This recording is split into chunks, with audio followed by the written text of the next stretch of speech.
Look. All my life has been neglection, so now I pick up the pen and use it as a weapon. Yeah, you can see that I'm affected. People getting killed for nothing but obsession. You need to look at your reflection and decide who you are. Stop acting disconnected. Got mothers killing kids. People kill to live. Well, I be on the mic, speaking how I live. Every day I wake up, it's another person that's dead, and YouTube has to solve it because the law is filling kids. I'm disgusted at the evil in the end, and if you connect the dots, you'll see the vision in your head. Why do people die as victims to the streets? They wonder why I'm up all night and can't sleep. I'll be the voice for everyone who can't speak. L.E. fell Kylie and now Sammy is free. AWP did a good deed, and y'all be talking all that shit while they just do it for free. 16 days for 35 minutes. Y'all tried to throw them off and just wanna play the victim. Reaching out to YouTube channels for clout. I wouldn't check it. TV if I went in your house. And SF investigate, stay sending out the hate. Why you mad at Doug and Nick for finding Kylie in the lake? Make it make sense. You're a fake bitch. You were there for money and now you're mad over fake shit. And that's something I can't relate with. Zero emotion from the mom on the statements. All I seen was the devil in her eyes. Tony died, you're a fake. I can see it through your lies. Got Sammy on your stream like the FBI. You've been grooming little kids. I can see you holding skies. It get mail calling Ronnie up on the line. Why you lie to the people and say you gon' do it live? Santa May out here looking extra sus. Got an arrow on the ground pointing towards Kylie's truck. Then you wanna come and up church. I think your butt hurt. You tried to blame the man for your dog but couldn't find the dirt. Woo! What's going on? What's going on? What's going on? Yes, we are in the building. Shout out to the rap gang in the building, man. I appreciate y'all coming through. I was gonna say this morning, but it's not this morning. Welcome, Lake Effect, Arlene, Shammy, Deadhead. Yeah, he had an alibi in that house. He had an alibi in the house. Damn. My man came in and said he got an alibi in the house. I got a no in the building. What up, Mar? How you doing, Mar? What's going on? Muka, what's going on? Or Mucka. Let me call you Mucka. Danielle, Capital Amen. Yeah, I did hear about that serial killer allegedly in Texas, 8 bodies, maybe more than that now. I haven't checked into it. I've been busy this weekend, but what's going on, man? What's going on with everybody, man? Cupcake, hold up, let's go. I hope this is a long live, perfect timing. I mean, I definitely got some time today, right? Hold up. Boydney says, hello, rap gang. Salute to the T-REV. Finally catch a live on my day off. I appreciate you coming by. I want to go over this and then possibly bring some people up for a couple minutes, you know, and talk to a couple of you guys. So, Sue Mena, I appreciate you. Thank you. I appreciate you. Thank you for being generous. Gypsy, what's going on? Gypsy, Bella, Callie, Mar, as usual, the usual faces. Delana, Kathy says, well, this should be interesting. Yeah, what? Oh, y'all are laughing at my tinfoil hat, man. What's wrong with my hat? What is wrong with my hat? I wear different hats. I got a bunch of hats, literally. No, you didn't. What do you mean? What's different? Y'all are tripping. Ain't nothing different, baby. So, same person, different hat. You wearing a tinfoil hat? Yeah, I got a tin. What's wrong with why are people hating on my tinfoil hat already? Do I need to add a little, sport, thing at the top? What's going on? Lake Effect. Lake Effect. Hi, my God, what's on your head? It's my new hat. You can get it at any store, any local grocery store. It's called tinfoil. You can get it at any time. Make sure you go by and grab it. I mean, you got stores like ShopRite, Food for Less, Food Line. They have them in stock, by the thousands. So, hey T-REV, how are you? I'm doing okay. It's been an okay weekend, rocky weekend, but we'll get through it. For every bad weekend, there's a good day, right? You need a funnel on the top. We might work on that through there. Worried about those aliens? No, we're not worried about aliens, man. We're not. That's the furthest thing I'm worried about. Shit, aliens ain't gonna do shit. What are they gonna abduct me? Love the hat. Appreciate it. Thank you. Looks like you're doing your hair. I am doing my hair, actually, man. Everybody's got everything mistaken. I'm actually dyeing my hair, the top of my bald head, blonde. So thank you, CKI. I appreciate you. Well, I want to jump into this because I do want to invite a couple people up on panel to talk to me for a little bit. I have a couple hours a day before I have to go take care of some things with Sosa. Sosa's been feeling bad. He's got to prep for surgery this weekend. So put your prayers out there for Sosa, because he does have to get the tumor on his head removed that keeps, it keeps shrinking and then it comes back. And, I've been dealing with that and some other personal things, but I thought you were doing your roots. You never know. I may be. You baking your head like most baked potato. You're funny. You're the only channel I get stoked about lives anymore. Amanda says, thank you. I appreciate that. This interview was a shit show. Let's check it out, because it seemed like there was some arguing and shit going on, right? So, let's check it out. Y'all are tripping. Y'all got me dying in chat. Let's get into it. All right, I think we're live. This is my first time doing one of these. I want to go over a little bit of this StreamYard, so I'm just going to kind of go with part of the network and appear. So they're going to go over some things, but I want to skip through some of it. And my fiance's here. Local news, I should say. We are before, but I just kind of. I think it's important for y'all to listen to right here. Here we go. You pulled up in your convertible, and like we hit it off ever since, and I'm so glad. So. Tell us a little bit. I mean, a lot of people know you, Jennifer. But tell us a little bit about you for the people who don't know. Yes, so I was in federal law enforcement for 28 years. 25 years of those were with the FBI. I mainly worked organized crime and gang investigations. Also worked counterterrorism after 9/11, crime aboard aircraft matters. I mean, my specialty is violent crime. Also was on the Dallas SWAT team, the Houston SWAT team, and the San Juan SWAT team, and a firearms instructor for, 38 years. 38 years, something. Can it be that long?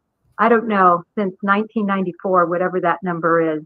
So I currently still teach firearms and marksmanship tactics and self-defense. And then I'm a contributor. And then the main thing I do, I guess my main breadwinning, is serve as an expert witness in cases throughout the country involving different types of criminal cases. And while Tracy goes to the dance competitions, you're always at your son's sporting games. That's your crazy weekend activity. Yeah, I just flew back from New York. Let's get into the spicy shit, right? Are really what make my practice most interesting. Everything, right? Okay, we know you're a defense lawyer. We know who she is. We know who you are. Let's get straight into the business. Come on. Court system, much like you said, a jury and indict Kohberger, right? So listen, everybody, it's fine. Okay, all right, here we go. Start with Jesse, and then we'll kind of go around. I want to start, and I don't know if you've seen this, Jesse. Thank you, Anita. I appreciate you coming by. This new Kohberger hearing that has been announced. We don't really know many details about it. It basically just says a motion. It's on May 25th at 10 a.m. from what we know. I'm going to try to find out tomorrow and, get through to some people with the Latah County courts. But so we don't have any details. Do you have any insight into what this might be? Any ideas? So, no, I mean, look, I should tell you, a lot of this case, we're trying to figure out what's happening because so much of it is sealed. I have heard reports that there's a question of, is there actually going to be a preliminary hearing in June? Or is this going to actually be a grand jury? And just to give everybody a little bit of insight in this, in Idaho, there would be one of two options for a defendant, right? Would a grand jury come back with an indictment and feel that there's enough probable cause to go forward with the criminal charges? Or would this go to a preliminary hearing where it would basically be in front of a judge? And I've seen, back and forth reporting about that. I think it's an interesting conversation, right? Because if this goes to a grand jury, you have to convince a majority of them that there's enough probable cause. It's really just the prosecution side. Rarely, if ever, do you see any defense evidence being put forward. It's not like a mini trial. Preliminary hearing under Idaho law, at least my understanding is, defense attorneys could cross-examine prosecution witnesses. They may even be able to present their own witnesses. So there would be advantages in a certain way for a prosecutor to get, maybe a grand jury to ultimately come forward and indict Kohberger. Whereas, that if you look at a preliminary hearing, another way of thinking of it is just trying to convince one person, the judge, to go forward. So that's the only thing that I've heard that could possibly be what this is, trying to determine if there was move this to a grand jury as opposed to a preliminary hearing. Other than that, it's a motion hearing, could be pretty much anything. But that's what I'm hearing. Sarah, let me ask you. I mean, if it was a grand jury, it's my understanding that those are done in secret. Thank you, Aaron, for 4 months. Would they need to have a hearing for that? Everybody, shout out to Aaron. I appreciate you being part of the rap game for 4 months. And shout out to all the loyal ones that I see in the building, that I see every stream. Shout out to y'all. I appreciate every single one of y'all. I know a lot of you are coming up on 6 months. Some of you are 6 months. There's some 13 months, 8 months. Thank you guys for your ongoing support. Seriously. Now, I know this hat may be distracting and all that, but hey, you know. Nope. So the grand jury, the decision to take a case to the grand jury is entirely up to the prosecution's discretion. It's their case, right? And when it's happened to me, it's always happened at the 11th hour. I'm thinking I'm going to prelim. I'm already prepping. I'm talking to my client. And then suddenly I get a call from the clerk's office saying, come, please, please come pick up your transcript from the grand jury. And I'm like, what? When? So it's very much secret. The way that it's set is internally through the mechanisms of the court system, much like you said, a jury trial. The prosecution notifies the court that they need a grand jury convened. The court then calls in the jury pool. Now, a lot of counties, I looked to see whether Latah County has this, and I didn't find it, but a lot of counties have a grand jury calendar. You don't see the case name, but you see that there's going to be a grand jury on certain dates, right? I couldn't find anything like this, but you never... Her shit's lagging. You didn't make sure your internet connection was good? Anyway, at least we could hear her. Need the permission of the court. A motion is made to get an order from the court allowing you a certain relief. You don't need the court's permission to convene a grand jury. Now, what I do suspect, I don't like reading the tea leaves because I don't like being wrong, but I do, if I were to read the tea leaves here, I would think this might relate to the gag order, okay?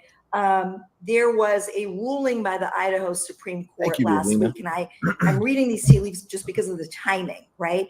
That essentially, with respect to the gag order, saying to the press and the parties, because the press came in seeking a lifting of that gag order, and then the parties intervened, essentially agreeing to that relief. And the Supreme Court of Idaho said, yeah, we can give you that writ of mandamus, we can give you that relief, but you need to first... So, in general, who all here watched this interview? I'm curious to who watched the panel when they went live. Were you in the live? Did you miss it? Did you not see it? You got a defense attorney on here, pretty much high profile defense attorney. You got Kohberger, 38 years, FBI. You got Bryan and two others. I forget both of their names, but I know who they are. Thank you for the laugh. You're welcome. No problem. No problem. I'm gonna open up the panel after this. A rare special, the Nike fitted tinfoil hat. Definitely, you can get it at any store in America, any grocery store. Hello, everyone. T-REV. Hope your day is going well. Thank you. I appreciate that. So, what is his alibi? First, I'm hearing of this. It's being put out widely that Bryan Kohberger claims he has an alibi. Okay. Now, this is being reported by mass media. I don't know if I believe them. I think they're just putting it out there for clicks, maybe, possibly. But hey, it says Bryan Kohberger defense claims surviving roommate has evidence that would clear him. So it says in documents obtained by Fox News Digital, the subpoena demands the roommate's appearance on June 28th, 2 days into Kohberger's planned preliminary hearing, and warns of a potential fine of $500 or 25 days in jail if she refuses to appear. Also, Bryan Kohberger is claiming to have an alibi. So, I mean, we'll see how that goes. Get it from the magistrate court, which is where we're at right now. So it's a procedural issue. So my thinking is this might be a motion to the magistrate judge with respect to the gag order, since that ruling just came in last week. But again, I am just speculating based on timing. And the fact that I know that for a grand jury, they don't need to make a motion. The only thing that I question about that is with the fight over the gag order, with the media coalition against the gag order, it's been like its own case. Like even on the Idaho website, it's like separate from the Bryan Kohberger criminal case.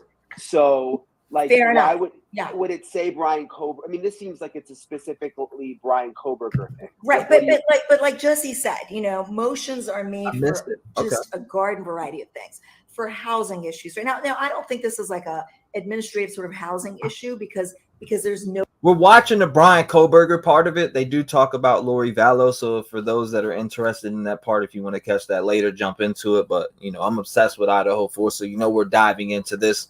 And let's hear some of the experts speak. I mean, pretty much speculating, but notice periods in the statute when you set a motion, and this is so far out that I do think it's some sort of an evidentiary motion. It could very well be a discovery motion.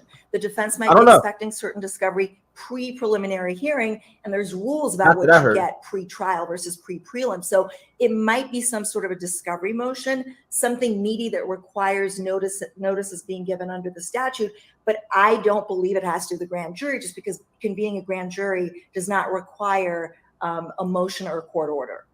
What do you think, Jennifer? I see you making some faces. The grand jury is secret, right? Would they have to have a hearing to do with that? I'm shaking my head on two things. This isn't, I don't think it's about reading tea leaves in this situation. It's not going to be about the gag order. That is a separate issue, and that was sent down to a lower court. So there's a court, it could go to that appellate court, it could go to a different court. They did not specify the court. It said it should be addressed by another court. That's a separate issue, I believe. This is the Kohberger case. And on the Kohberger case, there has to be a motion for the grand jury. I agree with you. It is all secret. Anything that happens there, the witnesses, who's there, it's all secret. But there has to be an order. And I don't know. We were looking this up today, and I never saw anything that says that order could not possibly be contested in Idaho. I've read everything there is to read, particularly to Idaho, which is way different than the federal law, but specifically their 6E rule regarding grand juries. And I don't know if the order is necessarily secret. Remember, Sarah, they don't just convene grand juries. They prefer preliminary hearings. Of course. So I think it's, I'm not sure you're right, and I'm not sure you're wrong. Yeah, so two things. The Supreme Court specifically said the magistrate court needs to decide the issue about the gag order. I totally defer to you guys on it being a separate proceeding, not part of the Kohberger case. But I'm just saying it is this court. It is the magistrate level that decides that issue. But I have not seen any rule specific to Idaho that says that you need a court order for a grand jury. So that's why I don't believe this has to do with convening the grand jury. However, I do believe it has to do with something substantive. And, you know, it could be discovery, it could be witnesses, it could be any of those things. I posted it on my Twitter that Tracy, they have. Do you think, Tracy, it could have something to do with the change of venue? Or would the timing be weird for that? You know, I think that that's a really interesting point. I don't think that this is about the gag order. I do agree with Jennifer in this because it is a lower court, really, that this was bumped down to. So I do think it's something more substantive. There is a motion hearing, Janet. It's not about the gag order, by the way. I'm pretty sure it's not about the gag order. I'd almost put everything in it that it's not about the gag order. It's some type of motion, though. I don't think they would make it that big if it was about the gag order. It could be about the change of venue, but I'm actually wondering too if it's about witnesses, because we're kind of on the heels here of everything that had to do with Bethany Funk, and tell me about and her testimony. And so I'm wondering if some of this may have to do with that, although I know that that's really specific and that may not be why this is happening. However, yes, I mean, look, it could be a change of venue, but I would imagine that that's not something that they would be doing at this point. It seems a little bit removed to be doing that. But again, I really am guessing here at this point, although I concur that this is not about the gag order. I think we all are guessing. We're all guessing. Yeah. And hopefully maybe we'll find out something more on Monday when the court's open. And we can get, maybe there's some kind of document or something, because it's just like a very basic line right now. Let's talk a little bit about Bethany Funk, because that was another big development this week. You know, we found out she's in Nevada. They were trying to send her the subpoena to bring her to. So it says right here, Idaho student murder suspect Bryan Kohberger to return to court a month earlier than expected. So it says an Idaho judge has scheduled a new hearing on the court ordered. Okay, so it is. Never mind. They were wrong and I was wrong. It is about the fucking gag order. So it is about the gag order. I had to look it up real quick. It is about the gag order. They just released, this post was just released 20 minutes ago. So it says, an Idaho judge has scheduled a new hearing on a court-ordered gag order in the ongoing murder case against Bryan Kohberger, the 28-year-old criminology PhD student accused of attacking 4 undergrads in their sleep on an early Saturday morning in November. The court set a motion hearing over the weekend for May 25th, roughly a month before the Pennsylvania native is due in the Latau, however you want to say it, county courthouse for a preliminary hearing in which his defense is expected to challenge the evidence against him. That is the date for the court to address my motion on the gag order. Shannon Gray, the attorney for Steve and Christy Gonsalves, told Fox News Digital Monday. The court later confirmed that information. So they did just post this up 20 minutes ago. I'm just seeing this now. So I see that. Let's see. Oh, it is for the gag order. So what did they just say right here? More substantive. It could be about the change of venue, but I'm actually wondering too if it's about witnesses, because we're kind of on the heels here of everything that had to do with Bethany Funk and her testimony. And so I'm wondering if some of this may have to do with that, although I know that that's really specific and that may not be why this is happening. However, yes, I mean, look, it could be a change of venue, but I would imagine. What the fuck is that supposed to mean, Alma? Stop spreading rumors. Everyone knows you're all about fake private investigators. Who the fuck are you talking to? That's not something that they would be doing at this point. It seems a little bit removed to be doing that. But again, I really am guessing here at this point, although I concur that this is not about the gag order. I think we all are guessing. We're all guessing. yeah. And hopefully maybe we'll find out something more on Monday when the court's open and we can get maybe there's some kind of document or something, because it's just like a very basic line right now. Let's talk a little bit about Bethany Funk, because that was another big development this week. You know, we found out she's in Nevada. I think it's for trying discovery. to send her the subpoena to bring. It's not for discovery. It is actually for the gag order. I just looked at it. Her to the preliminary hearing, and then essentially her lawyer, she has a family lawyer in Nevada representing her, who has now said she will do an interview with the defense. I assume, and maybe Jesse, let's start with you. Is that in lieu of, so she doesn't have to gag go order to motion the preliminary hearing? And obviously you can imagine like the trauma probably of having to go back to Moscow. Are they just trying to take care of this in Nevada so she doesn't have to go? Yeah. So what it leads me to think is, look, the defense thinks she has some information that is going to be exculpatory to Bryan Kohberger. And when I say that, I basically shows that he's innocent, right? We don't know what they think she has.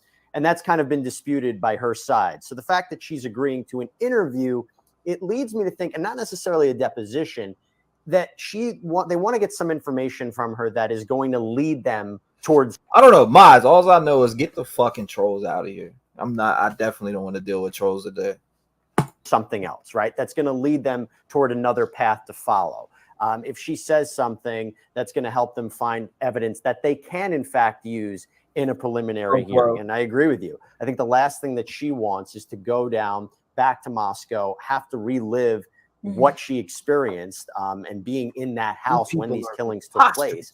So it leads me to think that, and look, again, this is speculating. We don't really know what they believe she has, but I think they're going to speak with her to get some additional information to go down a different route, interview somebody else, some other kind of information, because they believe that she holds the key to Bryan Kohberger's innocence. Wow. It's a lot to ask, considering what we saw in that probable cause affidavit, but that's what I'm trying to see and what I believe might be happening. Let me ask you, Sarah, one thing I was confused by. I see you everywhere, John. So if the defense team goes to Nevada to interview Bethany Funk. Thank you, D. Is it like they just go to a conference room and this is almost like a secret meeting? Or is there like a court reporter there and this becomes part of the record? No, so it can, Bryan, it can be done in the comfort of her home, right? I want to say a couple things. What Jesse was saying is partially true, is that using this witness as a discovery tool, because in criminal proceedings, it's not like civil where we have depositions and interrogatories. We have very limited sort of places in the case where we can use the subpoena power of the court as defendants to get information that we need before we get to trial, right? Because a lot of these discovery rules don't give us discovery until closer to the time of trial. So here's what's going on here. To me, it's obvious. They're claiming she's material and that she needs to testify at the preliminary hearing. This interview is so that they could determine materiality, because it is the defense's burden to show that. Now, if she is material, then she absolutely will be compelled to come to the preliminary hearing and testify if there is a preliminary hearing. If she's not material, it's still a gain for the defense, because guess what happens? I do this all the time. You know, we go to witnesses and it's their right to talk to us or not. Okay, they might just slam the door and say, we don't want to speak to you. We're only going to speak to the DA, right? But when they don't, it takes me 5 minutes. I type this thing out. It's like 3 pages with the declaration, and I get them served. And now they're compelled.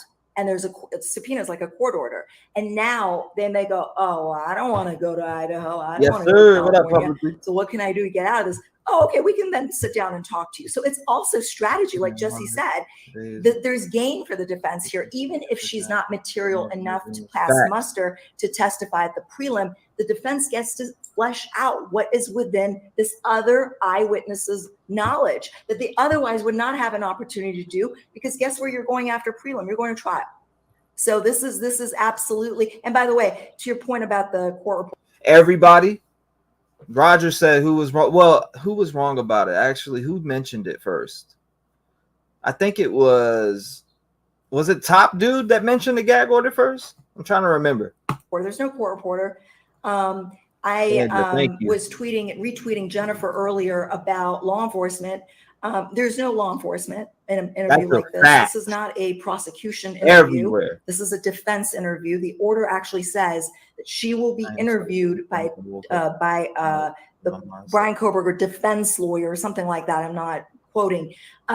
Now, defense lawyers don't want to become witnesses and sit in a room with the person, with the witness, right? Because if they have to impeach them down the line, they don't want to be the ones that are taking the stand. So what we do is we take in a former law enforcement who is a licensed investigator, like somebody like Tracy or Jennifer, to be our witness. So that's pretty much how it goes. And the only way that we would produce that, if it goes in paper, if it's documented, I always tell my investigators, do not put anything down in paper until we talk. I don't want it down on paper, because then I have an obligation to produce it.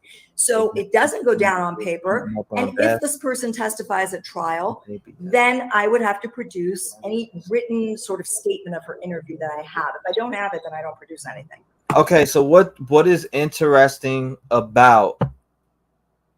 Okay, now I want to get to this, because Detective John and the cop that we had from Idaho that was up on here, I remember them telling me that I was wrong, right? Do you remember when I asked them if you guys were up here and I did the panel, correct? I was right about this.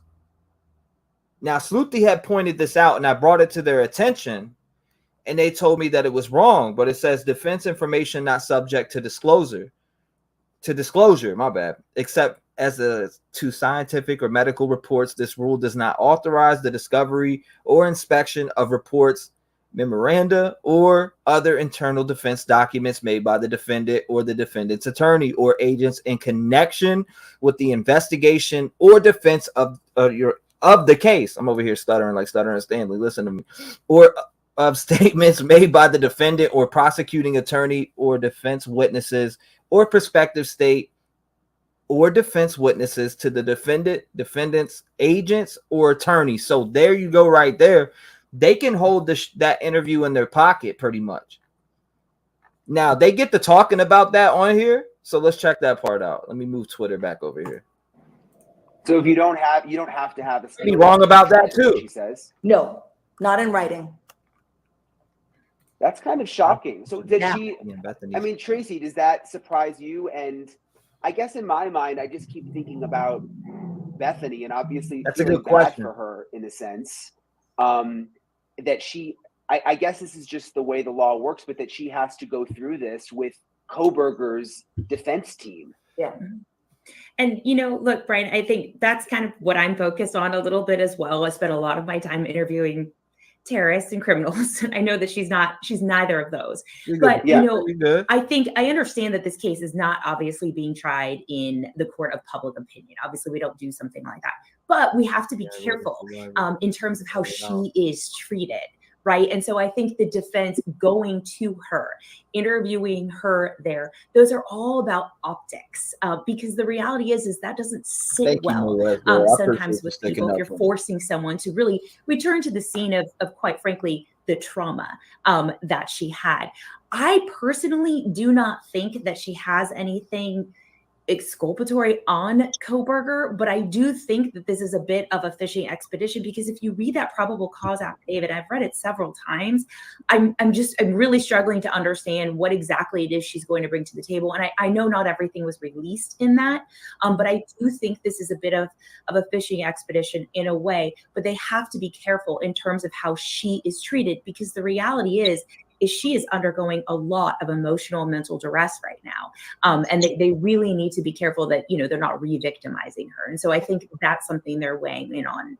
Really but she's not a victim. She's a witness. She's an eyewitness. Well, let me just, I'll throw this over. There they go. I don't know if Jennifer wants to talk about it, because I think it's important to understand what she might be important to talk about. Because, Dylan Mortensen was really a big component of that probable cause affidavit. But it seems to me that where Bethany Funk comes, there's a cat fight going down on there. You can already, they don't agree with each other whatsoever. They're doing it respectfully, though. And plays a vital role is the timeline. Mm-hmm. Well, the last time that she saw Ethan and Zana, when they were at that fraternity house, when she believed they... It's Zana, not Zana. Please pronounce it right. Came home, when she said everybody else came home. That timeline is critical for the prosecution in terms of mapping out when the killings happened and also mapping out the whereabouts of Bryan Kohberger. So if they can say that her timeline of events was off, I mean, I don't mean to steal the show here, but I want to throw it over to Jennifer. If they her timeline's off, what's up, Sunshine? Welcome. That could be very problematic for the prosecution, and that's maybe what they might be trying to, hone in on. Jennifer. Good, Osmond. Well, yes, I concur. Not only that piece, but also anything that could be not in line with what Dylan Mortensen said, whether it's talking about noises or whether it's talking about a dog barking, anything that will be show something contra to that. I think that's what they want her in there for. Look, they have all her statements. Discovery has been made. Every report regarding what she had to say, they have already. And we saw that their investigator could not produce any information, at least. What's Bethany's alibi? I was in my room sleeping, or I was in my room maybe watching Netflix, and I heard noises. I don't know. I'm just taking a pure speculative guess. Speculation. I don't know it to be true, but I was in my room, possibly sleeping, and I was woke up to a noise. Who knows? I mean, I looked out the window and seen a naked man running. That was on his affidavit. Anything factual as to what she had to say that was exculpatory, it was a big goose egg. I concur with everything Tracy said. I want to say, Sarah, they're going to know, the prosecution will know exactly what she says in there. This isn't some big hide, some big show, clandestine situation. Her attorney's going to be there in there, and she's a prosecution witness. They've already interviewed her. I'm not saying it's secret. I can interrupt you 1 second. So all I'm saying is that, yes, there's got to be an investigator in there. As I pointed out on Twitter, there has to be a law enforcement officer or an investigator in there, because lawyers don't want to be their own witnesses. Right. So that was obvious that this isn't just the defense controlling this. No, well, wait, Jennifer, I think we're saying the same thing, but not, right? It is a defense interview. A defense interview does not involve law enforcement. Even though most of our private investigators are former law enforcement, like yourself, because we respect you, Absolutely. They are not current law enforcement. Law enforcement works for the prosecution. So the fact that she's a prosecution witness does not allow law enforcement officers working for the prosecution to sit in on an interview. Now, that doesn't mean it's secret. No, I didn't say that. I mean, they could stipulate for somebody from the prosecution to sit in, but as it stands, this order on its face, it says that the defense gets to interview her. And so the defense doesn't bring in, a current law enforcement officer to help them out? No, they've already had a chance to do their investigation. This is the defense now trying to see if she's a material witness for prelim. Now, I agree with Tracy too. It's a fishing expedition, but hey, what's wrong with a fishing expedition? We don't get. I mean, at most, Bethany walked out of her room and went upstairs and possibly seen a scene that's horrific. A lot of opportunities to get discovery. Or is there more to the story? story? Me, it's smart strategy. If you can use some proceeding, which there's not a lot of in a criminal proceeding before trial, to be able to get the information you need to put together the best defense you can, then hey, power to you. I mean, that's my position with respect to this. I mean, I don't know how far her attorneys have thought about it, or Kohberger's attorneys have thought about it, but I think, I think this is a great opportunity for the defense, whether she's material or not. But even after this interview, they can still, she could still be subpoenaed to the prelim, right? I mean, this isn't like she doesn't have to go because she's doing the interview. If she's material and they can prove that she's material in this interview, they elicit her proffer, basically what she would say if she took the stand. And then, like Jennifer said, it's not a secret. You turn that over to the court. You say, this is what she's going to be saying. That's why it's material. And guess what? Everybody has a copy. The prosecution has a copy. The court has a copy. And she has to be compelled and come to testify. So do you think that Bethany and her attorney are thinking to themselves, we don't have any exculpatory evidence. We don't have anything crazy to share. So let's do this interview so that we can say that, get that out there. And then they will make us come to the prelim. Like play games? Yeah. Some people do that. I don't know. Shout out to Harsh. Shout out to Harsh Reality, man. I fuck with Harsh Reality heavy. Shout out to Harsh. I know a lot of people don't like him and this, that, and the third, but that's none of my business. I like Harsh Reality. In your head, Tracy, it seems like that makes sense, though. Why else would they agree to the meeting? Why not just we have to go to the prelim? Why have to go through these two offers? I have to get it back. This is what I originally thought that she was doing, and also, and I'm going to just be very blunt about this. We also have to look at just her as a witness, right, and Dylan as well. I don't think that the defense is hanging their hat on their testimony, right? These are two young ladies who, I don't know what they were, thinking at that particular time, if they had been intoxicated or those kinds of things. So many other factors go into that. I don't think the defense is really, hanging their hat on their testimony. But to Jesse's point, yeah. They can mention other creators, Delana. I don't have a problem with them mentioning other creators. That's fine. We just don't give a fuck about who's live right now. Don't come in my live promoting somebody else's live because we don't give a shit. You can mention other creators if you want to. I don't care. I don't care no more. We took that out. Remember? Hit this again. This is all I care about. Hold on, let me rechange that because I had caps on. This is what we care about right here. I don't care about. You can mention creators all day. I just don't give a shit about who's live right now.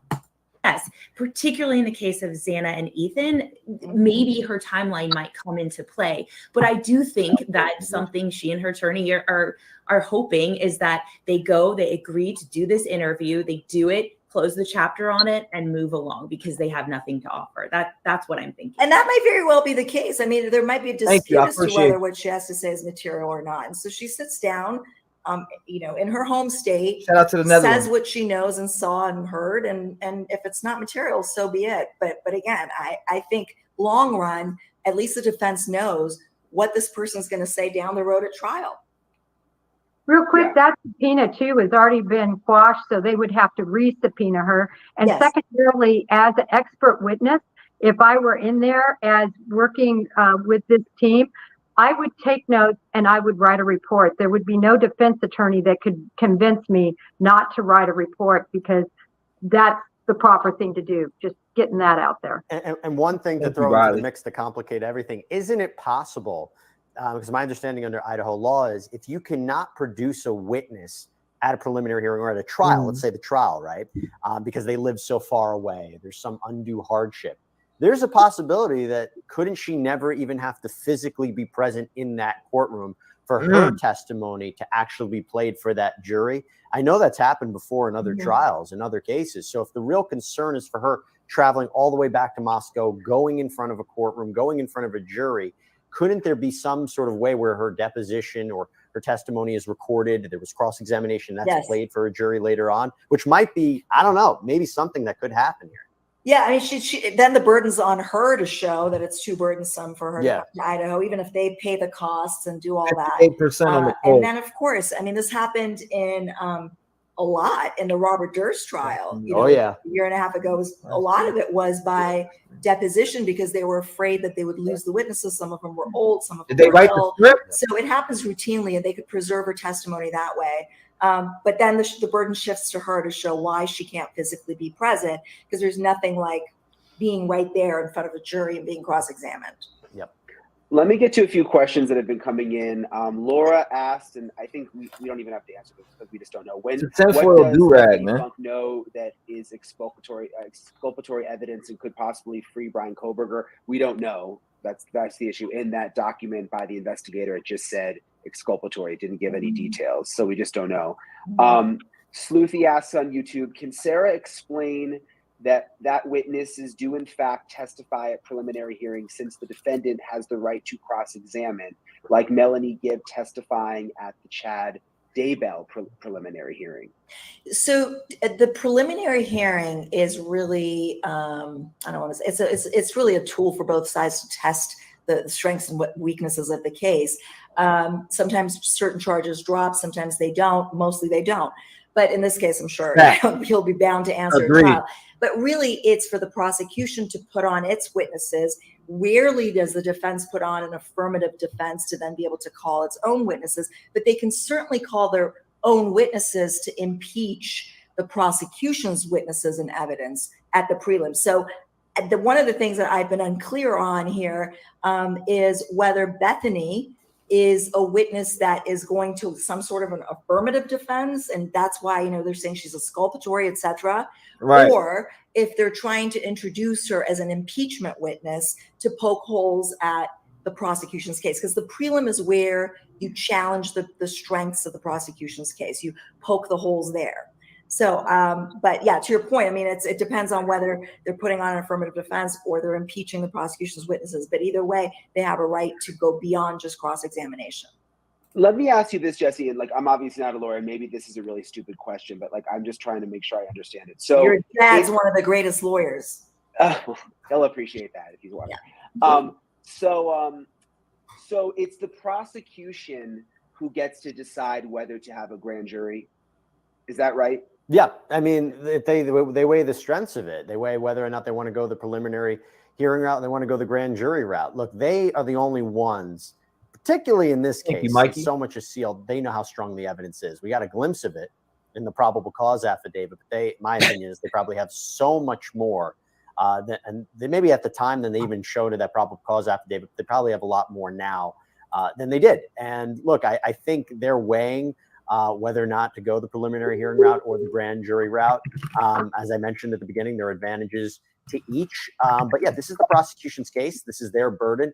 And they're going to have to decide which is the best way to show that there's enough probable cause, enough reasonable suspicion, enough to show that the evidence supports these charges and to go forward with a trial. So if they decide to, let's do a grand jury, and then there's no prelim, the defense then doesn't get the opportunity to question everything that's happened, you know, doesn't get a chance to go after the evidence and say, no, we want to question this person, this isn't right, blah, blah, blah. That all just goes away. Well, I mean, it's in secret, right? And it's not really supposed to be a mini trial. It's not an opportunity for the defendant or the defense to come in and present their evidence. I heard about it, but she wouldn't call in here. She wouldn't call in here at all. She would not call in here. Oh, can you remember? You want to know how I know that person's on some fucking bullshit and they can try to prove me otherwise? When I open the lines, they can call in. But I told that person to call in. Can you change my voice? I'm under a gag order. But then all of a sudden you pop up on another platform. Bullshit. Evidence. It's not. I mean, a lot of when we look at what happened in the last month and a half with Trump and the idea that that was a grand jury and it was in New York and we had an opportunity to present a witness that was going to impeach the credibility of Michael Cohen. You don't usually see that a lot of times. So, I mean, and Sarah, you know, you can feel free to disagree with me, but I think that would be one of the advantages for the prosecution here to go the grand jury route, is to basically not turn this into a mini trial, which is what the preliminary hearing in front of the court. But why wouldn't you just? Why not just go the grand jury route if you're the prosecution? Because you have to convince more people. You have to convince more people. You have to convince the majority of those jurors, right? But you're in control.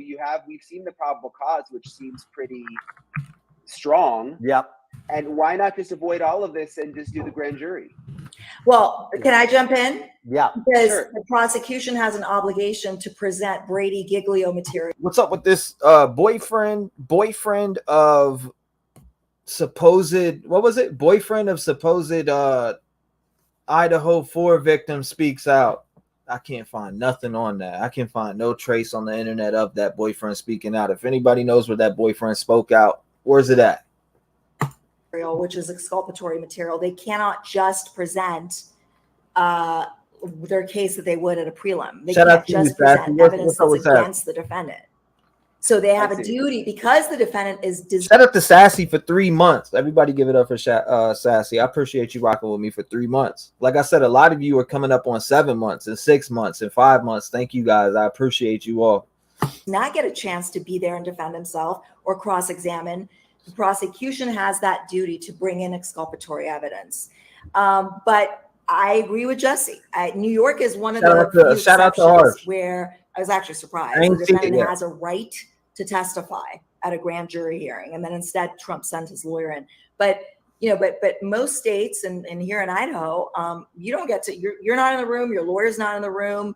You don't know what's happening. Like I said, you get a call. The lawyer gets a call to go pick up the transcript, and you're like, "Holy crap!" I got eyes everywhere. So pretty much when Kim had went up on this alleged other panel and all this other shit, right? You know, I got word of that immediately. I got word of that right away.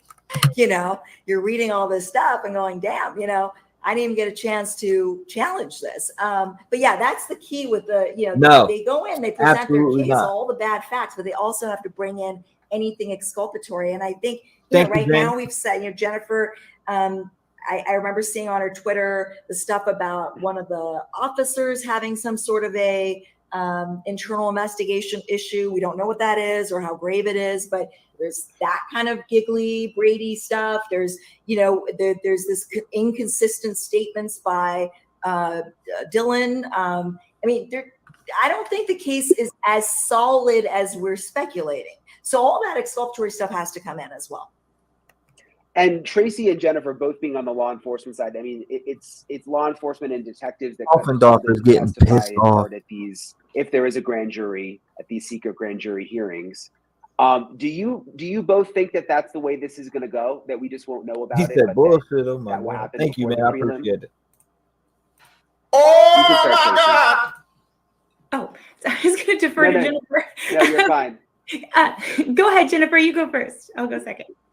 Either way, that's the way it should go. This is a no-brainer in almost every other state, but Idaho truly defers to the preliminary hearing. That's just the way they handle these types of situations when someone is charged via criminal complaint. So I understand that's their norm. This case is not the norm, and I hope they have a grand jury. I think they should. Will they? I'm not sure. I agree with Jennifer. This is one thing I agree with Jennifer on is they should. I've been saying, where the hell is the grand jury indictment in this case? Like, when is it happening? I just don't understand. I don't know, what is the stats? Do we know the stats on how many grand jury indictments they've had in Latah County? I don't know, but it's very odd to me. I had a feeling you guys would agree on something. So I agree with Jennifer 100%. Everybody give it up for Isaac, man. What's going on? Hey, yo, I sent you a message back on Instagram. Email it to me because I don't have Instagram on my computer. Email. Yeah, I sent you the email right there on Instagram. Okay, hold up. and I'll join back through the computer. All right, bet. All right, for sure. I'll see you in a minute. All right. Let me see. I am very surprised. I'm sure Jennifer's testified in front of a grand jury many times. I have as well. And I've never seen, something go to preliminary, not to a grand jury. And I am very surprised we don't have a grand jury indictment, to be completely honest with you. And so I fear that if it goes to preliminary, it's going to turn into a bit of a circus, which is what they don't want. And a grand jury just seems like the best move, quite frankly. I'm coming at it from a prosecution side, but it seems like the best move from the prosecution side. And by the way, it was the defense's perspective. This is exculpatory information. We don't know. It's their opinion that it's that strong. Right. We have no idea what it is. Jake Schreiber. Right. It might have just been one little line I read in a police report that's not even really that big of a deal. We blow things up. We blow things up for sure. Oh my gosh, listen to you. We would have seen it in that affidavit. If there were fire there, we would have seen it in the affidavit. We're just seeing a little smoke. Yeah, but if they're just trying to make it look like Kohberger did it in the affidavit, why would they include something that doesn't make it that look right? I mean, the prosecution wouldn't want to include something that would make Kohberger look good, right? I mean, in the PI affidavit, in their private investigators' affidavit, there was nothing other than a conclusion. There was no evidence in support of that. Yeah, That's the I'm sorry. Yeah, no worries. Shout out to Czar, man. Czar's been rocking for months and months. Also, he's probably 4 or 5 months. Thank you, Czar from Africa or South Africa. Shout out to South Africa in the building. All right, there's Isaac, man. Where's your my tinfoil, bro? I don't know, man. I don't think this is one of them tinfoil cases. You know what I mean? Oh, You know what I mean? Nah, man. I just picked this up off the shelf, man. $1.99. Bling, bling, bro. Okay, I just want to get each of you on this, and then we can quickly move on to Vala. This is the question. I'm gonna be right back. Let me grab something from Kevin Oak. And I want to know what each of you think. We can start with you, Jesse. What does your panel think about the sealed nature of this case? Do they think it's helping or hindering an unbiased jury with news outlets and sleuths releasing and over speculating about everything? And I've wondered about that too. Does it being sealed in the gag order sort of just make even more of a crazy fury behind the scenes? What do you think, Jesse? Okay, so I have a conflict of interest, and the conflict of interest is I am a member of the media. So my perspective is I would love to know everything that's going on. But I think we have to rewind to, do you remember when we didn't know who Bryan Kohberger was? Do you remember when there was the search for who did this? And there was a ton of misinformation. Yes. There was a ton of conspiracy theories. There was a ton, and I completely understand what was happening at the time. There unfortunately was mismessaging between different agencies and the parents. And it was a really, really tenuous time where we weren't really sure what was happening. And I think that is what may have led to this gag order. And so as much as I would like to have more information and us not reading the tea leaves, I 100% understand why there is a sealing nature here. I think it's trying to protect not only, let's just say, the prosecution. All right, I wasn't going to leave you alone, my boy. Protecting the defendant as well. But when we talk about protecting the prosecution's case, we have to remember that they don't want to do anything that would jeopardize their case, whether it's influencing a jury panel later on when there's a trial, the defense, any information. The 10-4 Twin Show with Isaac and T-REV, my twin brother. They're going to clip this shit out of that. Watch. So, I mean, with this information, they're just talking on this panel, and it's it's pretty much the end of that, and we'll leave it at that. But I mean, they got in the comments a little while ago. If you remember back when all of this shit started at the end of the year, I said the roommates had either something to do with it or they knew something more than what they were saying. It turns out here we are at fucking the beginning of May, and lo and behold, I was right in a sense. I mean, I wasn't right because I don't know what they were talking about, but I mean, I knew they knew something more. I mean, because you just don't go in a house and kill 4 people and not take out the other 2. You know what I mean? Like, it just don't make sense. Yeah, no, it definitely don't make sense, man. It don't make sense, but at the same time, I can't wait to hear what they got to say. So there's a motion on the 25th of this month. We got a motion, and that's for the gag order. That's so Steve Gonsalves. I wonder if the panel so May 25th, you seen that little clip I dropped with the end of our panel, the last my last live. I dropped it yesterday. Where we were going back on the interview with the I noticed that. Yeah. When they were talking about she had an alibi or she had a solid alibi or something. Yeah, for sure. And shout out to everybody who just got a membership, man. Shout out to y'all. I put the 20 out there for y'all. Wow, that's so nice. Hello, South Africa. Let's see what it. What's up, Ghost Devil? What's up, bro? Shout out to Ghost Devil in the building, man. Ghost Devil with the graphics, nice graphics. Shout out to him, man. He be doing my intros and stuff like that. I appreciate you. Yeah, if you ever need anything, let me know. My name, and I put it at the top of my YouTube channel. If you guys ever need intros or stuff for channels, or you guys are making a channel or putting anything out, reach out to Ghost Devil. Work with him. You can get with him on that. But yeah, just on this in general, this case in general, man, it's a lot of shit coming out. There's gonna be a lot more too. It's a lot of shit coming out, but it's all hearsay and rumors and speculation. You know that person that was in the chat, 34 JJJ. You remember seeing him? Now, have you ever seen the video on Olivia's channel where she was talking to a girl named Kim? I don't think so. I might have. I mean, I watched so much shit on this case. So it was her. It was her. That was the 35 or whatever. Yeah, so she was in here like, oh, well, I'm under a gag order. Basically saying she said in my chat that she was under a gag order. I think I remember that. She said she literally said in my chat that she was, I'm basically under a gag order. Whatever that means. Theory, revenge, killing for suicide girl. Appreciate you, Morph Makers. Morph Makes. My bad. I mean, there's no basically under a gag order. You either are or you aren't. You know what I mean? Like, there's no in between there. You know, I don't see how someone can say I'm basically under a gag order. Either you are under it or you're not. Okay, so you remember this coming up? This is on this comment right here. Theory, revenge, killing for suicide girl. The losers take action.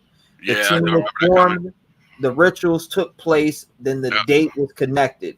Now, if I'm not mistaken, Roberto's talking about the girl Hannah Clear. I think that's who he's talking about. Let me know if that's who you're talking about, Roberto. I like Bryan, the reporter. He seems sweet. I like Bryan Enton too, man. I hate to say it, I like it better than I do Ashley Banfield. In my opinion, the two roommates, D and B, in my opinion, hold an abundance of info about this case. If being honest, no way they slept through it all. Just my opinion. That's what I'm saying. The whole echo of the house and shit. Like, I get it. It was a party house. And I mean, just going off of my experience, I live close to a train track. And when I first moved here, dude, I couldn't get a good night's sleep because they pass every 2 hours. You know what I mean? And I'm talking it's like clockwork. So now here I am. I've been living in this house almost 2 years. Dude, I could sleep through that shit like it's nothing. I get it. You get accustomed to the noises and all that shit, the partying. But something like that, dude, you're going to hear somebody whimpering, crying, something. It just don't make sense. I mean, it don't make sense. Nah, it doesn't make sense, especially with that. All right, so we talked about what I'm about to bring on screen again, but I like bringing it up because I can't help but think about this shit when I wake up. You know what I'm saying? Well, I wake up every day, bro. I think about the fucking Idaho 4, bro. Oh yeah, and it's this spot right here. So this spot from the main street is pointing towards the end of that street. I wonder how good this video footage is. I wonder if it has night vision. You know what I'm saying? That camera they got hanging right there. I wonder if it has night vision. I'm about to get on my phone and Google like all of the Ring cameras and see if I could find that particular one and see if I can get the specs on it real quick. And the new thing is that there's a new one called T. Are you trying to call the aliens? No. Did you see the new thing? It went viral on TikTok, right? And somebody brought it to my attention and they told me to debunk it. They said this is Bryan Kohberger standing on the corner. He has gloves in his hands, blah, right? But I looked at the photo and I run it back and it comes back to 2021. Yeah, so, I mean, I don't think he was there in 2021 from what I gathered. Yeah, I mean, either that or, I mean, the photo could be from 2021, but who's to say he was stalking them back then? You know what I'm saying? Like, if he was stalking them back then, dude, then he planned this shit out very meticulously. You know what I mean? Right. Like, For him to be stalking him that long, I don't know if I would trust that. I mean, how good is the photo? I'll show you right now. Right. I'm gonna pull it up right now. Watch. I'll go to Moscow, Idaho. Let's pull that up. Now we're gonna get a street view. I'm gonna go straight to the street view, and then I'm gonna take you exactly where this photo, like literally, it's still up here right now. Now, let me pull it over here and minimize this bull crap. Okay, so we're gonna minimize this and bring this here. So this person told me they said, I bet you can't get, or I forget what, I think they said, I bet you can't get no one to debunk this, right? So I was live on stream that night. I took a couple phone calls, and it happened. Oh, he's like standing in a curve. Yeah, watch. Yeah, I remember this. I seen this on TikTok. You're right. You can't debunk this. This is Bryan Kohberger. Okay, so the date clearly is October 2021. Was Bryan Kohberger here in October 2021? Yeah, I mean, I don't see no gloves in his hand, though.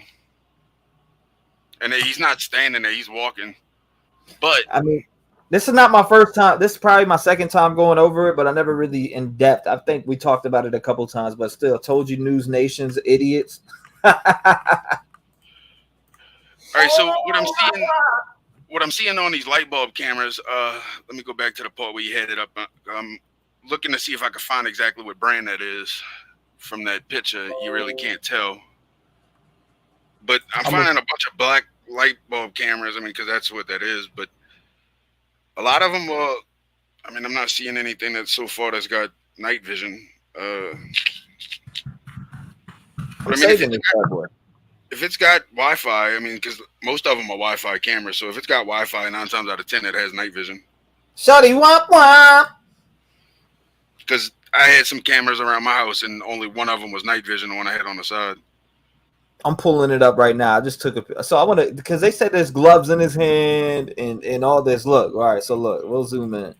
That looks like a fucking phone in his hand to me. Yeah, that looks like, yeah, that's not gloves. He don't have, and Bryan's a little scrawnier than that. Look at that dude. He's kind of hefty.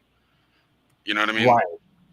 That's what I'm saying. Keep doing what you're doing. I think, my bad. I think they are reaching a little bit from saying that's him, because not only is that dude hefty, but for one, he's not standing there.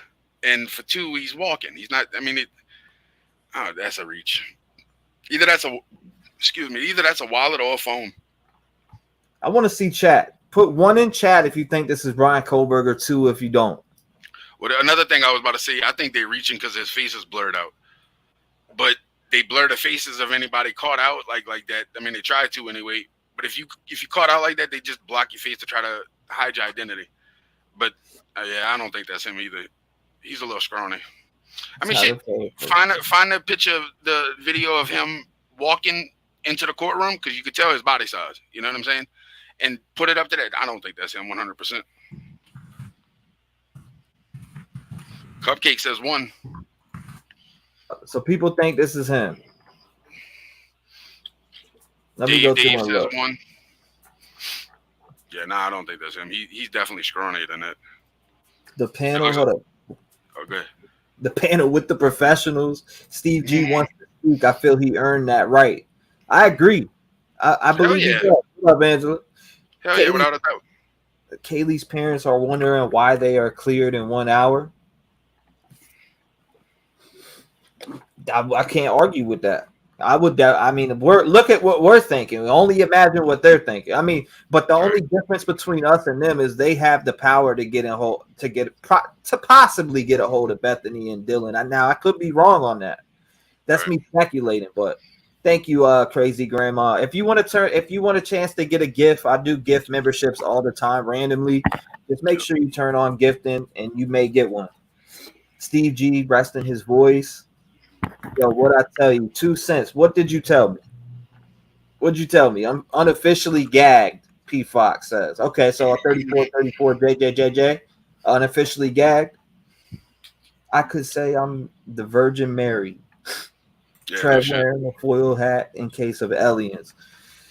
Hey, look, I got my tinfoil on. Fuck that. We're just recreating the scene in Signs. That's all.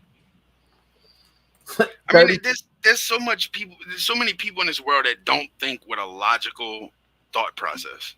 Think logically first. before you start thinking, speculation and running off into the woods with your thoughts, think logically first.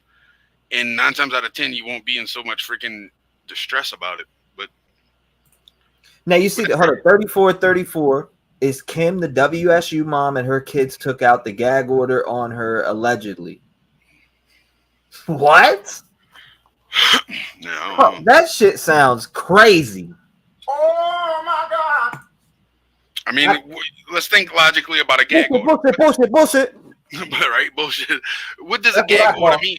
What does a gag order mean? Let's think logically about it for a second. A gag order means shut your fucking mouth. You know exactly. What I mean? So why would she have to shut her mouth officially or unofficially if she don't have nothing to do with it? Yeah, what does she have to do with it besides inserting herself into the case? Right. And if you're doing that, then you're just asking for a bunch of whirlwind bullshit that comes No, with she's saying she knows a bunch of stuff, this, that, and the third. Like literally, she's making like crazy claims. Though if you think about it, look if anybody's been in here when 3434 JJJ is typed in the chat and went crazy and just said a bunch of things in chat, then you know the type of things that she said in my chat, which is like outrageous. I mean, you can go replay chat and read everything she said. We thought it was old girl. Remember? Did you ever Google the address I put in chat, Trev? What address was it? Nicely insane. It's a read.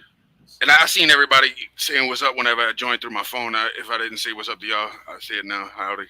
How you doing? Here she is right here. The one who can call in on another panel, but failed to call in here and failed to come up on panel. There's 2 different ways you failed. You didn't call and you didn't come up. And then she said, I actually said they asked me not to speak about anything. My reply was fuck no until you can guarantee transparency and the safety of my children will not be gagged. I think that's somebody reaching off into some bullshit, trying to get recognition for something they had no part in. Yeah, that's weird as fuck. I think he was seeing them from PA. That's why he went to Pullman. If you reaching off in the fucking speculation land for recognition about this case, you're weird.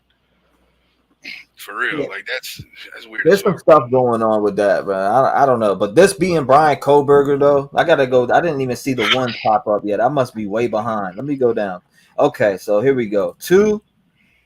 Here we go right here. 2 finally caught up. Nice hat. Thank you. I appreciate that. It's years ago. It's 2021 October. So it'd be going straight into 2022.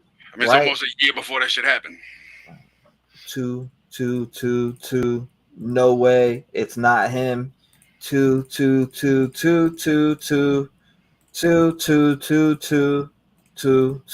Damn.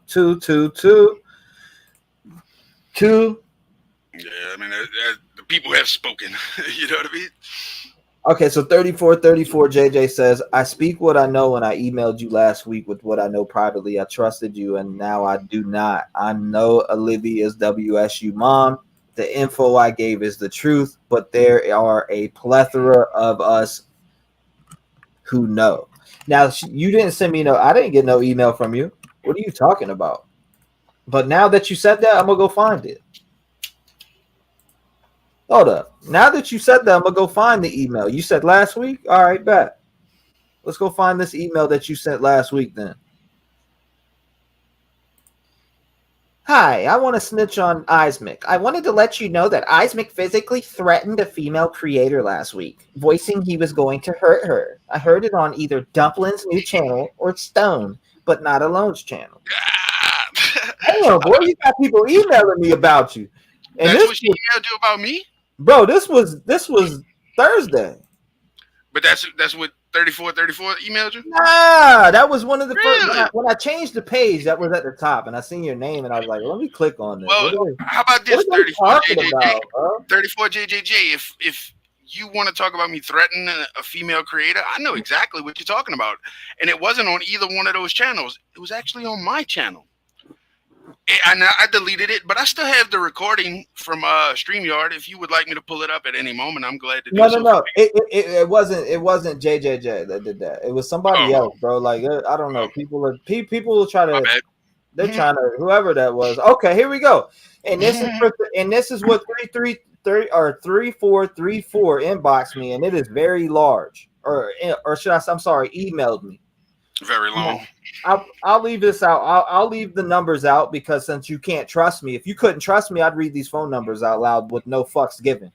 Hi, I consider myself an intelligent person with a good instinct. I believe I could trust you not to share the following. Okay, let me read it real quick before I actually read it.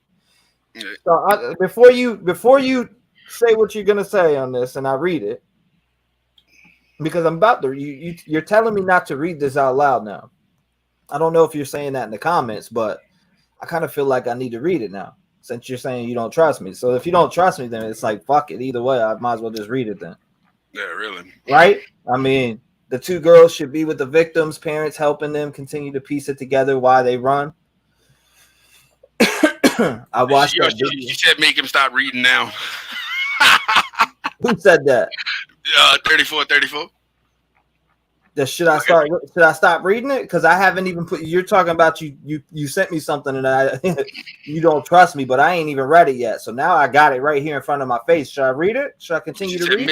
She said, "Miss, make him stop reading now." I mean, I don't know who Miss is, but I mean, if you're asking me to make him stop reading, I can't make that man do anything he don't want to do. No, I'm saying I'm not. Like she literally did send me a lengthy ass email, bro. Like I'm reading it right. It's literally a book. Right. I shit you not. What she sent me is a book. I mean, right? I'm being serious. I'm being dead serious. Like what she sent me is a book, and it actually has some. Oh God, I believe you have social responsibility to the community. I'll read bits and pieces. She said, "Please read it privately first." All right. I'll read. You know what? I'll respond to you in email, and we'll go over that. But that's okay. I'll leave it at that. Yeah, I'll leave it at that for now. I already got the email. If you under a gag order, supposedly, why are you even speaking on it? Because you're not supposed to speak on it. That's what the gag order's in place for. She says I'm furious with you, but I respect you. What are you furious with me for? Calling out, maybe. I'm just wondering. I don't know why you'd be furious with me. I ain't do shit to you. What did I do to you for you to be furious with me? Nothing besides think you were no chains. That guy, if you look closer, the sun is shining in your hair, which looks a bit blonde. Okay. Kim has daughters that go to the colleges, I think. Truth and Transparency said that she checked all of Kim's receipts and they all came out. I believe that she does tell the truth. I'd like to see the same receipt. Let's bet it then. That could have that could sure happened, although the guy was there before Bryan was there and Kim called in last night. I keep hearing Kim called in last night, but Kim would never pick up the phone and dial in any time that I was live, ever. Not once. So what's the difference? Right? What's the difference? Why wouldn't she phone in here? That's why I'm on a limb with it. Yeah, for real. Kim, I just don't know if 3434 JJJ is Kim. Don't read it out loud. I mean, didn't we tell 3434 to hit the link the other day and come up on panel, and she said no because of the gag order or some shit? What? I mean, if I'm wrong, please correct me. I think I remember that. Just read it. Time to read it. Rev, don't do that. Don't waste time with Kim. She just wants attention.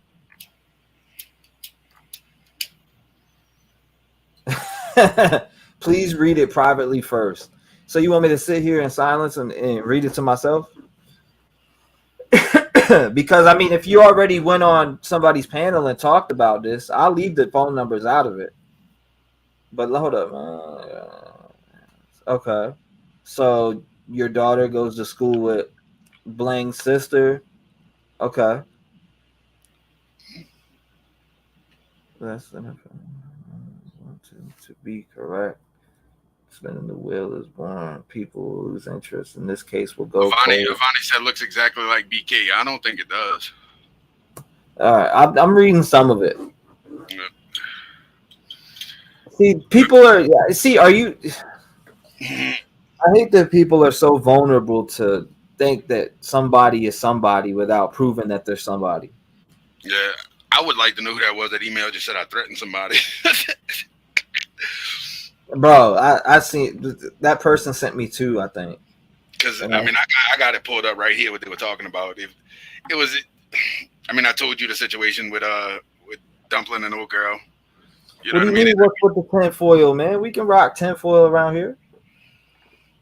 She is trying to reach out to you, T-REV. I'll reach out to her respectfully.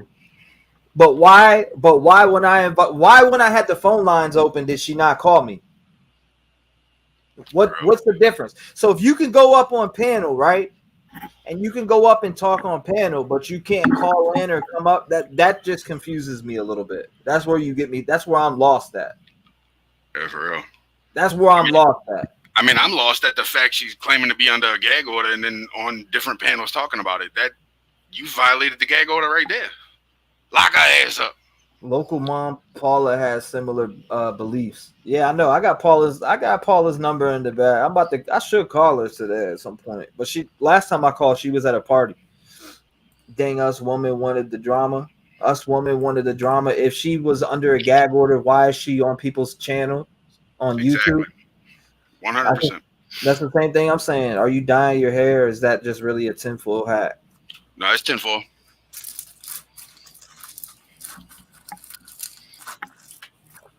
With the tinfoil twins, back at you coming again. Yeah, hold up.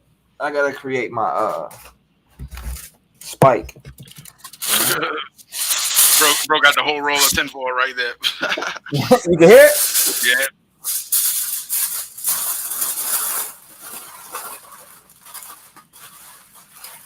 Yeah, I firmly believe 34 JJJ. If you was under a real gag order, you wouldn't be on panels saying all of the shit you're saying because that you violating it. They should lock your ass up for that. Bro got the alfalfa tinfoil. Yeah, definitely. You had to get it. Hey, Susie, hold up. Let's get straight to the facts. 3434 JJ is trying to insert themselves into an investigation. Hold on, let's get off of this real quick. I mean, I'm sure you think the recognition on YouTube is pretty cool and all that shit, but until you have some investigators coming knocking on your door for the things you said online, you might want to watch what you're saying, because that's when shit gets sticky. When they bring you into the interrogation room and you're sitting there for 10 hours and they drilling you about making some fucking claims on the internet when you wasn't even in the area. I mean, you don't want all of that. I mean, I wouldn't. I mean, I know for sure I wouldn't. Like, they're mentioning other creators in here, but they're reaching out to every creator, right? For recognition. And I think that's all it is. Attention is a drug, yeah. People that want attention, they don't understand, they're addicted to it, and that shit is not healthy. You might bring on the wrong attention. I'm gonna definitely call them off the air. We'll see what they're talking about. It's not under a gag order, but she wants to speak for the parents who are under a gag orders to get the truth out. All right, so look, I'm screenshotting that shit. She just said I was there November 13th. She was where? I don't know. I guess in Moscow. Moscow. Motherfucker. My hubby went to college too. He's got the answers, but he agrees the answer is 42. Exactly, T-REV. It's all bullshit, but she was on with Lana last night. The gag order, I don't believe, means anything if you live in a totally different state. Read that shit already. Can we go on with the show spending too much time on her show? Yeah, exactly. I agree.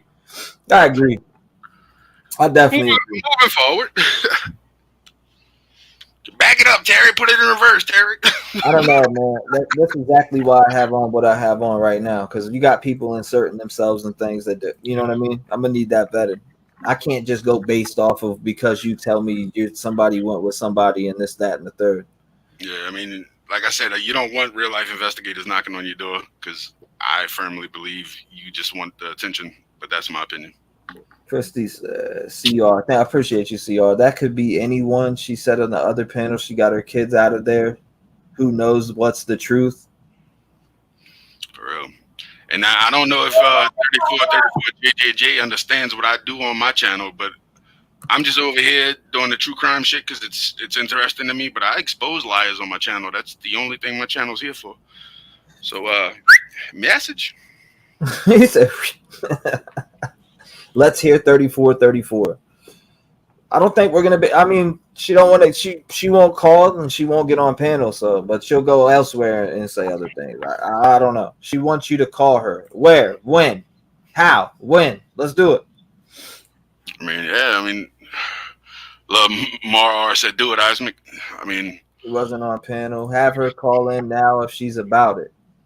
I agree. If you're about it, call in. What's up? I mean, I'm pretty sure she knows the number. She's watched long enough. He said, yeah, I unsub from other channel. Intentions ego-based. A lot of things are ego-based too. When your ego gets in the way, you're not as loyal as you think you are when your ego's in the way. Yeah, fuck the ego shit, man. For real. Oh, have her call. Okay, try again. Call in now. Thank you, Jackie. I appreciate it. Stevie says she has been vetted as having a daughter and son who went to WSU. None of her receipts were vetted. Lana was even laughing at her most of the time. She's just using her to appease her viewers' theories. Kim. God damn. Oh. Kim Banning says she gave you her phone number. Yeah, like 3 of them. Oh, damn. There's multiple phone numbers in there from what I seen. Hold up. Let me look back at it. I'm going to glance at it again. 1. Never mind. There is 2. Hold up. 1, 2. That's the same one 2 times. Never mind. It's the same one 2 times. But I'll see what they're talking about. Why can't she just call in every time you ask her? She will not do it. I have no idea, to be honest with you. Hey, T-REV, the dull side of the tinfoil hat is actually more reflective. You know privately now. We'll wait. Okay. You'll wait. One number. I have one number. All right. Eyes, we can talk. I'll read the email. Let's see. Yeah, I'll just address comments. Yeah, appreciate it. Let's do it. Ain't no biggie.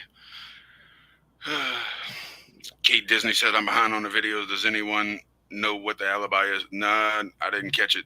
I mean, and I don't think we're going to catch it until the court date. You know what I mean? Till the trial, actual trial. I mean, they're not going to give out what's in the deposition before the court date. I mean, that's never going to happen. Hey, Isaac, Tammy Fletcher says, hey, Isaac, I have one question for you. Who has the best po' boys in New Orleans? The best po' boys in New Orleans would be from a little po' boy shop. And when I say little, I'm talking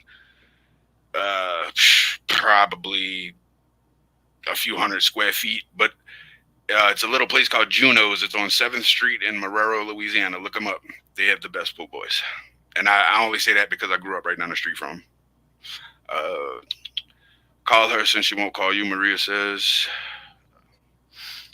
She said, Michelle Mouse says, okay, eyes, you entertain us. I appreciate that. I mean, I try when I'm not up here on my dating show. Gypsy, I guess, GYPS says, hey, Izzy, hello. Yeah, we're not doing no dating show today. Maybe tomorrow. Little Miss Innocent says, call the Rev, T-Rev. Who said that?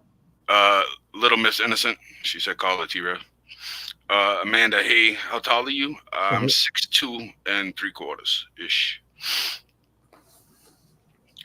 I'm pretty tall. I'm up there. Yeah, a lot of people. Drew Younger says, call her. Shit. 34 recently called in the opinionated idiot. Just call it. Yeah, I mean, just call in JJJ 3434, or however you want to say it. Just call it. I mean, Nightbot put the number in chat. Just call it. Hit it up. I mean, get it over with. I believe you have a social responsibility to the community by the way your platform is to consider that law enforcement. wasn't his alibi checked before he was arrested. Candace O, whose alibi you talking about?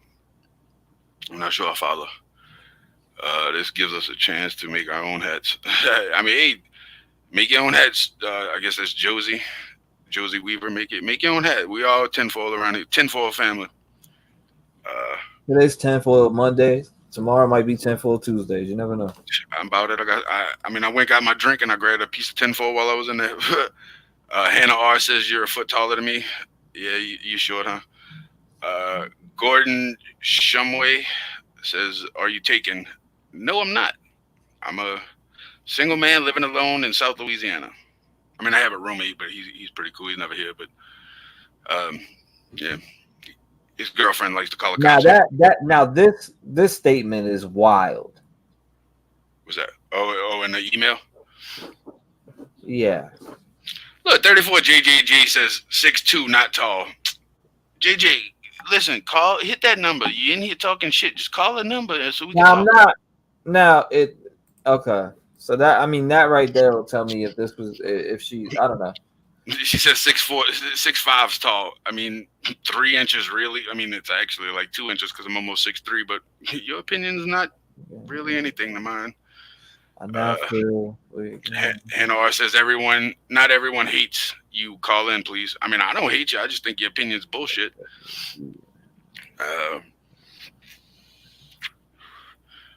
Cali Thunder says 2 broken savages. Welcome to the fam. Yeah, welcome anybody who's just getting in here. I think Bethany was with someone that night. I think Bethany knows way more than what shoe size do I wear. JK, 13. I wear a shoe size 13. Wow. Yeah. This is crazy. Stevie Irwin says 6'2" isn't tall, like basically asking a question. He says, well, it's confirmed. She's definitely a woman. I get it, bro. Sarcasm. What is he reading? Natasha Ski, or I guess that's how you say that. He's reading the email that 3434 JJJ sent. Melissa says, hey, my loves. Hey, Melissa, how you doing? Tinfoil every day. Damn. Parish, bro. Oops, la la. Oops, a la la. What you mean parish? I'm in St. John Parish. What parish you talking about? Tara Pink says he wears a 4 shoe size. Yeah, this is wow. I mean, yeah, there's some crazy statements in here, bro.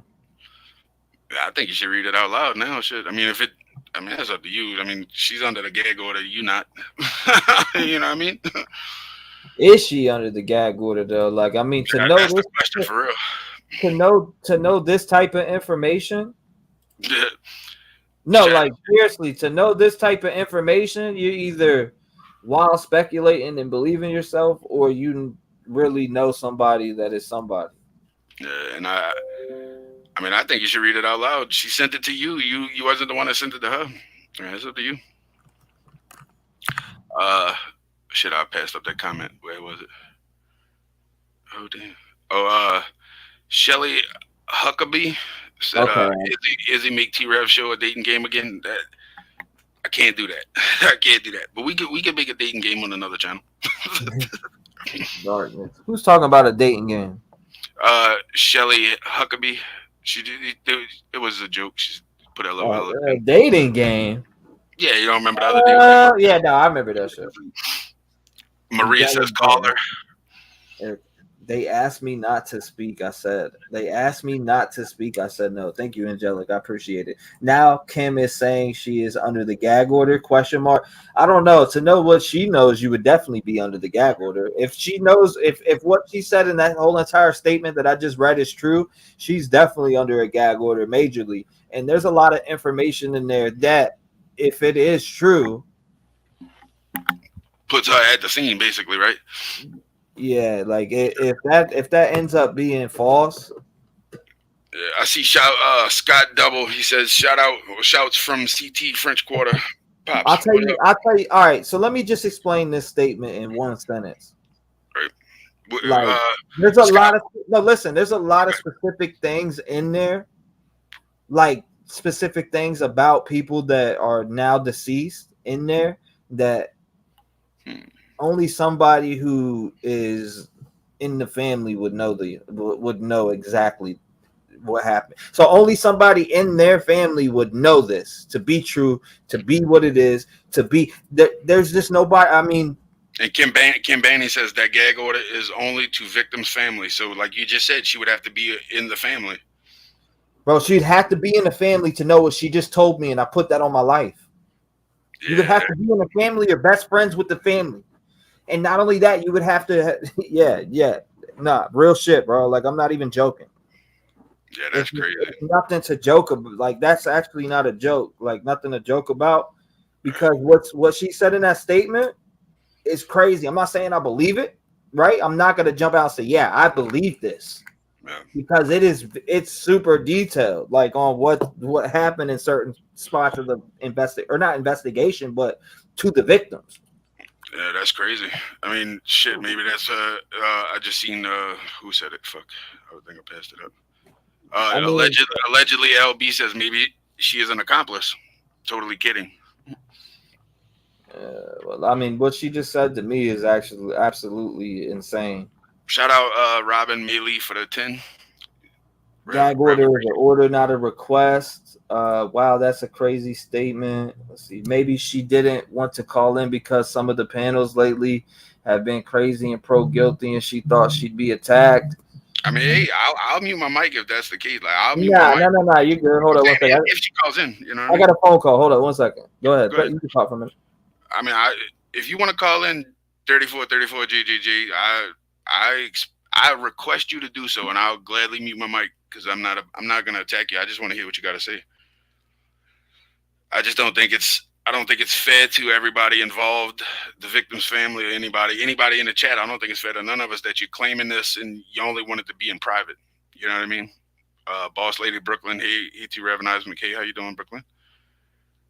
Yeah, the tinfoil hats with the tinfoil twins. Oh shit, with the tinfoil twins here today. But like I said, I don't think it's fair that you're. Like she's saying, he's got my number. Call me. I mean, you got the number from Nightbot. Nightbot, come on, 34 GGG, stop doing this. Like, we're not on the merry-go-round. We're not. Isaac Kim was contacted by Steve G. I don't know, but JJJ 3434 have said you want it to be private, but then you're telling him to call you. Just call the man and get it off your chest. I mean, this sounds like a third-party breakup. You call me. No, you call me. Call him. Just do it. Just get it out of your chest. We're all adults here. That's all it boils down to. Regina says, oh, shit. Damn, that moved fast. All I'm asking is either spit it or shut the fuck up. Yeah, so tomorrow I got to take my boy. They might run him into surgery tomorrow. I don't know. I got to get my dog surgery, though, so. Oh, no shit. Yeah, man, he's got this big tumor on his head, bro. Oh, that ain't good. My grandpa had I probably told y'all back when all this was going on, my grandpa was a retired cop, and he was able to retire his dog with him, his K9 unit. Mm-hmm. The dog didn't understand English. Any command you had to give him, it was German. I mean, he was a German Shepherd, but when he came up to his final days, dude, he had a big tumor in his scrotum, and it was ruthless to watch that dog move around and try to get through his day, you know. But I mean, he hated me and I hated him. Well, I mean, let's dive into the statement she made to me in this email. Now, bro, I refuse to be gagged. I'm not looking for notoriety. I mean, okay, I get all that, but I'm not even gonna read. I'm not gonna read the main shit, but the shit that you just told me is huge. D Small said Xana's sister with a question mark. I mean, No, it's the detailed descriptions of what happened to the victims that bother me with her statement. That's what bothers me. Look, now she's asking you in the chat. Maybe you could take a break. We can speak. We can vet. I'll definitely call you. But I mean, what can you vet me with? Oh my God! Just call for the love of God. For Tara Pink, I never said it was about me. I'm trying to get her to call in, but I mean, whatever. That's your opinion. How come? Hold up, I am behind this. How come all the mothers of the kids that go to these colleges all have similar stories? I don't know. A lot of them might be sleuths. Yeah. You know, call her Trev. Hey, Eyes, how tall are you?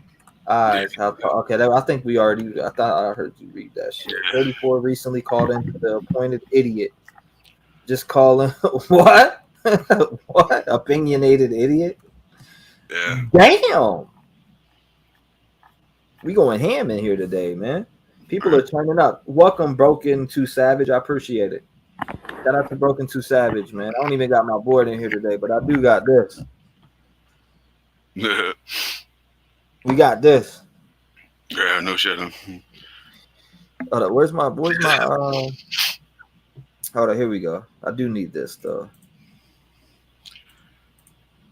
Yeah, Melinda, mind your business. She said she did the same thing last night. What? I guess the whole thing with the panel and call me and shit like that. Yeah, now my thing is with that though is like, okay, I get it because some of the all right, so let's think about this. So I'm 50-50 on whether I believe it or not. 50-50 is in bullshit, complete utter bullshit, or maybe it holds some truth. But in order for her statement that she just made to me in that email, which I'm gonna follow up with a call and find out what she's talking about, because I honestly want to know. I want to give her a chance to talk off the cuff and not be on the air. What? And then she just said in the chat. I'll ask her this on the phone, but this is what I want to know. How the hell do you know those things that you just told me? Because you would have to be in their family or best friends with the family. And she just said in the chat, and for the record, my kids aren't thrilled with my screaming from the mountaintop. Well, I mean, stop screaming from the mountaintop and you might please your kids. That's all I'm saying. I get screaming from the mountaintop. I would never dial through. I saw that happen to Dave. I saw what happened. I'll never dial straight through. I saw what happened to Dave. What happened to Dave, though? Tara, though, what happened to Dave, though? Dave called in acting like he was like weird as shit. She's talking about that call from you remember dude who called in and was like, yeah, I talked to 5 Sigma Chi members and all of them always seem to ask me how do you get away with murder? Yeah, I remember that. Remember that call? That's the call you referring to, Tara? I mean, I'm pretty sure you wouldn't call in talking like that, though. I've been in Huma. It's not him. Homa. That's Homa. What is the hearing on May 25th for? Gag order. It's for the gag order. They said it wasn't, but it is. Candace says, oh, wasn't the alibi checked after or before arrest? My thing is, though, like, it's this. All right, it's starting to get crazy with the shit that I'm hearing now. Like, yeah, your mic's cutting out. It's doing that static thing again. I know why. Is it still doing it? Yep.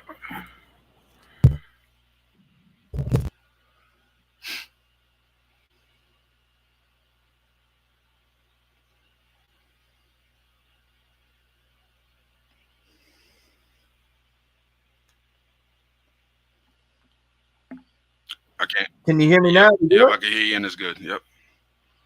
My mic is. Yeah, it's still doing it.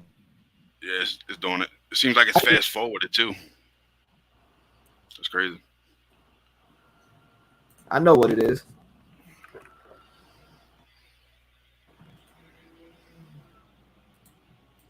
What about now? Talk a little bit more. What about now? We good? Sounds good. Yep. Now? There you go. Yep. You good. All right, bet. Bro, I grew up by West Juno's on the West Bank. Something. That's that little sandwich shop I was talking about a while ago. Yeah. I used to go to Marrero Middle when I was younger. I grew up in Marrero. Shout out Broken the Savage. Thank you. Shit, I might know you, Terry. Broken. I appreciate it. Read it, please. She is not under a legal gag order. Yeah, but if I read the information that she sent to me and it is true, they definitely would have her under a gag order. Oh, yeah, without a doubt. In my opinion, if what I just read was true, she would be under a gag order. Simple as that. No tinfoil hat. I'm being dead serious. If what I just read from what she sent me in that email, she would be gagged. And if I read it out loud, and if it's true, it'd be a problem. Right. Straight up. I mean, I just want to say I think her whole claim is bullshit. I'm telling you though, but like seriously, that's why I said I'm 50 bullshit, 50 real. If it's real, and she would be under a gag order, and then it would be a problem for me too if I read it out loud. Yeah, for real. And if it's real,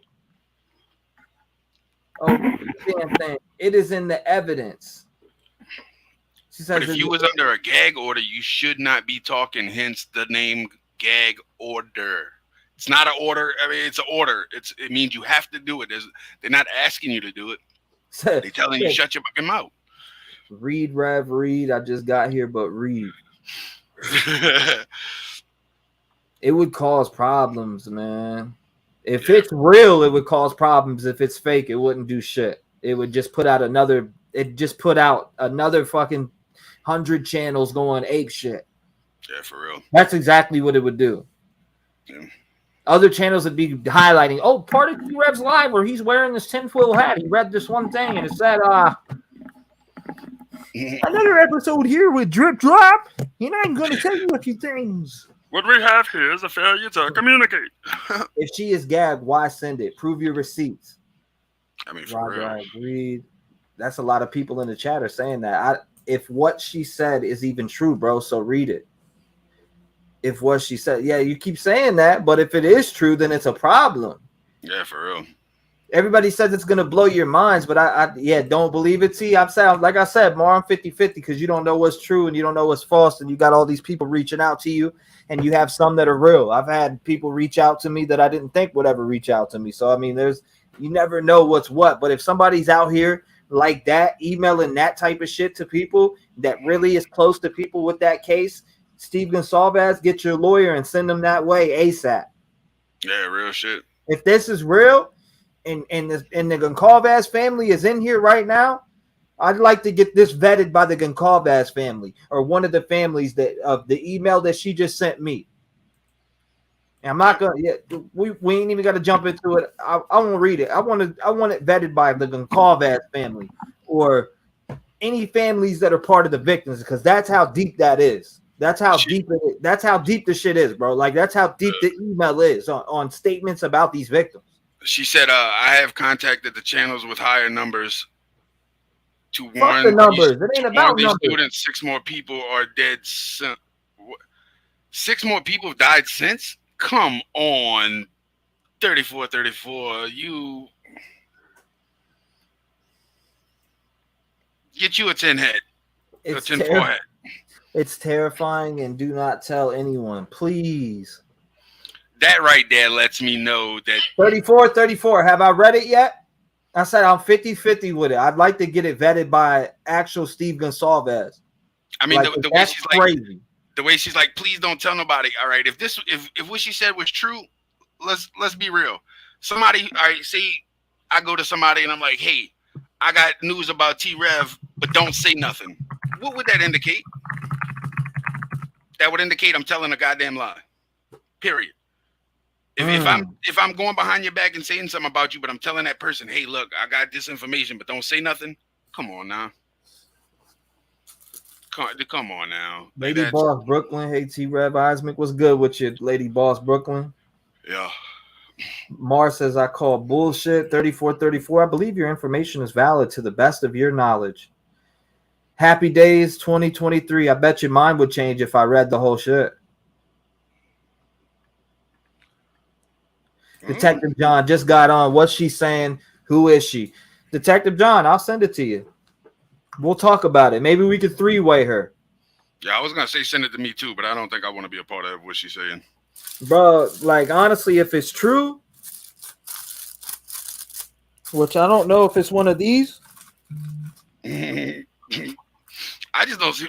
She's telling you to call her, so call her from the call-in line and see what she's got to say. I mean, I don't. Is she saying to call her live? I think she's just I mean, she was saying call her a little while ago. I think she just wants some type of recognition for something. I mean, I could be wrong, but she is trying to speak for Kaylee's parents. See, that's the thing, though. I don't, you know what I mean? Anybody can say that and play that internet face. That's like catfish, bro. Yeah, Stevie Irwin. Yeah, for real. Stevie Irwin says Eismick, you would lose your shit. Probably would. Look, it's like the show Catfish. You know, where you have people betray to be other people, that can happen. Now, I'm not saying with Neve and Max. Not. I'm 50-50 with it. She says, no, I'm not speaking for anyone. Well, I mean,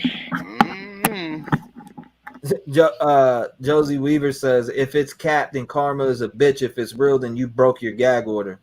Facts. It's what you just said is 100% accurate. And I agree with both ways. If it's karma's a bitch, and if it's real, then you broke your gag order. And it should be reported to law enforcement. Bro, I grew up. Oh, that was that same one. I probably know who Broken Two Savage is. I mean, I was always in the neighborhood right there on Avenue A and 7th Street. Thank you, Broken Savage. I appreciate that, Susie. To be like I said, Susie, I'm not gonna read what it says in that email. I got more respect than to read what's in that email. Because what if the families are in here right now? If the families are in here right now on this bullshit and they want to speak and they're mad, like if I read what I read and the families are in here, I bet you each one of the family members would be pissed the fuck off. I mean, Natasha Ski, I told him I don't want him to send it to me because I don't want to be a part of what she's saying. So I don't know why you're commenting that. Natasha said, she sent it to T-REV, not Eismick. Please don't send it to him. I'm not asking him to send it to me. Yeah, no, ain't nobody asking me to send it to him, and I know how to keep shit confidential. I mean, but you see how people take off running with shit? Like, I'm asking the dude not to send it to me because I don't want to be a part of it. She called into another live show last night. Come on. Okay, so what did she say then? Because I guarantee she did not disclose any of what she just wrote to me in that email last Thursday. Right. And look, she just said in the chat, they are watching you. Wouldn't you be if you were a dad or a sibling or siblings? Absolutely. I mean, if they're watching them, then why are you inserting yourself? Because they're watching you too in the chat. We're talking about you on here. So they on to you too. But whatever. I don't know. Like I said, Ghost Devil said trolling. If she's jeopardizing getting justice, that's wrong. I can't get through. Always busy. It is busy. I'll call you off the cuff today. I actually want to hear. Altered Soul said, "Who's the dude on the panel?" I'm Eismick. I see 3434 in every chat I've been in, and every eyes that I have everywhere else shows me exactly where that she's in every chat. He, whatever. Idiot Steven says she's a fraud. Yeah, I don't think it's. I mean, but I don't know. He's saying that if what she's saying is true, then she's inserting herself into something that shouldn't be. Nobody that's innocent or have anything to do with it shouldn't ever insert themselves. Right. My bad. I accidentally hit the back. She just said they are free to call me. If you people think this is a good time, you're insane. I mean, you're not a victim. That's all I'm saying. You're not a victim. She said, "Call her, please do." She just said in chat it wasn't a good time, so I don't know. I'm not speaking on 3434 anymore. I'm getting bullied by the chat, you guys. You hear? Did you hear what Mary said? Mary said, "T-REV, Kaylee's parents are not under a gag order. Read what the judge said. Their lawyer is under one, but they are free to speak. It's all in the court release documents." Why haven't we seen them then? They're in any danger? Hold up. Why are we even giving this person attention? This is very unenjoyable live. It's all we talking about. I mean, yeah, that's why I just said I'm not speaking about it. It is what it is. Right. It is what it is, right? I mean, if you don't like it, you ain't got to be here. Who's watching? You? No, I think she was talking about the family was watching T-REV. Who's watching? No, what I'm trying to say though. Samantha doesn't even understand. She's saying what she's saying from that side, but she didn't just see what I read. So it's when you see something like that, like I said, that's got to be vetted by the families for me to even believe. I mean, I don't know how much vetting you could do right when it comes to that. But anyways, she called 2 shows last night. Okay. Yeah, I think she's just doing this shit for recognition. She wants some type of attention. Maybe it should be sent to law enforcement and FBI as your duty because you're afraid for the other children there. If you know stuff, if you know stuff, you need to send it up the chain. Yeah, I think I have to send this up the chain. I'm gonna send this to the FBI. Unfortunately, I got to make that decision and send it to the FBI because this is some serious shit that was sent to me.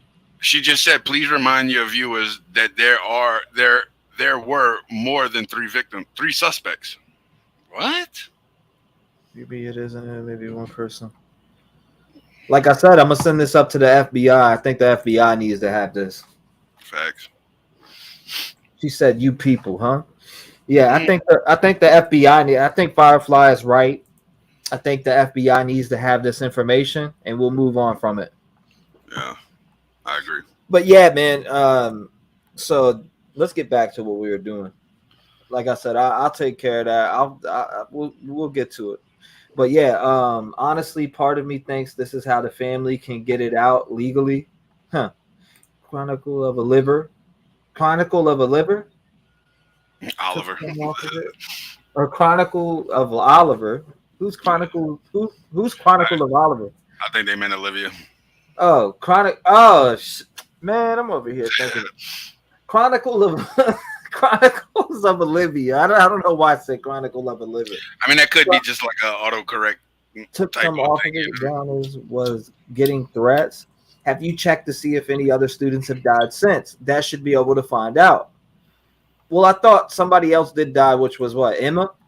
And I can't remember if anyone else since then, but the more you engage with this intention seeker 3434, you are feeding. All right, we're not talking about that no more. We're off that subject, ladies and gentlemen. We're off that subject. Yeah, change is still at it in other channels. I know. Seen it. That person has been in every chat for the past 2 weeks. All right, we're over that. Let's move past it. Why not just send it to you privately? Don't even need the commentary. Facts. I don't care. Majority of us wants receipts or calls just to say it's her.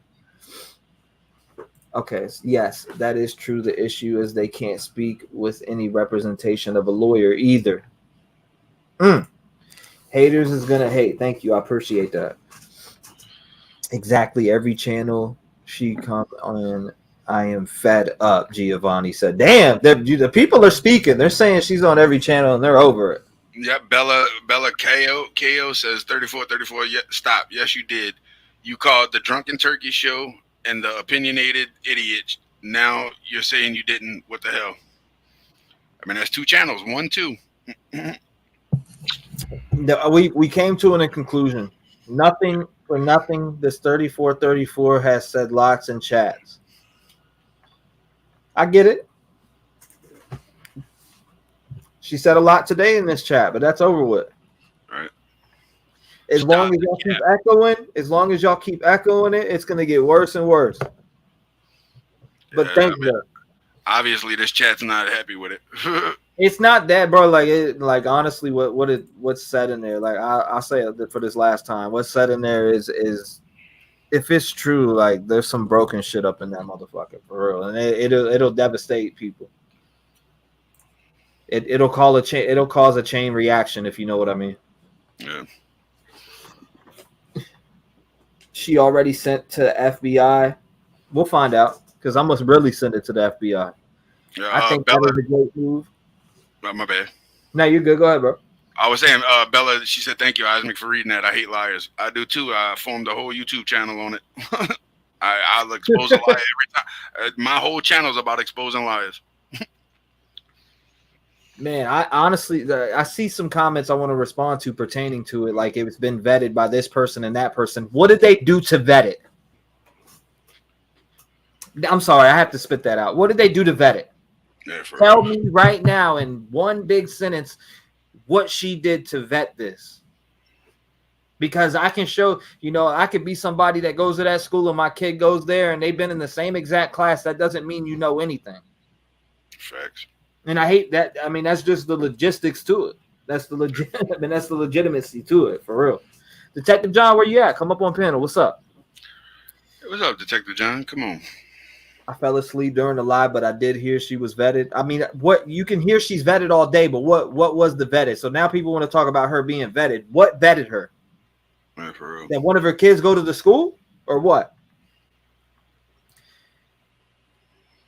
Do the research on my guy. Can't be ignorant up in here. Many have died. We know many have died. We're not. That's not what we're talking about. I mean, we all was on our way to death the day we were born.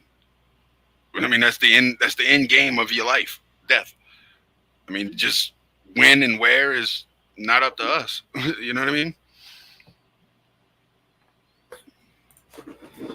T-REV called me after the live. Me and hubby can help you literally identify her to send FBI info. Whoopsie. Oh, 3430. Okay. TNT. Maybe she wants cash to talk. Nope, not for me. Please. Can Detective John call in after he reads it? It reads the email. Yeah, for sure. I'd love to talk to Detective John about that. 100%. I'm not sure what is being said about a person saying that law enforcement needs to know. Who is she? What is she saying on other channels? Well, man, here's the echo chamber. Let me go down and down and down and down. Haters gonna hate. Agree. Let's move past this bullshit of the 3434. Love your show. Thank you. Moving on. I'm Angelica 1411 undercover today. My YouTube channel had me locked out, and I am only mod on here. No channel, nor do I want one. Pamela. Thank you. Regina says T call out the show. Hubby and I identify her for you. Actual name FBI to the report. Time to stop the cap. No doubt. Regina ain't having the bullshit. I mean, it like honestly, it is that serious though. Yeah, like real shit. Like what's it's information that the FBI needs if it's that important. I mean, I say give it to them. You know what's in there? What's in there? FBI, everybody needs. If that's true, like she's saying it is, then they need it 100%. Definitely need it, guaranteed. Right. Absolutely. These other channels better contact the FBI. If this info is so important, FBI will find out and come knocking on doors. Definitely. Right. Definitely. This is the difference between a creator who can speculate, but with enough respect for himself and taking care of these families as viewers. I gotta send it into the FBI. Facts. I agree. She sent it to them. FBI has it. I mean, anybody can say they sent it. The opinionated idiot is chill, cool dude, and great chat. Who is the opinionated idiot? I'm so lost with the names that people are making. Hannah R says show Isaac. No. As Chris Rock says, people are addicted to attention. As Chris Rock says, Nancy H. I said the same thing. A lot of people are addicted to the attention they get out of shit, and it's one of the worst drugs in the world. All right. So, yeah. Hold on. Let me find this video because I wanted to go over this shit. Where's it at? Here it is. Let's see. Did you see the clip that I put up yesterday from our previous panel? Yeah, where they were talking about the alibi or whatever. Yeah, that thing that for me was very interesting. A lot of people think that they said shared, but I hear Steve saying she. Oh yeah, he definitely says she. But there's a lot of people. I mean, I'd say about 60% of comments said they said he said shared. No, he said she. And I hear she. S-H-E. Okay, let me go back. Let's go back and revisit one of these bad boys real quick. Which one do I want to revisit? I kind of want to revisit this one. No, not that one. Did we see this one? Yeah, we did. We seen that one. There's another one that everybody's been telling me to revisit. Is it the one on CNN? I see Maria. I mean, not Maria. Danielle said he said she. Yeah, I mean, we're getting hung up on whether he said the word she or share, but why would he said share? How did he describe the alibi? Two different people, one calls and one chats. Two different people, one calls and one chats. Damn. What is the rumor? I'm not sure what the rumor is. I think she's talking about like what the email said. Like, you can say you fully vetted someone all day, but you could fully vet someone for views. You could say you fully vetted someone for views. I want to fully vetting someone is proof that you know these particular people. And not only that, I need some confirmation from an outside source. Yeah. Dante, like with Detective John, right?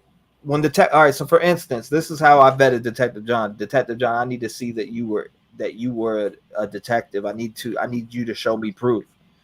And he had no problem showing me that proof. So there's a difference. That's vetting. I mean, if you got the receipts, then you should have no problem showing the receipts. Don't leave the bleach on too long.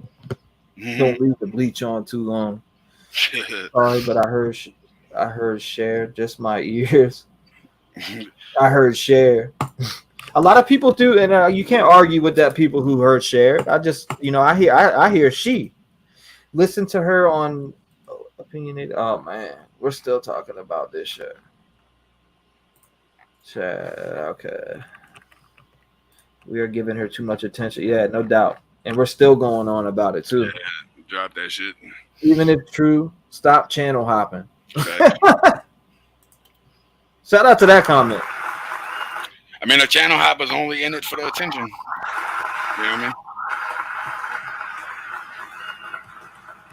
what I mean? How to present? How do I didn't put the audio on here. What's going on? I want to get right to this. I want to go over this real quick. I've been going through all the old shit. Taking a deep dive. For real, I've been going through all just to listen, because if you go back and listen to shit beforehand, you catch stuff. Me, it's not real yet. I'm a bit in denial. I'm hoping for justice. That's why I'm trying to switch myself into that mode to try to find some justice. That's where I'm at. I get it. Steve, Olivia? Yeah, I just know my sister, she was a hard worker, and just sitting in my bed and crying myself to sleep isn't going to do her any justice. And that's not what she'd want me to do. She'd want me to stay active and doing what I can to spread her message and hope that we can find this suspect or suspects. And that's how I feel. I get it. She's got a great smile. We keep showing that picture. I know your family's been frustrated with the investigation so far, understandably so. Here we are a week and a half out, and really not much information about this. Does not appear to be a suspect. Tell me, Olivia, what specifically you've been frustrated with, because you did your own work here. For instance, you found video of the food truck, for example, where two of the victims were seen the same night as this killing. Yeah, I would say. It said, hold up. Cricket Moon says, could it be possible that BF didn't see a naked guy leaving, but a naked guy in the house? It would explain some shit. I mean, to me, all that would explain was he got rid of his clothes. I mean, or who's to say he wasn't another victim, a potential victim that got away or something? You know what I mean? We don't know that. If that was a real thing of a naked guy running away. That's, yeah. I mean, I could see a naked guy running away, say he was in the shower or something, and come out and your boy's in the middle of doing what he's doing. Boom. Takes off running out the house to get away. Or like we said the other day, if, he took all his clothes off I mean, I would run away from a scene like that if I just did that. You know what I mean? Ain't no doubt. It was she shared would not make sense. It was she shared would not make sense. I muted my mic for a minute and just went back and watched it. Yeah, like what that person just said is 100% facts. It wouldn't make sense. The word share in it, please, would not make sense. Who just messaged me? Detective John says, I'll come up on the panel. Can you send us link? Send Detective John the link. He just asked. All right, Detective John. We'll bring Detective John up here and have a little discussion, man. Let's where's Detective John at? We got a little bit for him. Let's see. Detective Wombo. Hold up, Detective John. I got you. All right, we'll bring Detective John up on panel. Let's talk to Detective John. Now, I got some things I want to ask him particularly.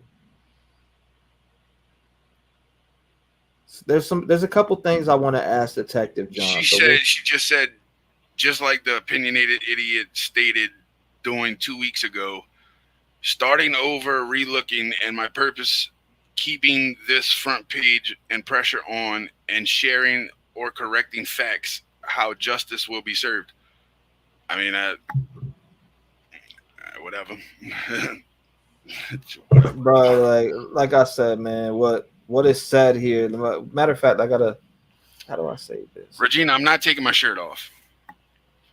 Regina said, Isaac, please take your shirt off. They mentioned the naked man running. Nah, I'm good. I'm not taking my shirt off. Regina, your husband's gonna get your yeah, for real. You know? Hold up. I gotta bookmark this I'm bookmarking this. Nancy H. She said, move on, Isaac. I'm more willing to move on. Just tell your friend 3434 to move on. And that's how we move on. Hold up, Detective John, I'm getting this to you right now. Here we go. Let me pull up this email. Yeah, Susie, he's sending them the link. You gotta check your phone, Detective John.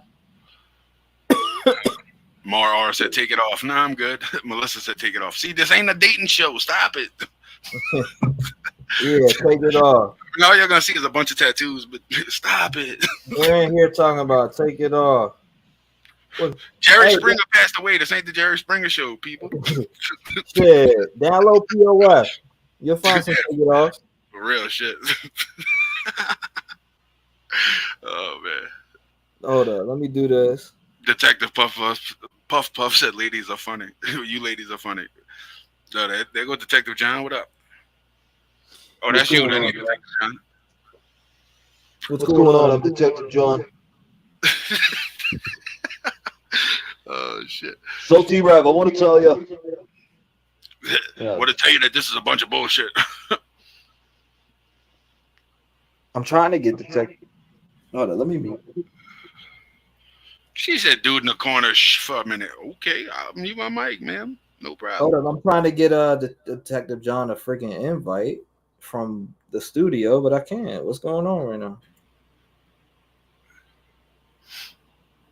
I can't get an invite from the phone? That's weird. Yeah, I don't know how to do that either on StreamYard. All right, Detective John. Here we go, Detective John. Where you at?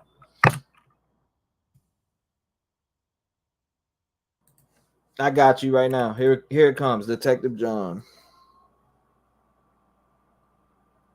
Yeah, shout out Lady Boss Brooklyn. Why the heat towards Isaac? I wouldn't. I don't know. I don't know why they. I mean, they don't like that I'm blunt. I guess. I don't know. I can deal with it though. They ain't gonna hurt my feelings. Hurt my feelings. The ones that I don't have, try. Go ahead. Melissa said, "I think he's sexy. I won't ask him to take his shirt off." Moving on from my shirt. Damn, I can't remember the name. Savage from earlier. Yeah, she don't like me. That's fine. But Savage, the one that says she grew up by Junos. I don't know if you read what my shirt says. The shirt I have on today is the West Bank. Shout out to the West Bank of New Orleans. The wank.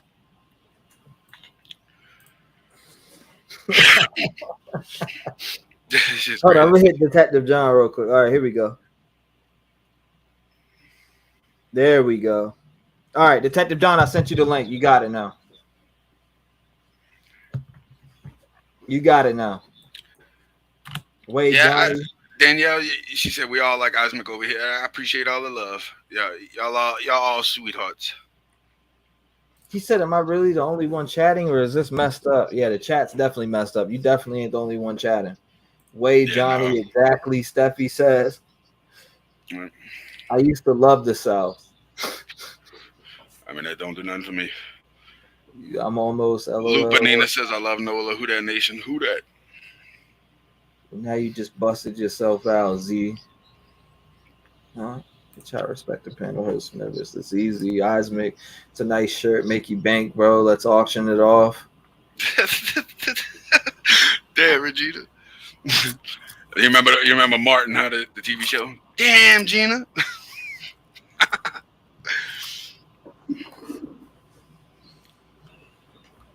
We got 1,000 people in here. Shout out to y'all. 1K. This is taking me back to the end of last year when they would have had. I think one time we had like 3,000 people watching. Helen Kirby, yeah, no shit. 5K. Eliza, I just seen you said LSU. Eliza Crimeberry. If you watch any of the LSU games when the male cheerleaders are running around on the field and stuff, the shortest one, that's my nephew, Andon. There we go. Detective John is in the building. What is going on, Detective John, on the panel? What is up, man? You brought your tenfold or what, bro? Hey, what's going on? What's up, man? I like your hat, man. Yeah, that's my sponsor for my softball team. It's called Suncoast. They make bats. Oh, what's up? This is my sponsor right here. I see that, man.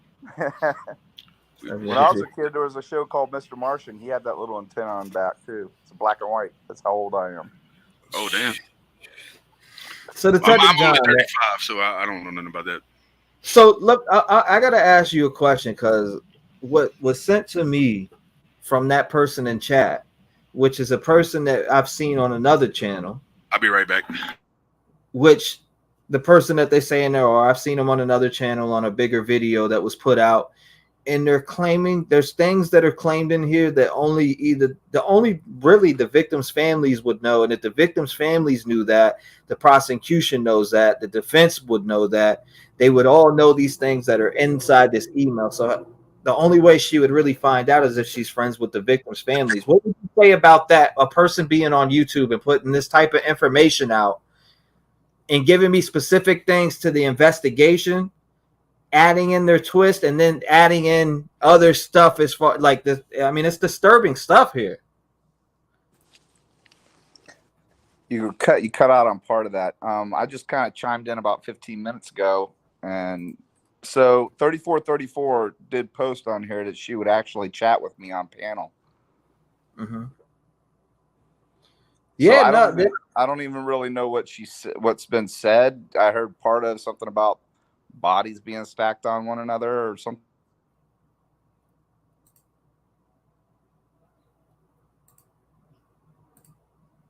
You there still? You cut out. There you go. There you go. Coming in and out. You're good. So, oh hell no. Nah. But I'm just saying though, like, all right, so they're under a gag order, right? And I get that type of information sent to me. Like, this is information that if it touched the FBI's desk and it was real, it's crazy.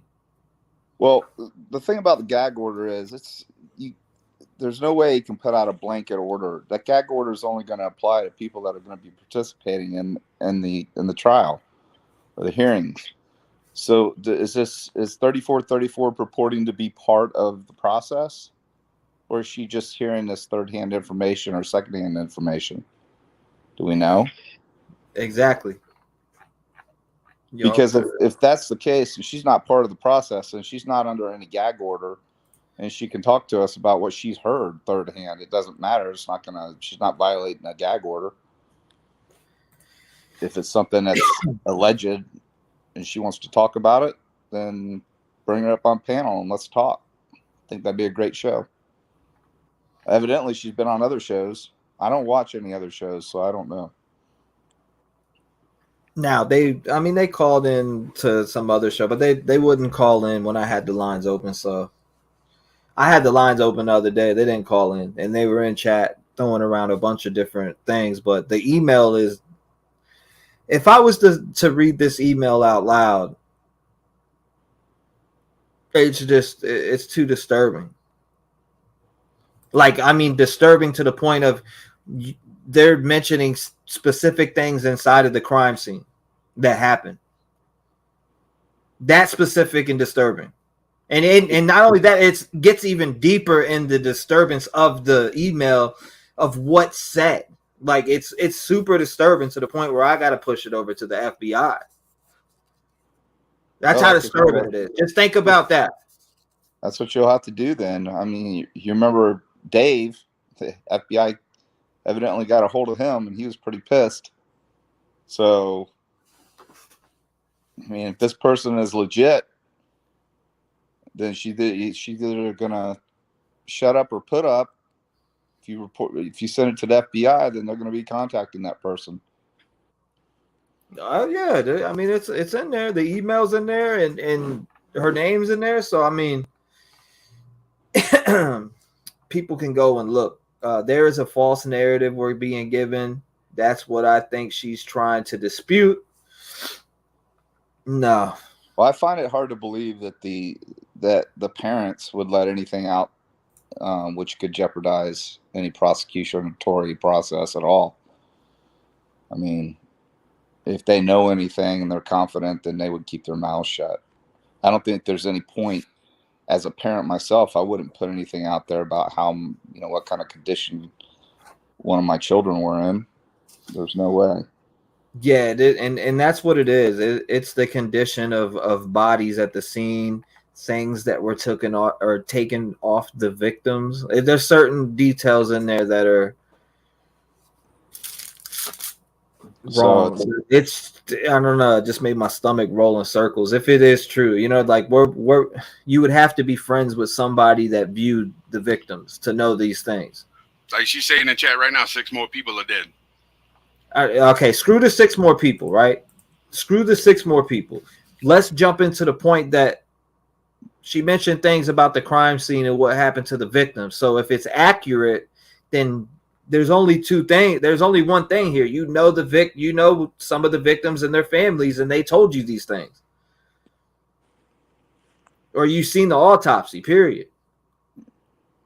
Can you feed me a little bit of information as to what's been said, or? Man, yeah, I can send it to you because she says in the email to send it to you, right? Let me look at that last part. I'll send it to you and you can look at it right now. Hold up 1 second. Let me see, because I want you to see exactly what I'm talking about. Carrie says put 3434 on panel. She won't come up. If you go up, 3434 said that she would come on panel and speak with us. Yeah, I mean, she said it, but then you tell her to do it and she makes up another excuse or something. Well, then I say we move on because she's got no integrity then, as far as I'm concerned. She's got no, if she's not going to come on panel and talk about it, then let's talk about something else. Like I was saying earlier, a lot of people just want the attention. They want recognition for something, and this ain't the way to get it. All right, so another thing I wanted to discuss, Detective John, was you remember when I asked you and Cindy the other day about what was it, about how the defense is going to interview her and they can hold things in their pocket? Well, in Idaho, that's law. They can hold that shit in their pocket. But they did come to a point and talked about if something is written down, they have to disclose that. They can hold it in their pocket, but when it comes to trial and she's put on the stand and she's listed as a witness, they cannot hold in their pocket what she divulged to them and then just, launch this big surprise testimony and trial. That would be part of discovery. So if a PI is going to investigate her, then he can't. He's he's subject to as a witness just like anyone else. So if they were to, subpoena him, and he'd have to give a deposition as to what he spoke to her about, the questions asked, and then he would have to divulge that for the prosecution. That's part of discovery. You cannot just come in and just drop bombshells, because they've got to be able to depose him as well and ask him what he found in his investigation. It's part of the process. So I don't know what that law says, but that's here. I'll read it to you because I have it. I can read it to you more in depth here. You ready? Defense information not subject to disclosure in Idaho, except as to scientific or medical reports. This rule does not authorize the discovery or inspection of reports, memoranda, or other internal defense documents made by the defendant or defendant's attorneys or agents in connection with the investigation or defense of this case, or of statements made by the defendant or prosecuting attorney or defense witnesses or prospective state or defense witnesses to the defendant, defendant's agents, or attorneys. Yep, that still doesn't change the fact that PI can be subpoenaed as well and asked to divulge what his discussion was with them. I mean, that's something new to me. I've never heard of that, but part of discovery is there's no surprise witnesses or bombshells to be dropped. That PI is a witness. He can be subpoenaed by the prosecution. I don't know. That sounds like a... This may affect the trial. Send it to Detective John. I mean, with this statement right here, if it was true, it would definitely affect the trial in many ways. What? So yeah, that the statement that 34 person is making. And Stevie Irwin says that she's been up here before. You said in the chat she has not been on my channel. She hasn't. She said she got through one time, and that person, and she didn't say divulge any information. So no, I don't count that as being on here. I don't count that as divulging information. You haven't came on here. You haven't spoke the one time that you got through. You hung right up, or you got hung up on by the Google breaking because we had 5,000 people in here at that time. And she did stay. I reached out to this channel, and this channel, and I reached out to the DT show because I thought that was Detective John, but it wasn't Detective John. Detective John was here. She originally said she reached out to me first and couldn't get to me at all, so she went to other channels. That's specifically what she said at the top. I will say that.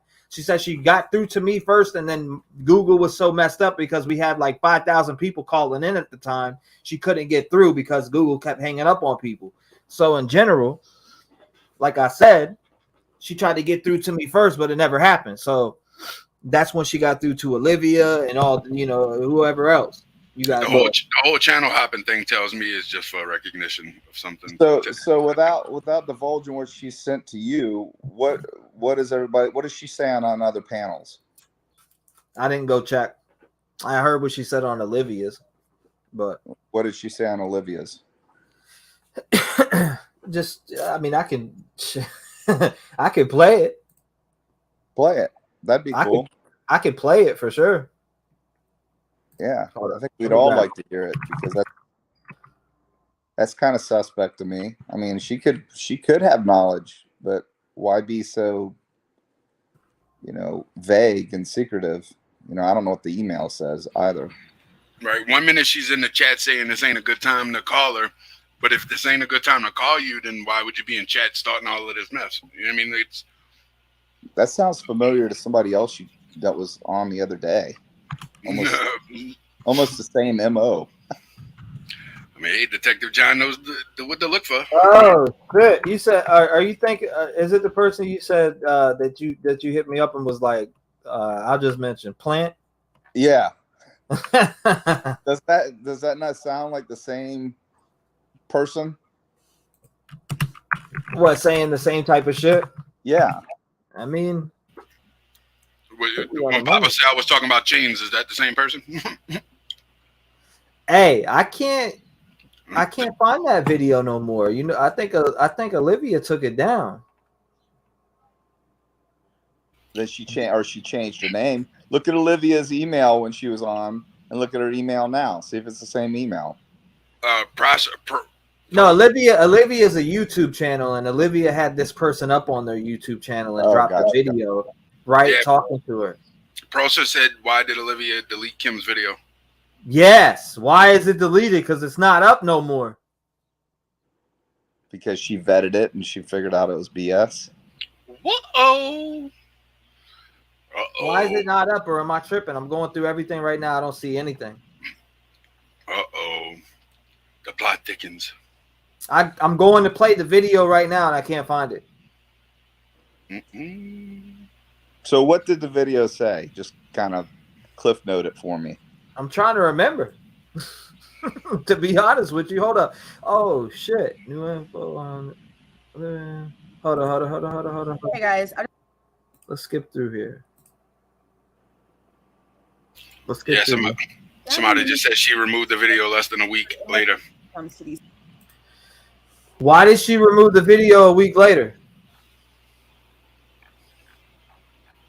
I wonder.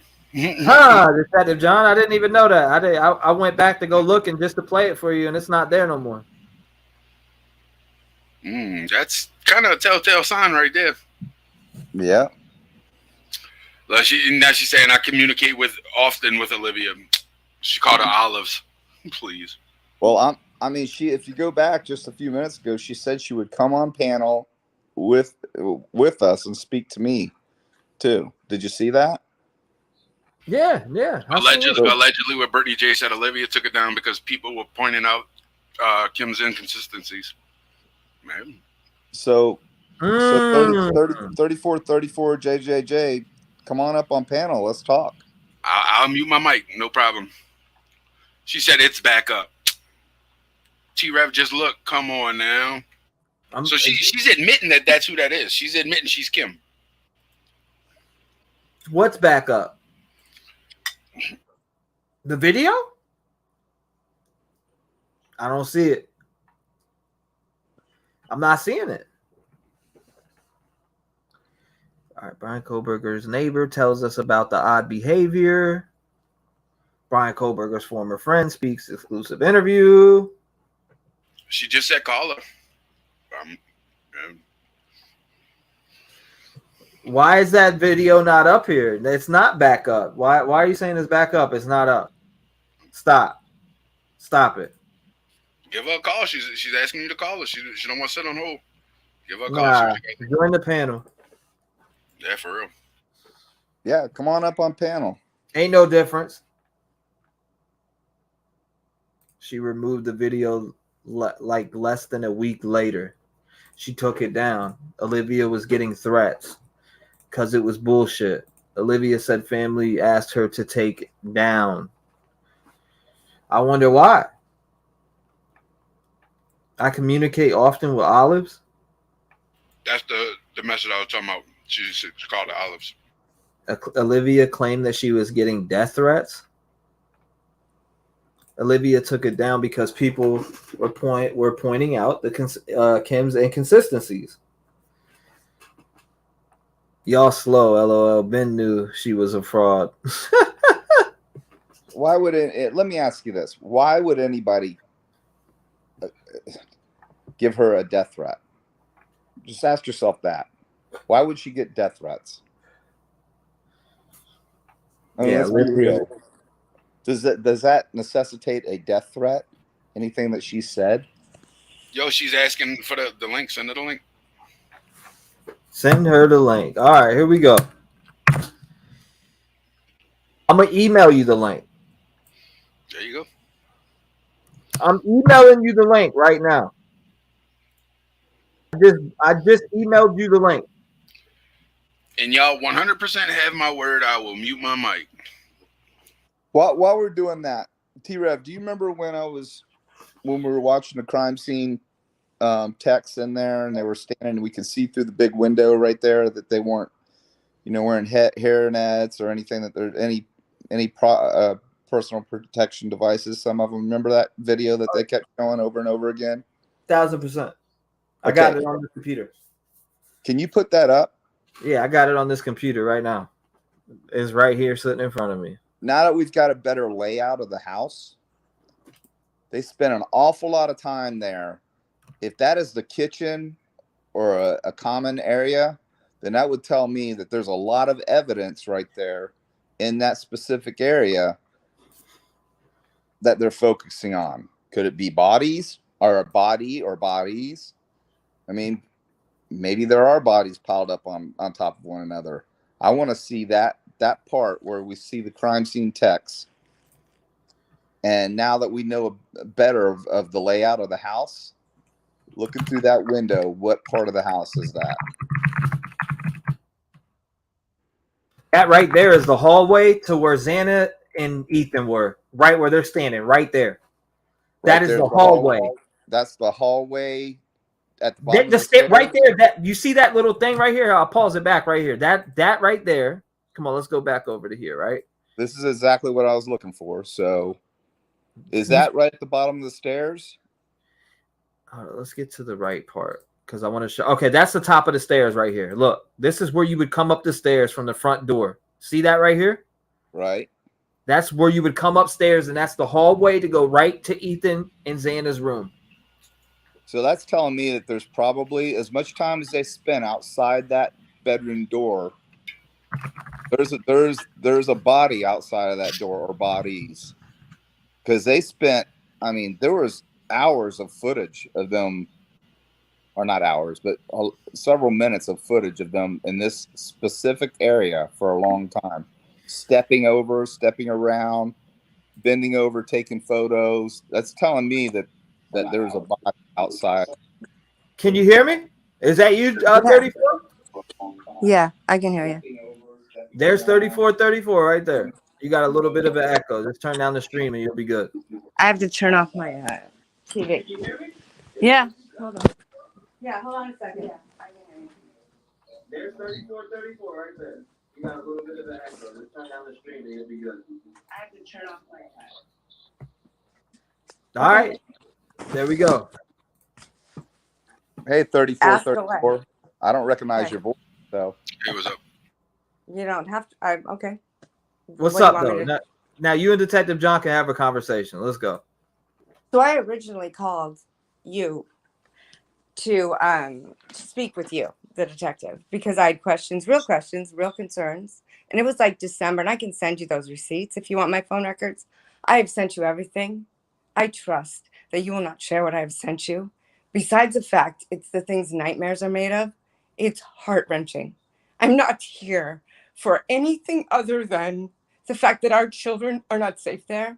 And I love police officers. My godfather is a New York City firefighter. I love police. I was taught to call them police officers, not cops, not anything else. I respect them. But when it's bad or when some are bad, where do you go? Who do you call? Who do you speak to? When you have information you didn't even ask to have and you wind up with it. And yes, I trust my source. I trust my source. And the reason I'm not gagged is because I said no. If you don't tell me the truth, I'm not going to be gagged. I'm going to scream from every rooftop until there is justice for these children and until these kids on these campuses are safe. There's 2 campuses here. And yes, there are 6 more dead bodies. One is a U of I student who was a journalism major, who died over spring break when he was in Seattle. And the 2 people who actually are responsible for his death are sitting in jail in Centralia, Washington, just so you know that. There's another 5 people, including the SWAT kill at Wazoo. Drug-related suicides. They never tell us the truth. There's no transparency in these schools. Literally, they own me. My life savings is in these schools. I trust them.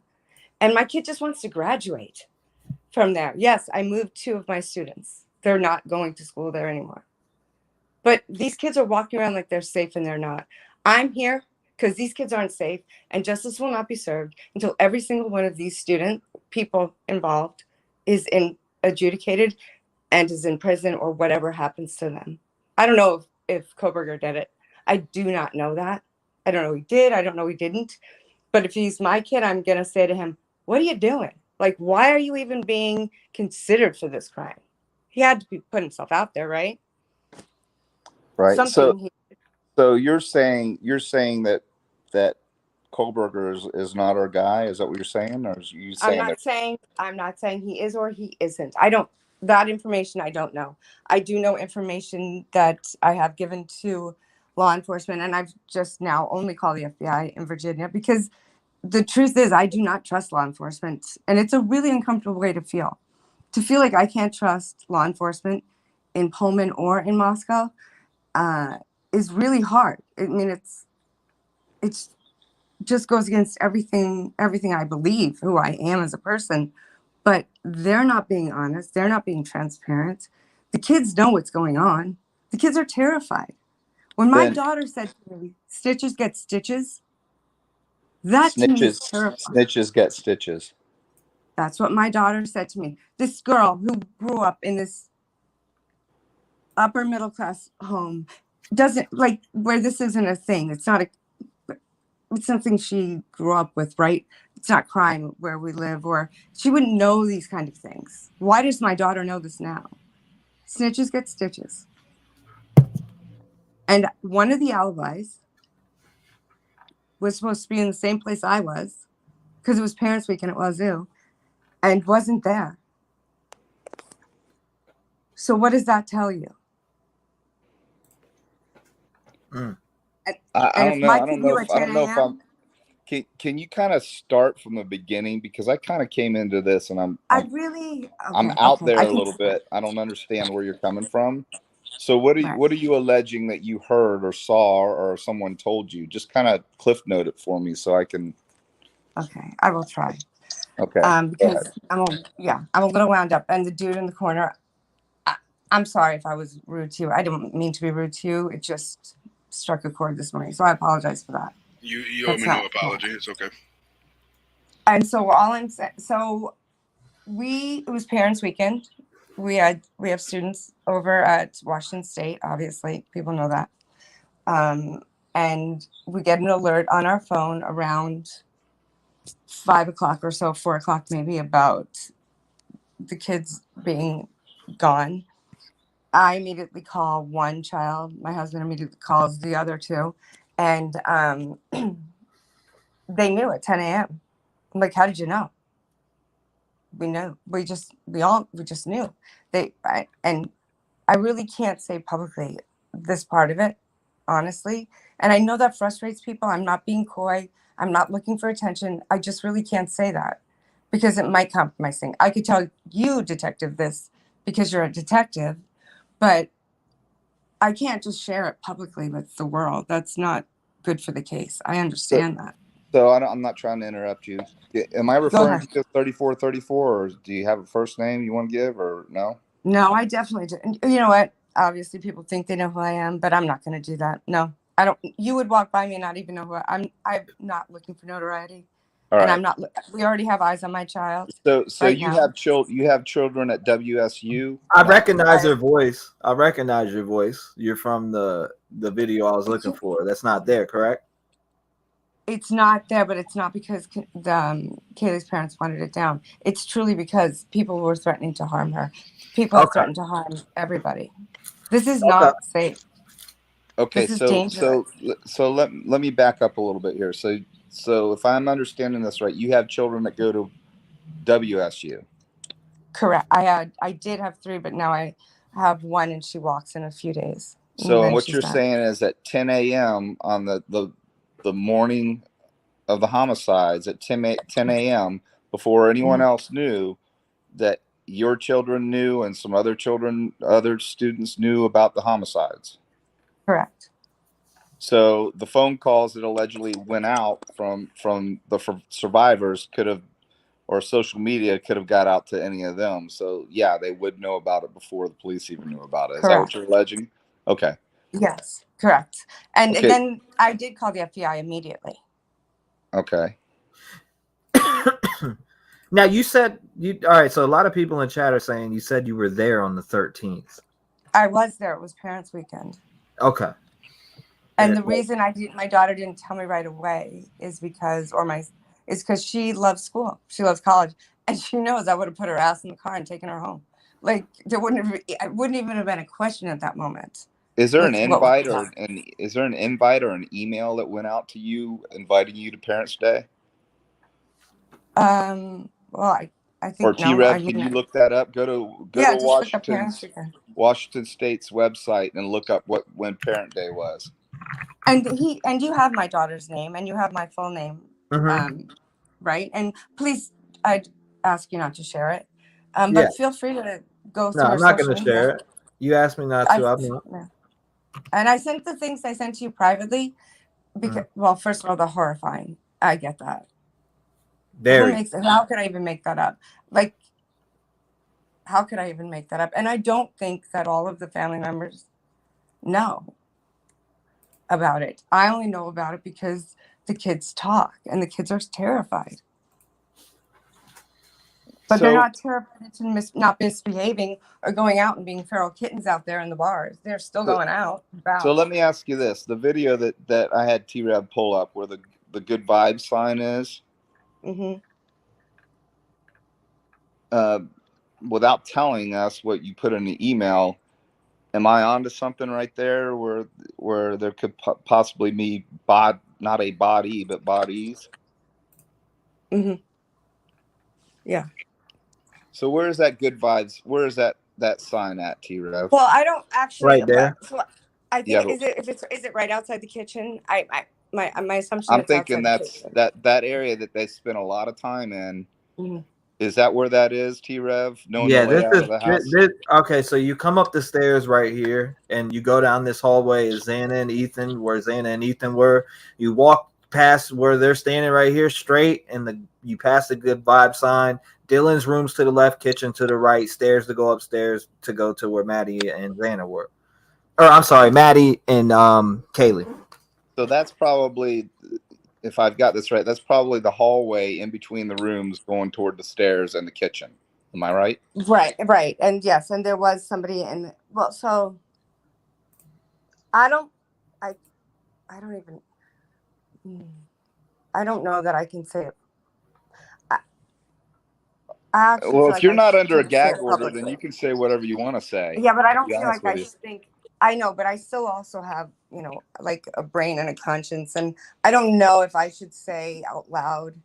I will tell you privately, but I don't feel like for the general public, because I don't know what all the parents and the families know. And I'm not going to deliver that information. When I spoke with Olivia, and Olivia actually contacted me, I didn't contact her. What I've said all along is I don't know Kaylee's family, but I do know they're gagged, and I'm not speaking for them, but I'm just keeping it on page one, because on page one we'll get justice eventually. I don't want it to go cold, and I want kids to know to be careful. You're not safe. That's my purpose. Inevitably, this is all going to come to fruition anyway. We're going to know everything about this case, and I don't think divulging the way that the bodies were left is going to affect anything. I mean, it's so whatever you heard. We can only assume that it's third-hand information, and you take that like a grain of salt. But if you're saying that bodies were removed from the rooms and piled up in a pile, I didn't say they were in a pile. I did not say their bodies were in a pile. I didn't say that. No, I'm just giving an example.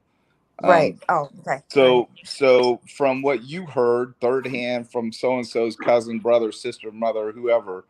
Right. So what you heard, I don't see there being any problem in you telling us what you heard about the crime scene, because you're not under any gag order. Right. And they did call me and ask me not to speak. And they asked my kids to sign the statement. I said, and excuse my language, but I said, fuck no. Are you kidding me? You guys can't even tell us the truth.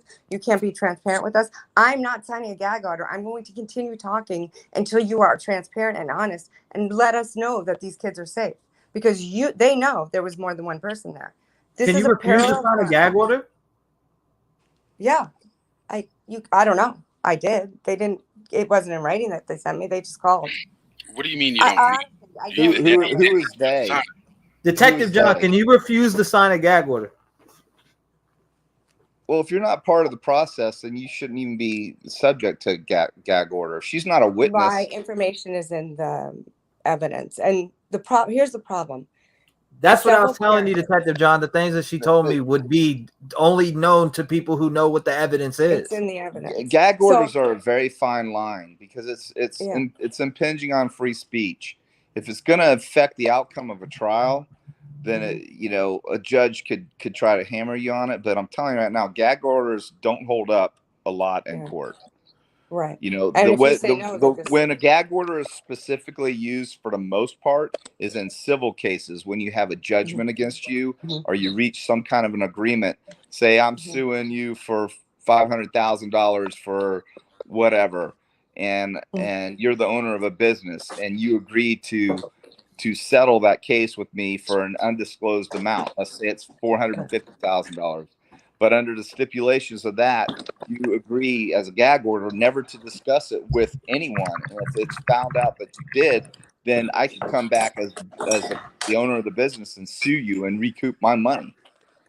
So that's when gag orders are mostly used in court. They're not. They're used a lot more for civil cases than they are for criminal phase cases.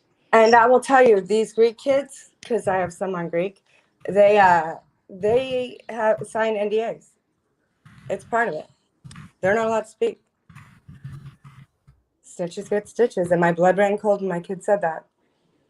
And the thing is, they're lying from the onset because the original story is exactly what the original story was. That the surviving roommates were downstairs, locked behind Bethany's bedroom door. See how she's stepping over in that video right there, bending down with the swab? There's a body there. I'm telling you right now.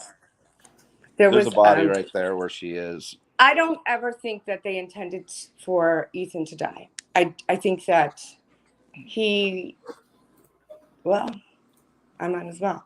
So you're kind of telling me right there that that's Ethan's body. Mm-hmm. But he woke up. He was hit in the head, and he woke up. Well, he wasn't supposed to die. We can speculate on a lot of things, but also if as a man, and I've got a fighting history, and I'm sure T-REV probably does too. But if you look at him in a traffic stop, if you look at his right hand, his top two knuckles are swollen and red, like he's been in a knockdown drag out. When you punch somebody in the head, you tend to break knuckles. Go to that traffic stop, T-REV. Yeah, and I hear what you're saying about his hands, right? Yeah, I'm not saying that Kohberger didn't do it. I'm just saying he's not the only one. I got scars on my hands from it. I mean, I've got this knuckle right here is jacked up. See it on the end? That's from hitting the heavy bag without anything. A heavy bag do it to you too. Yeah. Well, and he obviously fights. Look at his nose. Now, here's the other thing. I have a really hard time with Washington State University allowing him to continue to teach in classroom 12 when my kid was in classroom 13. And also to be a person who's trusted to walk students home. That's a huge deal. And so I called the school and I said to them, and I'll tell you who I spoke with, and you can double check with her, Heather, in the Dean of Students office.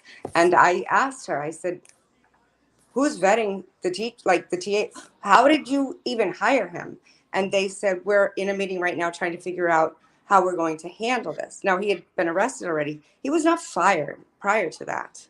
He was, yes, but he was like under review, but TAs are under review. I've never had I have 7 children. Not one of them have ever liked a TA. They're full of themselves. They're a little boastful. They got some ego going on, which they've earned. And they think they can do it better. They're not seasoned yet, right? It's kind of the nature of a TA. I get it.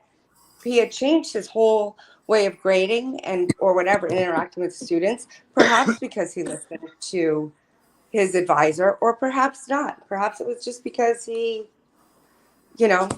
was going on adrenaline from what he had done before. I don't know if he did it. I'm not standing up for him. I just know for a fact that the roommates or the surviving roommates saw more than 3 people outside, and there were more than 3 people inside. That's all I know. And they thought that they were being shaken down to keep their mouths shut. That's what I know. And so they did. You're saying that there's 5 people involved, or there's 6 There's people? more than 5 people involved. Yeah, I don't have an exact number. I can't give you an exact number, but I do know that some of the students were involved, Sigma Chi's, some other students, and I don't know if they're all Sigma Chi's. I know some of them were in different frats. AP was a part of it, and I don't believe the students knew anybody was going to die. I think they just knew they were getting a warning and a shakedown to keep their mouth shut. And I think somebody owed money, and that has a part of it. That's what one of the kids said. Who is they? Who is they? What do you mean? Yeah, they. Because you said they a lot. That's what I said earlier too. Who is they? They are the people. They are. So the students aren't going to say a word. And when I called the FBI, I said, you can either believe me or you don't have to, but this is the information I've been given by students who are not going to speak to you, but I still feel like I should give it to you. So I did. They took the report. I was called back. I know it's in the report, included in the report, because the the investigator for the defense called me and he verified that it was in there. That's how he got my name and number. And I still said, I'm not giving you the name of the students who gave it to me because I'm not doing that to them. Either you believe me or you don't, and you investigate what I've told you, or you don't. But I'm not the only parent who did that. And there were a lot of things in the beginning that, so they said they had how many, 10,000, whatever, I don't know. But how many of those were from the same person? I guarantee you I called them over 500 times, literally. So did other mothers. Ethan sent a text to a boy, and that mother tried calling law enforcement in Moscow for 15 days. That was the last text message anybody has any awareness of or did that Ethan had sent. So was Ethan sending out a message as they were being attacked, or are you just saying? I don't know that. I don't know that. I don't have that. I don't know that. I'm just saying that's just an example of why law enforcement, we don't trust law enforcement. Washington State University had 4 officers, the school's officers, removed or quit or whatever and fired because of sexual inappropriate contact with students. Like, these schools are running under their own set of rules. They don't listen. They don't care. It's insane. I don't even understand, as a human being, an adult and a parent, how you don't say to a kid, when I call the school and say, they just offered my kid cocaine. Is that okay? Wouldn't you go and check that out? I mean, if it's not an employee of the school that's offering them cocaine, I don't see why it matters to the school. I mean, okay, so it's on Greek Row in one of the fraternity houses. I don't know. But is it an employee of the school, though?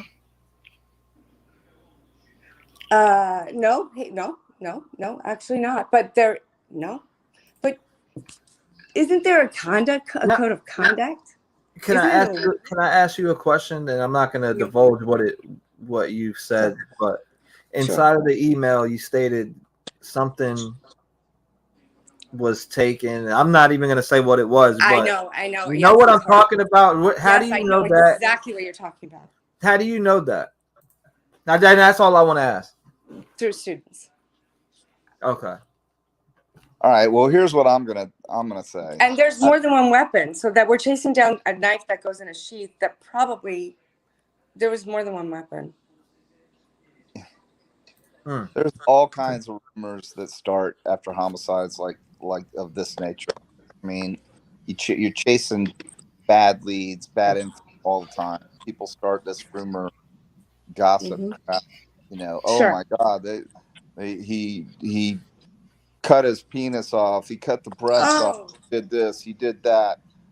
That stuff. I'm telling you, in cases I've had one here at a local, college that we have here, where a guy was stalking a girl, and you wouldn't believe the stories that the parents were told by friends that weren't even remotely true.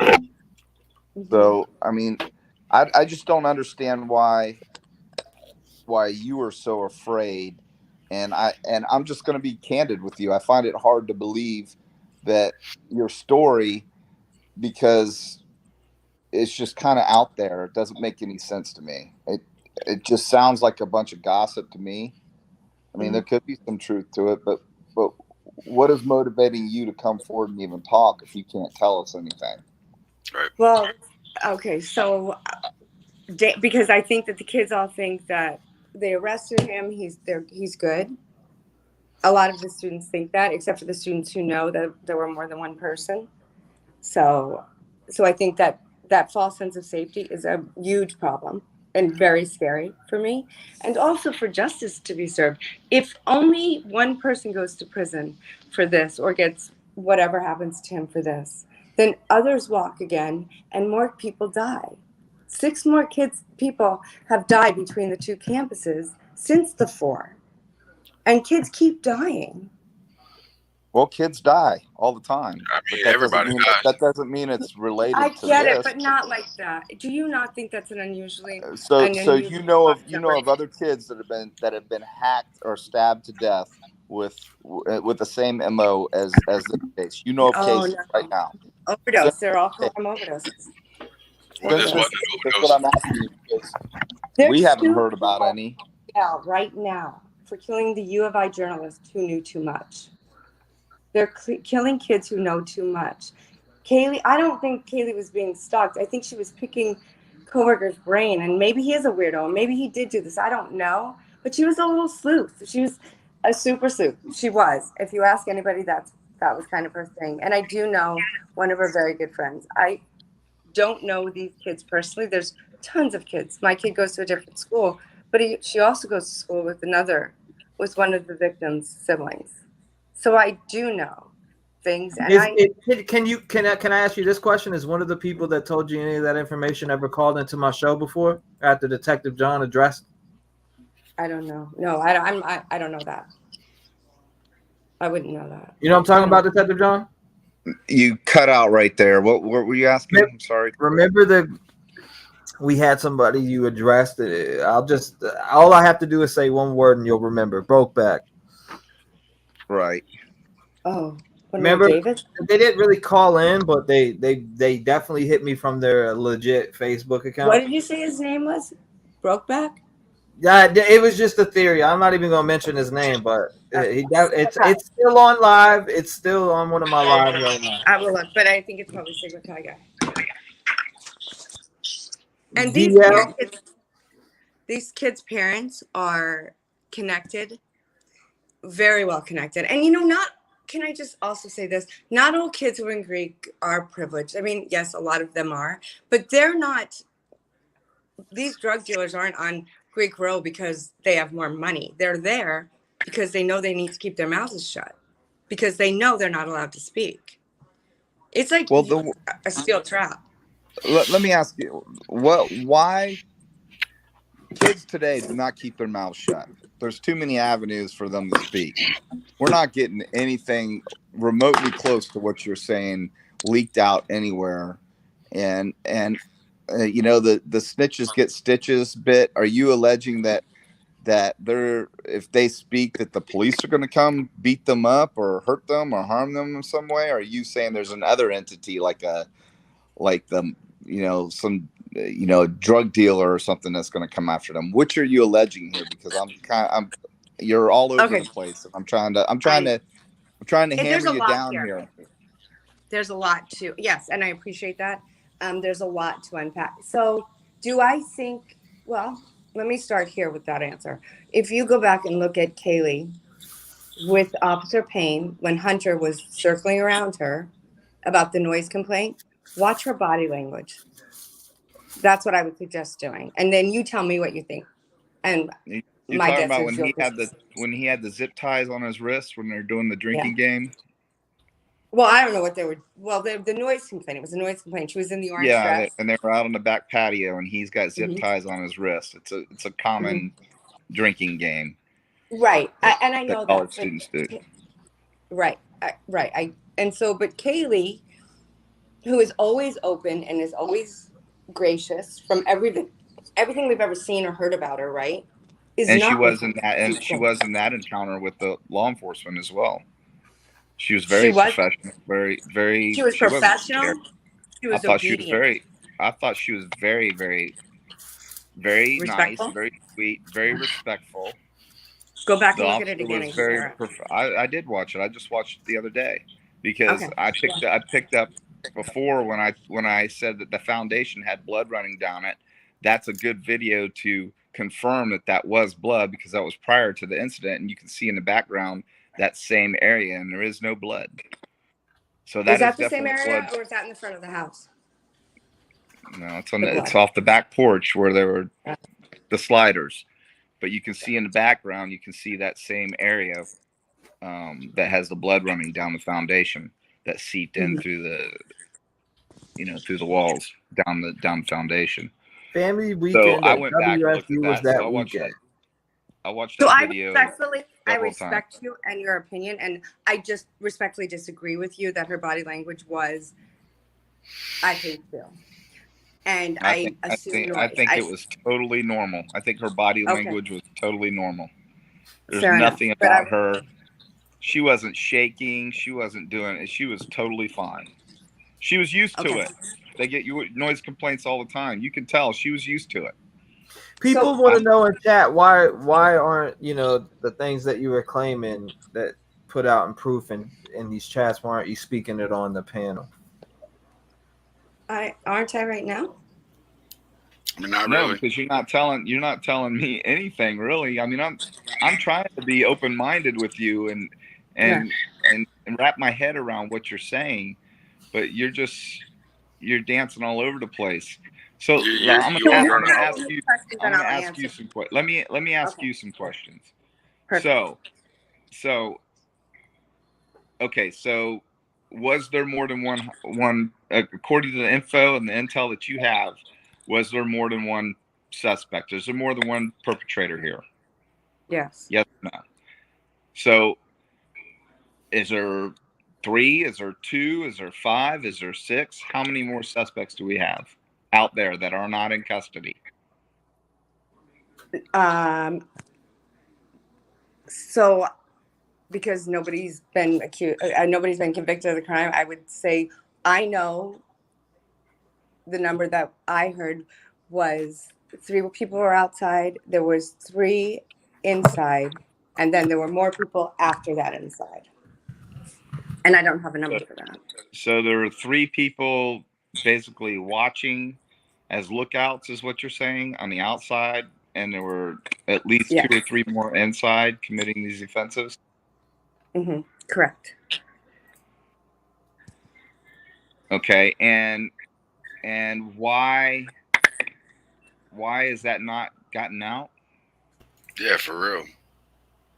I don't know. That's the question. Like, that's exactly. Because you're the only person I've again, I only watch this show, but you're the only person that I've heard anything remotely similar to that. Now, there are people that are saying that they think it's more than one person because they don't believe that one person could commit this crime, which I absolutely 150,000% believe that he could have done this by himself, because you got to look at this as an ambush. It's 3:30, 4 o'clock in the morning. These people are tired. Those 2 downstairs were probably, I'm not trying to be blunt, they were probably having sex or just got done having sex. They were probably ambushed and, had no idea what was coming. The girls, Maddie and Kaylee, Maddie was pretty inebriated just watching her at the food truck. She would have been easy prey. She's not going to be able to fight back too much. And, I don't know about the rest of them. Allegedly, they were all out partying. Bethany and Dylan were home, but they had been out earlier as well. And you're talking about 3 or 4 o'clock in the morning. Even if they were out, they were probably 2 shits into the wind, sleeping till noon the next day, which is proven to be true or alleged. That's why they didn't get up and find the bodies when they found them. I find nothing about this investigation that would lead me to believe that there's anyone else involved. I think they've got their man, and I think they're proving their case, and there's going to be a ton of stuff that comes out in these hearings and the suppression hearings and the, there's going to be multiple hearings. I heard that there's one coming up in March. Did you hear that, T-REV? They've moved one. March 25th, motion for the gag order. Motion for the gag order. You mean May, correct? Is that the May one? Yeah, I'm sorry. May. Yeah, May is the gag order. Motion for gag order. That's going to be a telling event, but I'm not saying that you're lying or anything. You're getting this stuff third hand, but you're getting it from kids who love to have conspiracy theories and this rumor pill that's out there is just crazy. I don't know why people are finding So I it can so hard tell to you believe. things that I can tell you separately that I think I can't say it out loud. I'm not going to put people at risk. I just don't see what's the point of coming up on a channel that has how many people in here watching it? Over 1,000. There's over 1,000 people watching it, but you're saying I don't want to say it publicly. You're saying enough publicly. Over 1,000 people now know and question maybe, and over 1,000 people. There's 1,338 people watching right now. Good. I hope they're careful with their children. I hope they don't take what's being told to us without questioning it, because it needs to be questioned. And I could be wrong. I hope I'm wrong. I really truly do. So you're saying I need no attention. Here's the message that I'm getting from you. Mm-hmm. Parents, your kids aren't safe. Your kids are not safe. Don't believe what you're being told. There's other murderers out there that are going to do the same thing potentially to your children at WSU and Idaho University. So don't believe what you're hearing. This is all BS, and your kids aren't safe. Be careful. What you want to get out there? I'm saying be careful. Yes, they're not necessarily safe. What we're being told isn't actually what the kids know. Have a conversation with your children. I'm to believe that law enforcement knows this as well, according to you, and law enforcement is saying that they've got their man, and they're not warning anybody that there's still potential, knife wielding homicidal maniacs out there that are going to kill your children. They're not saying be on the lookout. You're not safe. Exactly, they're not. Why would they do that? Why would a law enforcement entity of any part of law enforcement, FBI, FDLE, Idaho State Police, Washington State Police, why would any of those agencies, it's incumbent upon them to protect and serve, not be divulging information that would lead everybody to be on their toes and be on the lookout and not be callous in anything they do? Then why would they do that? I don't know. I'm not going to speculate why. I just know that what they're saying isn't matching what is happening. They said that it was a targeted event, that nobody was in danger. That's what they said. It was a targeted event. In my opinion, it was 100% a targeted event.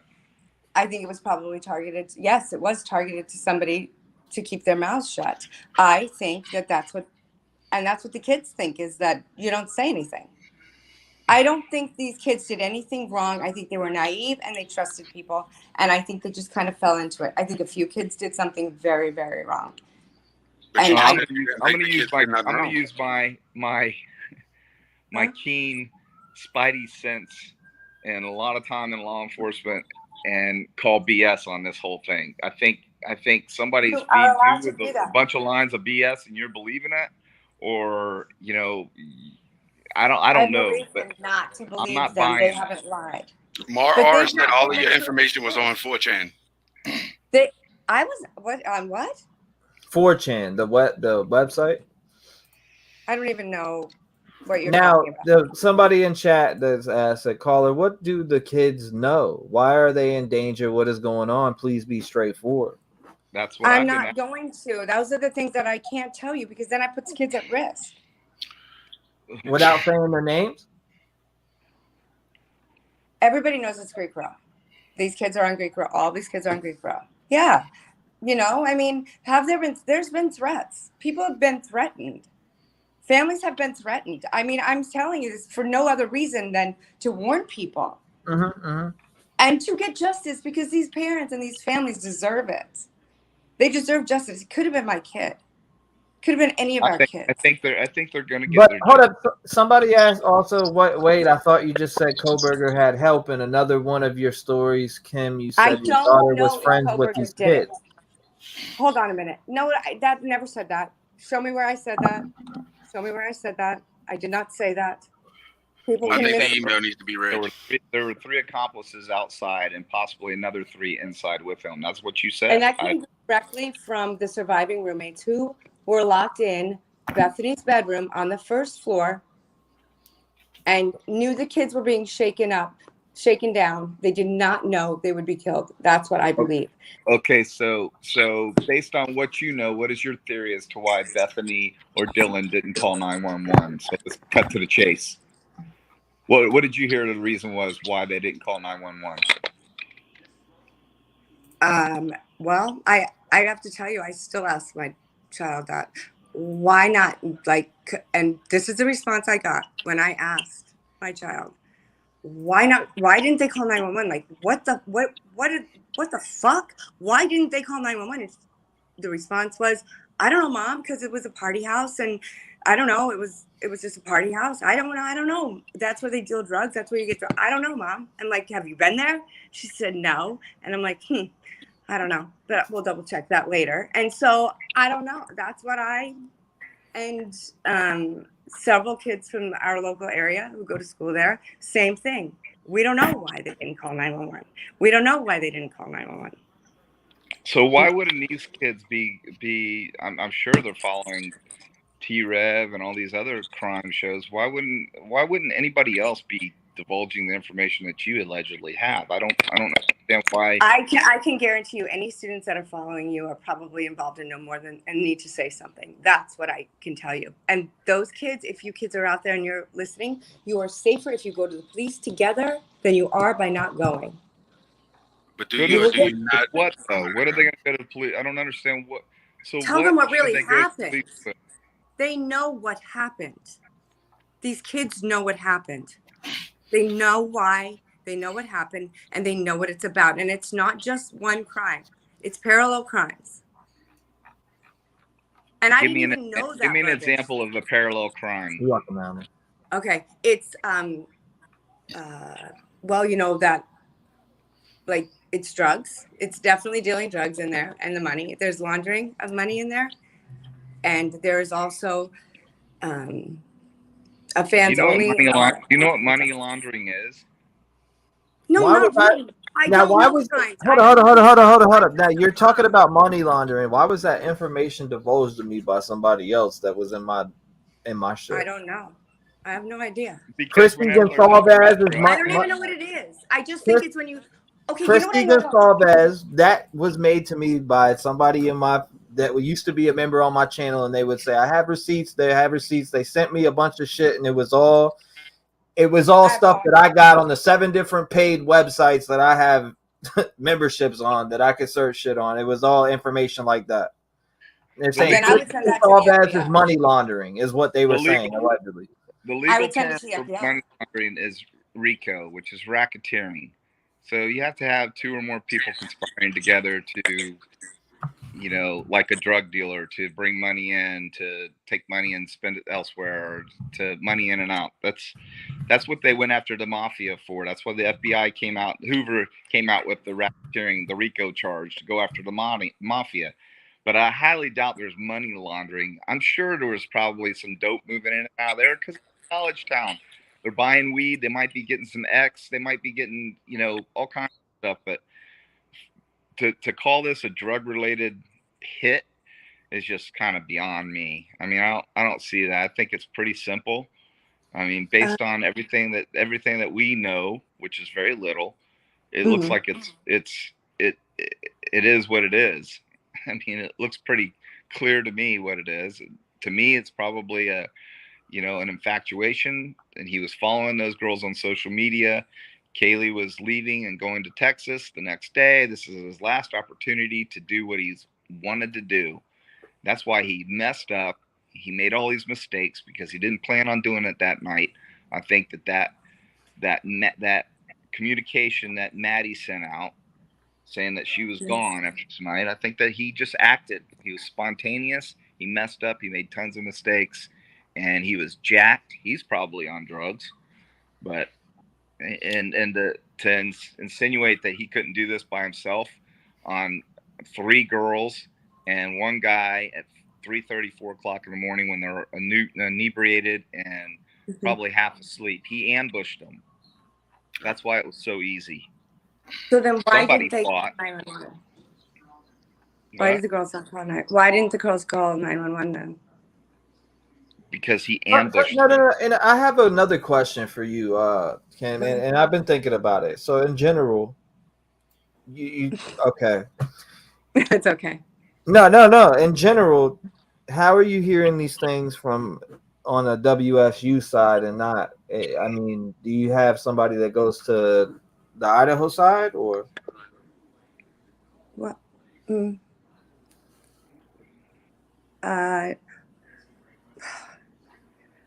Well, you know. That's just something that I thought of. I can't answer that question. Yeah, I'm not going to answer that question because that, you know what? If I thought everybody was safe and this wasn't a thing, trust me, I'd be at the lake right now. I wouldn't be doing this. This is not what I think is a good time. This is what I think is my civic responsibility. And as a parent to other parents to say, to be honest and outright. And if I'm wrong, I'm wrong. But I'd and you rather say turned this something info than over to nothing. the FBI that you have? I have. I've spoken with them. We have an assigned What officer. field office did you send it to? Virginia now. I only go to Virginia now. And how did you do that? My uncle. Your uncle? So you sent it secondhand? Told me to do. I didn't send it through him. He told me where to go, so I did. And where did you go? Virginia. Do you want my phone records? I'll get them for you. No, describe to me how you did it. I called them. Well, first I called what I wound up getting. Originally, I called the Seattle area, and then they put me over to the Moscow area. And then when parents weren't getting responses, we were all saying nobody's calling back, and we're giving them this information. We're not hearing if they've got this information, and they're getting bogged down. So I called them. They didn't know about it, which was like 2 or 3 days, one day maybe later. It was just in that very beginning, because I knew it in Washington State. So I figured it crossed state lines, and nothing seemed to wash. When they said our kids were safe, it was targeted. How can you tell my kids safe, but you can't tell me what the target is? That's where I was. So I then called, and they called back, and then they sent an Idaho State patrolman, or he called, and that was our go-to. And then as I learned that not everything was included in evidence from another parent, I was speaking with my uncle, and he said, call Virginia, don't even mess with it. So I called. They put me on hold. You wait forever. You have to push all buttons. And then I waited, and I made the complaint, and I said to them, this is why I'm calling you here. And I told them, do you remember the day? There's a picture. There's the date when it was nighttime, and they brought out the bags of evidence in paper bags. Yep. I called them that morning, and I had said, just as an aside, that the kids are always on the roofs. I know it's stupid, but they think that's fun, and it's dumb, but they do. They get on the roofs all the time. And I said, and they also have these little hiding spots in live outs for Greek Row, where they hide things like, I think when my daughters live out, they found cookbooks and stuff and magazines from 1910 to 32 or something. So kids, they leave time capsules. So if there's spaces between the walls to leave time capsules, can't you leave a knife in there? Couldn't you leave clothes in there? I mean, and go through the insulation in the roof that was blown in, because I'm also a real estate broker. So when you're looking at it, there's places that people can hide. She's definitely all over the place. Why does Heather all say? Over the place, but I'm telling you, look at that scene. They went in that night, and they brought something out. Why are people in here saying that it's not what you said last night on the other panel? What is different about what I've said on the other panel? Except for I have no idea. I have no idea. I haven't heard it, so I can't say that I don't, because I don't know. Well, have them ask me. Tell me what I've said differently. What have I said differently? Yeah, I haven't listened. I have one story. It hasn't changed. I have one accounting. It hasn't changed. You really don't have a story, though. Yeah, exactly. I have an You've accounting. not really it's told not a story. me. It's an accounting of what occurred. Listen. And one of the alibis was I am at my daughter's house that night, and and the alibi lied. interrogator. I've You want to done this know? for a You long want to know, time. people? Okay, stop for a minute, and I'm going to tell you how. I An alibi want you was to supposedly at my daughter's house that night and wasn't there. Okay, There so you you know the killer then. If the alibi was at your daughter's house, No, supposedly. I said an alibi. A An alibi? Who would need an You know how alibi? many The people are killer would out? need an alibi, lady. A killer wouldn't. Okay, first of all, a killer would need an alibi. A killer would need an alibi. Oh, a Or suspect how would need about- an alibi. I'm not. I'm not anymore. You can choose to believe me or not. There's a I mean, I reason choose that not they to believe you. indefinitely. I choose not to believe Then you. don't. I'm listening. Then don't believe me. I'm Dude, you were supposed to keep. A suspect would need an not alibi. either way. I'm just looking for better Okay, first of all, information. dude needs to stop talking because I'm not playing with you anymore. You're like my Ooh, don't play with me 27-year-old kid. I'm not playing I'm with actually you. 35, ma'am, but thanks for your opinion. Well, then act like it. Okay. Hear me out here. Don't give me a hard time. Don't give me a hard time for just telling you what you want. Have you been I'm diagnosed not with going to tell paranoid you what you want schizophrenia? to hear. I'm going to tell you the truth. I'm going to tell you the truth as I know it, as I've been told by reliable sources. And I believe these students are far more reliable than these police officers. And that is a fact. I do not believe police officers are untrustworthy. I don't. I respect them and everything about them. You're contradicting yourself. I'm not contradicting myself. You're just not Hey, listening. Hey, can you let me talk to you for a second? I'm listening. I'm listening. I just asked a couple questions. All I'm not saying I believe you or I don't believe you. I'm just trying to get the storyline here of, you've kind of bounced, and I'm not. This just may be the way that you're trying to articulate it, and you're scared or whatever. I get it. I'm just trying to get from the beginning what, from the point of 10 a.m. on the 13th. Your kids obviously knew something. Is that correct? Is that what you're telling me? Many students knew something, yes. Okay. So of the plethora of students that knew something, what was actually said that has got you this concerned? Because I really haven't, I've heard tit tats. So, how do these students know what they know? Are you alleging that one of the surviving witnesses called them and told them information? Is that what you're saying? I'm saying that the information that they received was different from the information in the probable cause affidavit.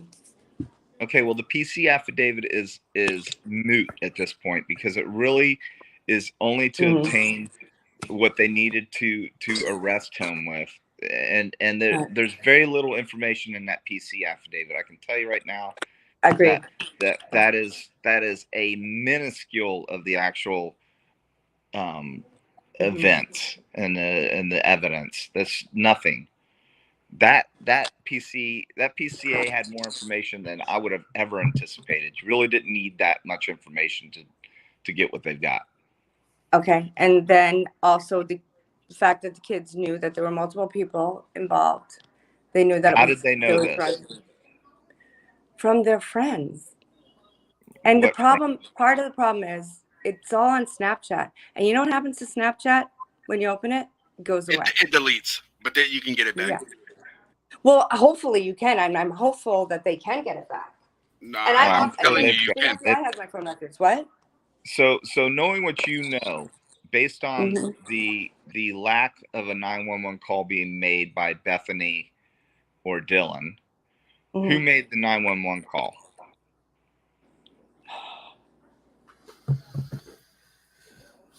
Well, it wasn't Ethan's brother, Hunter. Ethan's brother, Hunter, wasn't there until the police were called. He asked you who made Which this refers me back to my question that I had. Hunter Johnson made the fucking call. No, Kim, you're on the WSU side. Who do you know on the Idaho side? That's referring me back to that every time that I think of it, because this is the Idaho side where all this stuff happened, correct? One of the alibis attends UI.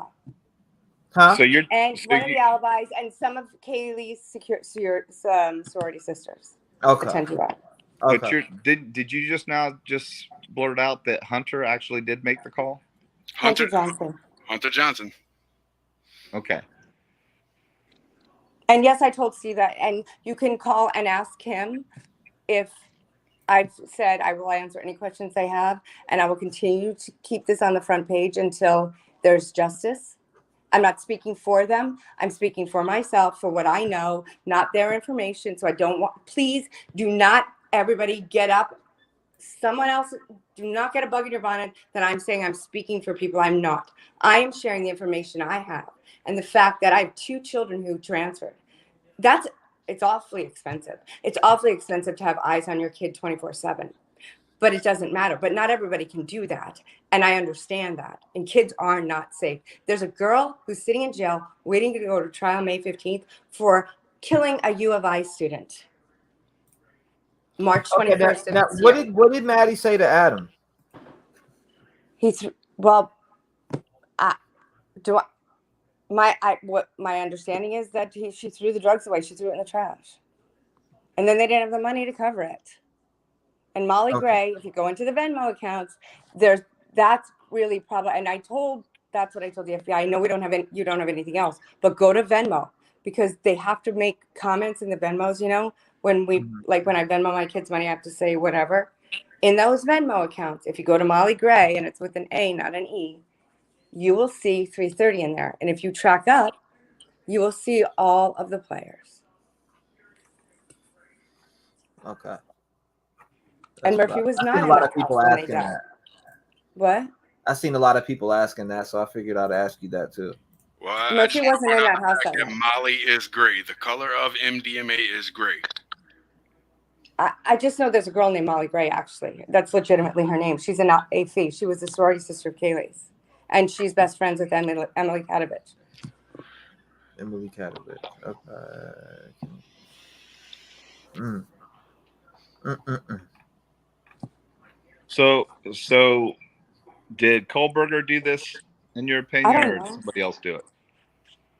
The creeper was there. All I know is the creeper was there. I don't know if he did it or not. I don't know that. And the creeper is a drug dealer or a stalker or what? I don't know. A creeper to me would be more like stalkerish or like weird. Was that the alibi that was at your kid's house? Is he the creeper? No, definitely not. So according to you, there's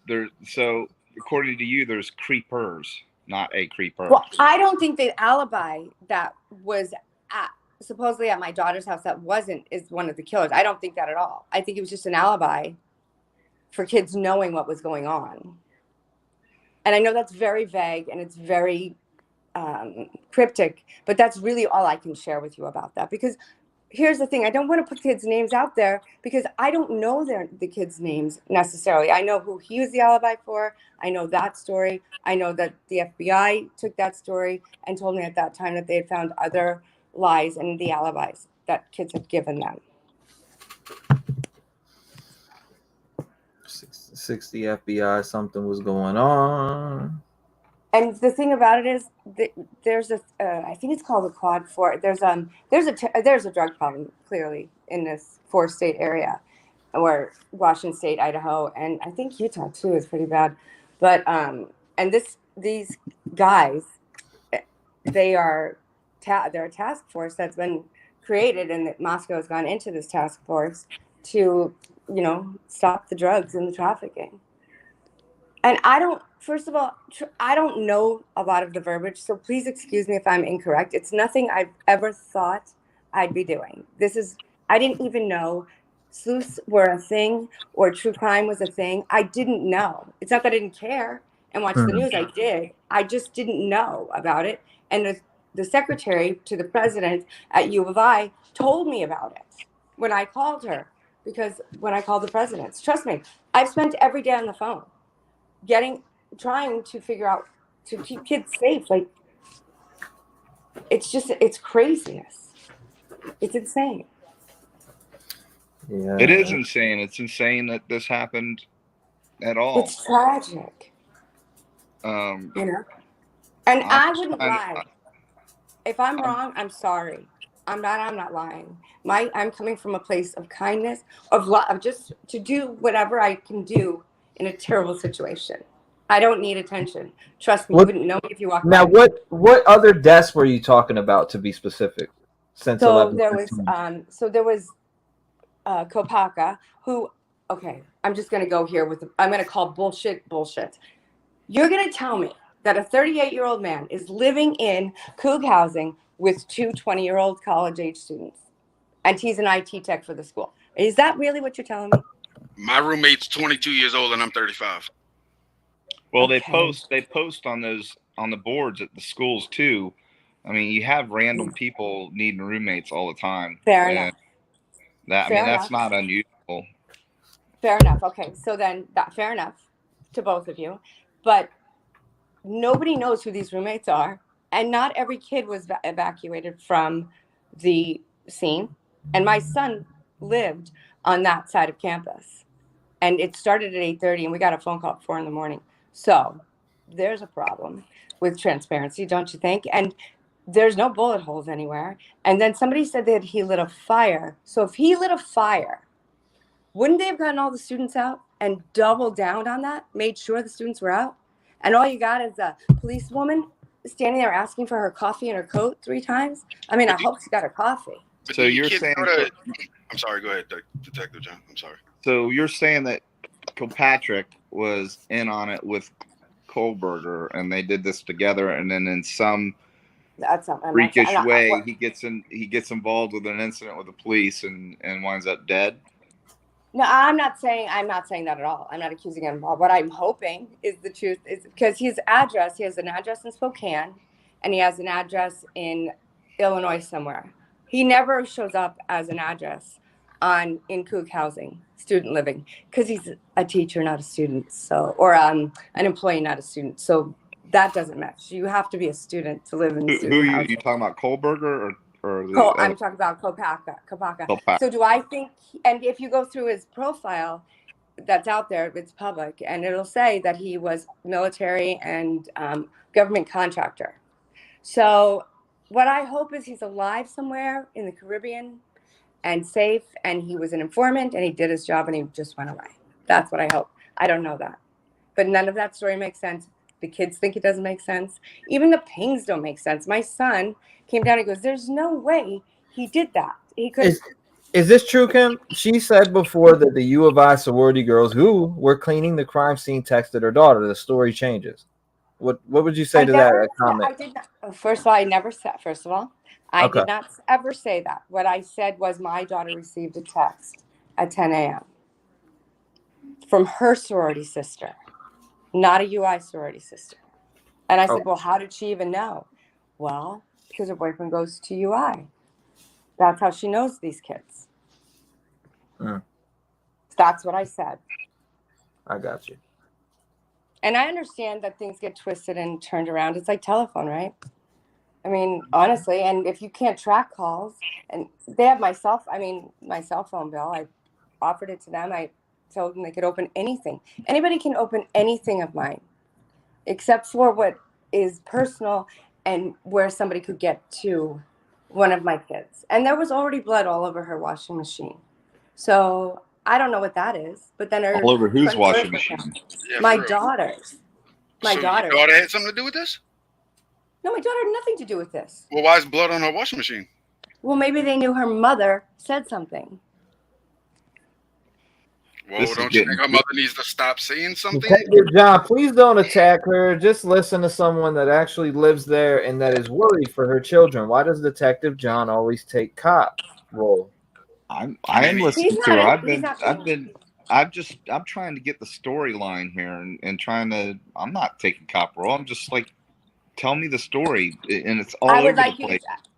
I'm going to defend you right now because I don't feel like you're attacked. I don't feel attacked at all. I feel like you're asking me relevant questions in a respectful manner. Now, dude. Right. Okay, so for the people in the chat saying that about Detective John, you would think they're wrong? Yeah, I don't feel attacked. Thank you, but I don't feel attacked, and I do appreciate that support because I. All right. Go ahead. So, feel free you was addressing me. I was asking you what you needed to say to me. Were you? I did. I said, but you, I think you're a little fresh. That's it. So I get it. I get it. This is a horrific crime. And it is, for some people, it's hard to believe that one person wielding a 9-inch K-bar knife could kill 4 people. But a lot of people, and I'm not using this word to insult people, but a lot of people are ignorant when it comes to things like that because they've never seen it. They don't know what one person can do. Somebody that's motivated, somebody that's got adrenaline pumping through the system could easily wield a 9-inch, let me repeat that, a 9-inch K-bar knife. That if I absolutely believe you could do it. One person could do it. I don't think it's about that. It's not crack. Of course he could do it. I also don't find it highly unusual that a college student, a young girl that's, probably not, she's not very mature yet. She's always on the phone with her friends. She probably panicked and she could have called somebody first or texted somebody first. Yes, it's very plausible. I mean, from the beginning, I heard that they ran outside and that the 911 call came from a bystander that was passing by outside. I would love to hear that 911 call. I mean, I don't understand why they're holding that. I don't know why they're holding that. I mean, it's probably got evidence in it, right? I mean, I don't know why. Why are they holding? I mean, if it came from somebody outside of the crime scene, that it was a 911 call. I mean, there were probably multiple calls, but I would just like to hear one. And there's got to be one that's not real relevant that they could release, but they're tight. They're being very tight-lipped. But they have 2 colleges that are going to lose students, right? Enrollment. I'm sorry. That's what they're worried about. They're worried about enrollment, I think. Enrollment, I mean, about losing students. I don't think inevitably in the grand scheme of things, I don't think it's going to affect enrollment. Oh my God! I really don't. Well, U of I already had enrollment issues, but they said it's up from last year. Well, it could only go up because they'd have to close if it didn't. Basically, I think that I'm just saying that kind of to be a smartass, but they've given all kinds of discounts and all kinds of dropping tuition rates, and kids are going to go there. They're giving basketball scholarships in our area from this side of the mountains, like crazy right now. Well, unfortunately, and I hate to say this, but this heinous crime may help the university because they may wind up getting more from a nickel than a dime by dropping enrollment rates and giving more scholarships. So they may actually increase enrollment. Right, of course, I'm sure, and that's I mean, and if I'm a parent, I would probably feel more safe now sending my kid to that school than before, knowing that there's going to be more security on hand. There's probably a lot more cameras up now than before too. Well, I hope. I mean, you would hope, but I don't know. I think that I agree with you. It's like when E. coli hit. I was working in restaurants. Restaurants were safer when they had E. coli came out, right? First hit because you're watching your P's and Q's. You would think that, but I don't. I think this is pretty deep, and I would love to be able to feel that. You know what I mean? All right, so let me ask you this, and you're not divulging anything. Mm-hmm. Were the bodies? Okay, so there's 4 victims. Mm-hmm. Were were Maddie and Kaylee still upstairs from what you heard, or were they downstairs? My understanding is they were, but different weapons and different injuries. Okay, so Xana and Ethan, where were they? Were they in the room or out of the room?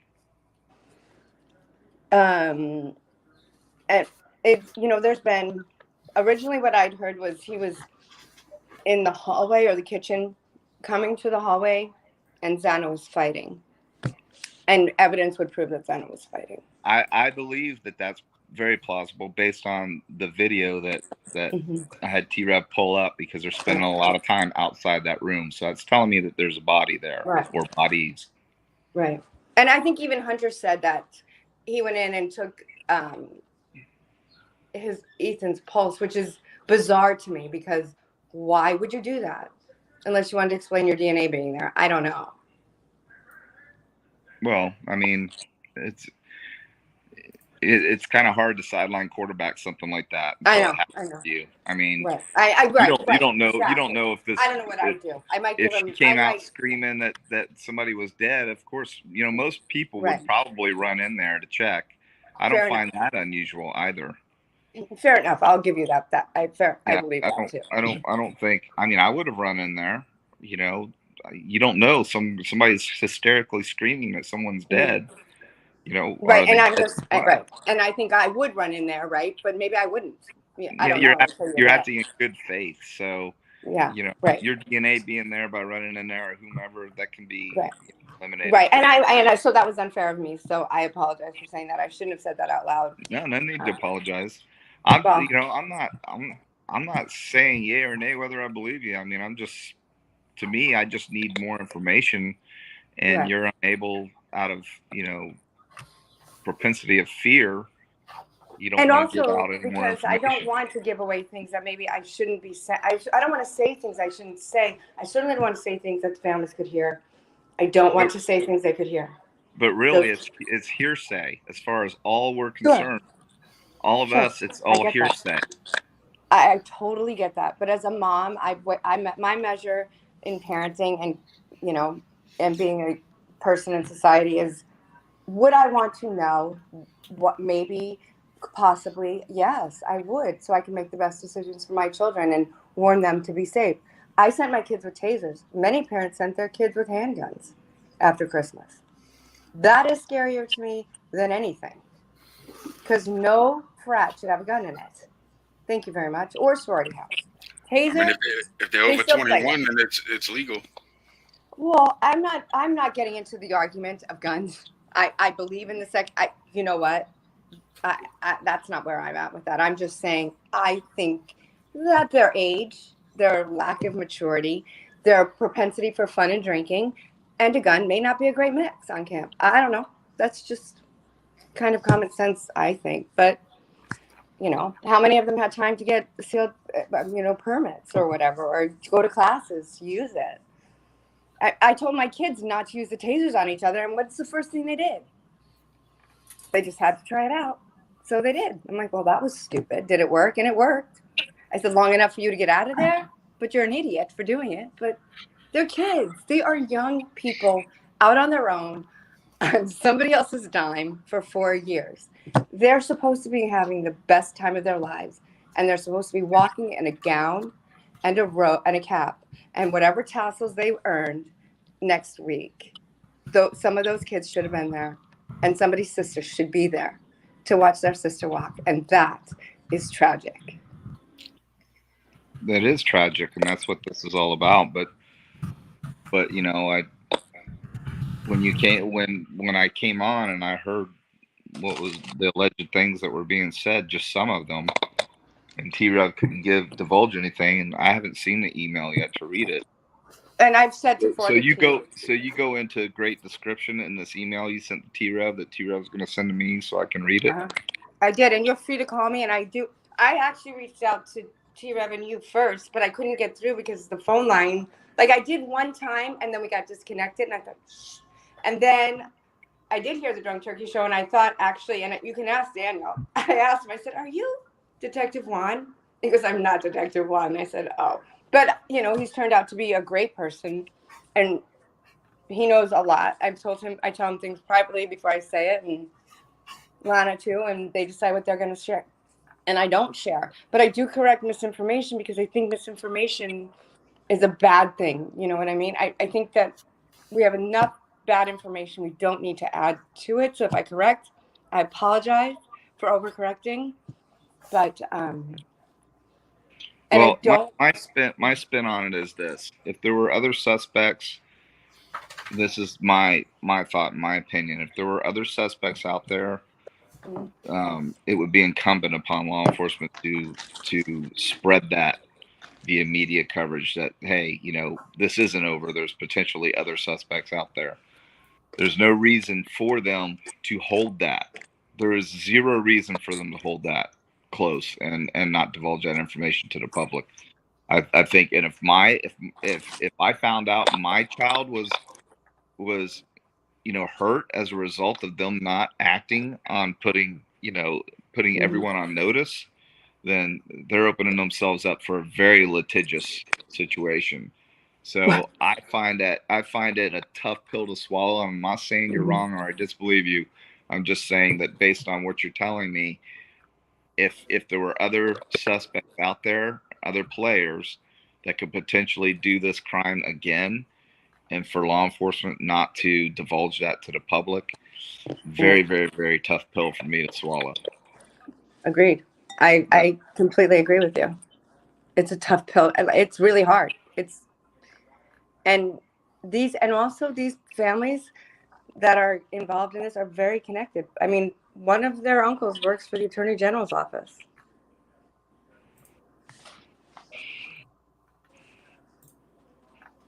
So.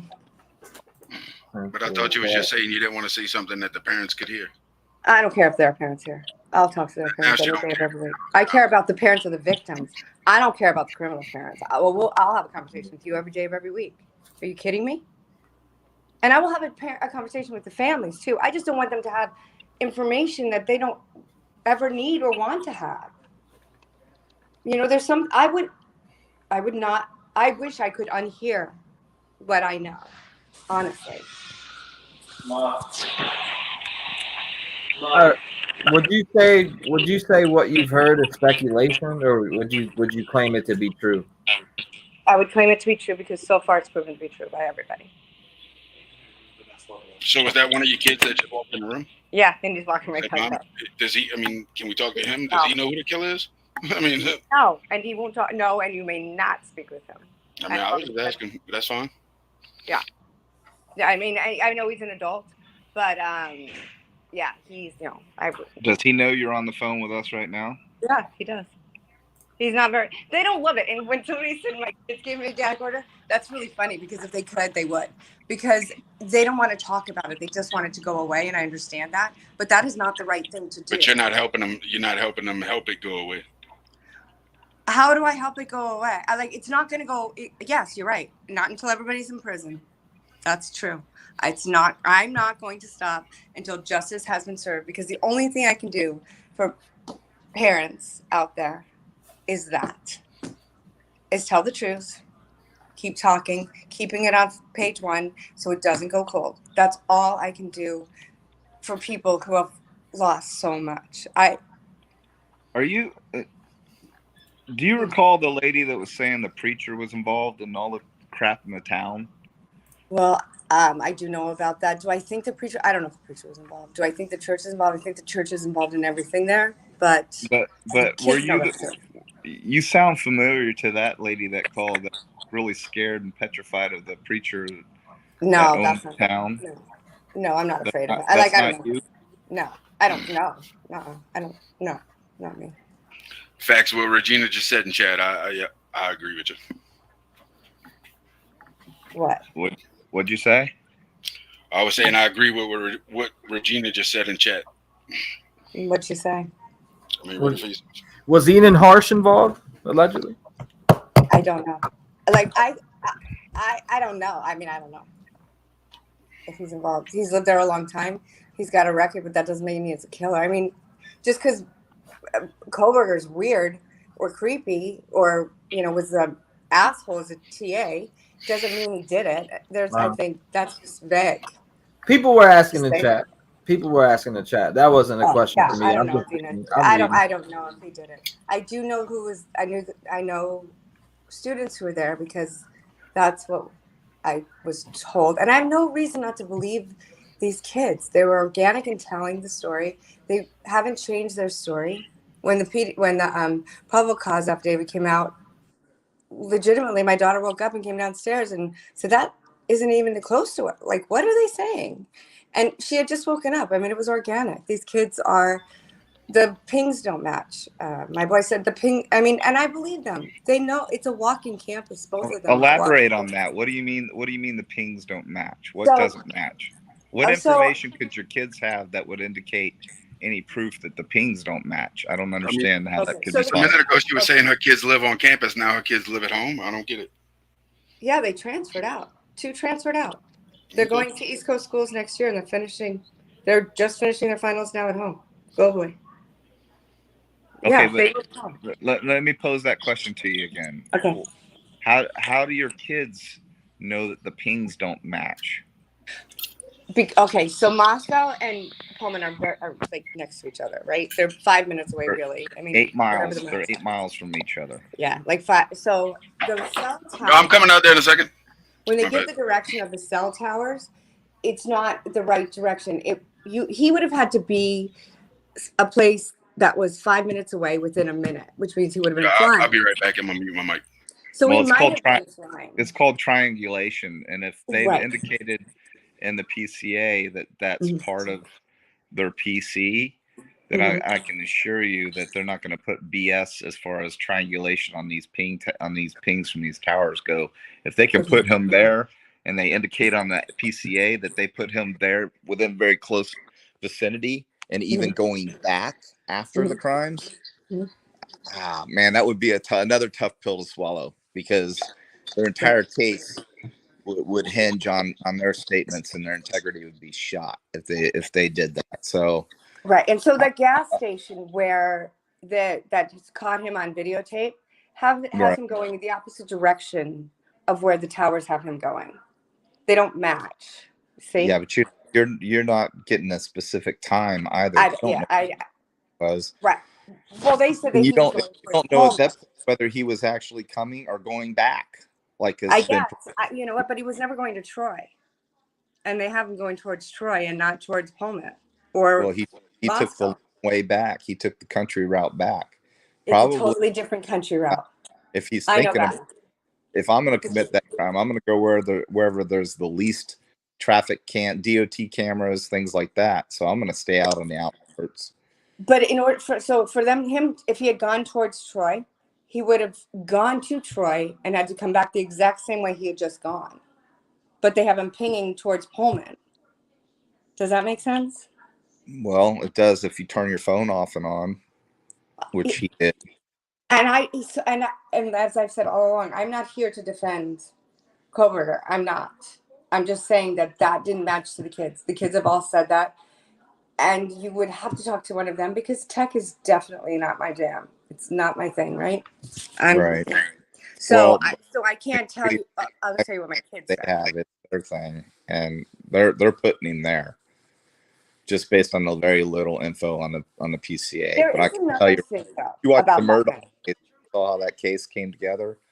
It's going to be very, and they're going to have maps. They're going to have pin drops. They're going to have everything that you could imagine to show everywhere that he went when that phone was on, and what they believe happened when he turned it. They're gonna have windows. I agree with that, because that's going to be very telling. And I'm fine if he's guilty. I want him to go. I will run him over with a tractor. I will be on the firing squad if he did it. I just want to make sure that all the people who did it, so they're off the streets and there's no more. And the harm, I know it doesn't ever go away forever, but this is really deep. This has been going on for many years over there, the drugs and all of it. I mean, it's not just a single instance. Look how many kids are missing and how many people are gone from that area, unexplainably. Everybody kills themselves. Come on, that's just not real. It's not realistic.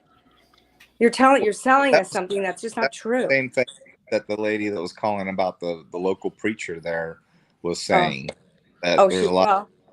He's taking a lot out. You don't know how powerful he is, and I mean, my God! There's a lot of truth to that statement. They're land grabbing. They have land grabbing. That same verbiage that lady used, you're using. You see what I'm trying to? Yeah, I hear what you're saying, but it wasn't. I mean, so I don't even know that I've spoken. I've said to look at the church before, but be honest, because T-REV's going to go back and he's going to pull those tapes and he's going to play them, and we're going to see how similar your voices are, because you're saying almost the identical. I have never spoken to him before on here. But so go for it. I want you to. Please do. That's not what he said. No, but I hear you. But please do. Go and check and see. I'm fine with that. I don't have. That lady was hysterical about. You remember that, don't you, T-REV? But I remember it. I know the kids know that. I know the kids are aware of it. I asked my daughter about it because they saw something. There was a television show, like a program. And he was on this Wilson or whatever his name is guy, about women being, which I find very amusing. Like it was cult. Whatever. It is a cult. It actually, if you listen to what their theology is, it would fall into cult boundaries. For me it is. Like, I'd never do that. I mean, whatever. So what do you know about that situation? Anything? About the, I think the church is a problem. I think that people think the church is a problem in the area. I think that many people have been outspoken about the church. They're land grabbing. They want as much land as they can get, and they've moved out towards Troy. And there's another town out that way. They have not moved into Washington State, but I think they've tried and been stopped. So, but they buy up land, and if you don't agree to be a part of the church and put their sticker on your window, they shut you down. They evict you from their businesses. It's documented. You can look it up. I just don't go near. I mean, I just stay away from it. I mean, Moscow's a beautiful. Honestly, during COVID, my kids play ball, and the only place you could ball, we always got canceled during COVID, so we'd go there. You didn't have to wear a mask. It's truly its own little country. It really is, and so. But it's I've been town. there. I've been to the Lewiston because they had the NAIA World Series there. And it's a great little town. You know, if your kids play football, baseball, basketball, what do they play? Basketball. They're ballers. Okay. Well, the NAIA World Series is in Lewiston. Oh, it is? Yeah. Right now? No. Always? That's where they hold it. Yeah. Baseball. Well, baseball. Oh, it's baseball. He doesn't play. No, he's a baller. He just plays ball. Just my basketball. son went to Embry-Riddle, which is here in Daytona. Oh, he did? Part of very that cool. What now position? they're D2 school, but then they were in NAIA. Anyway, I just thought there was some correlation with that. It's not me, but okay. I don't know what you said to disagree. The person that you're talking about is Michelle Yard. I don't know who she is. I do. I know who she is. I know where her channel is, etc. If I said something, I'll own it. No, I believe you. It's not her. Detective John ain't her. It just sounds kind of similar. You know, you guys are on the same. Have the same theories, kind of. What's now? Whose blood is on what washing machine, though? I'm curious about that. So, they're in home, and the Lidouts have the washing machine. Some of them in the basement, like in the cellars. Like if you're in the Midwest, they have cellars. We don't have cellars in Washington State, but over there they do. So it's in a cellar, which is not safe anyway. But they went down there, and there was blood all over it. And then somebody broke in our house. Well, no, it's kind of open because, they don't lock anything. I mean, when people are going on and on about locking the door, why would you think they lock the door? They don't lock the doors. They're kids. Like, that's not weird. The shopping is better in Moscow. That's not a weird thing to say. If your kids aren't locking the doors and you want them to be safe, don't you think you should tell them to lock the doors? That would be just the first rule of parenting. I mean, I'm not questioning your parenting skills. I'm just questioning logically. Are you kidding me? No, I'm not. Yes, I tell her. Yes, we tell them to lock their doors. Yes, we install smoke detectors when we drop them off. I didn't ask about smoke detectors. We give them special locks. Are you kidding me? It's like a fortune to get in her room. Yeah, I hear what you're saying, but also, she's over 21. She's walking next week, and how much more can you say? Like, at some point, she's an adult. Why she's not home with the other two is because of her age. She's graduating. It's her, there's only so much as parents we can do and allow them to still live their lives so they talk to us later in life. I don't need to be a friend. I have plenty of friends. But she needs to be I don't know. I think that's I hope she's locking your door. She claims she is. She claims she always has her taser and her eye burning flashlight, whatever the thing is. So I have to trust that. Otherwise I'd be insane. And I'm insane enough. Thank you very much. You said it, not me.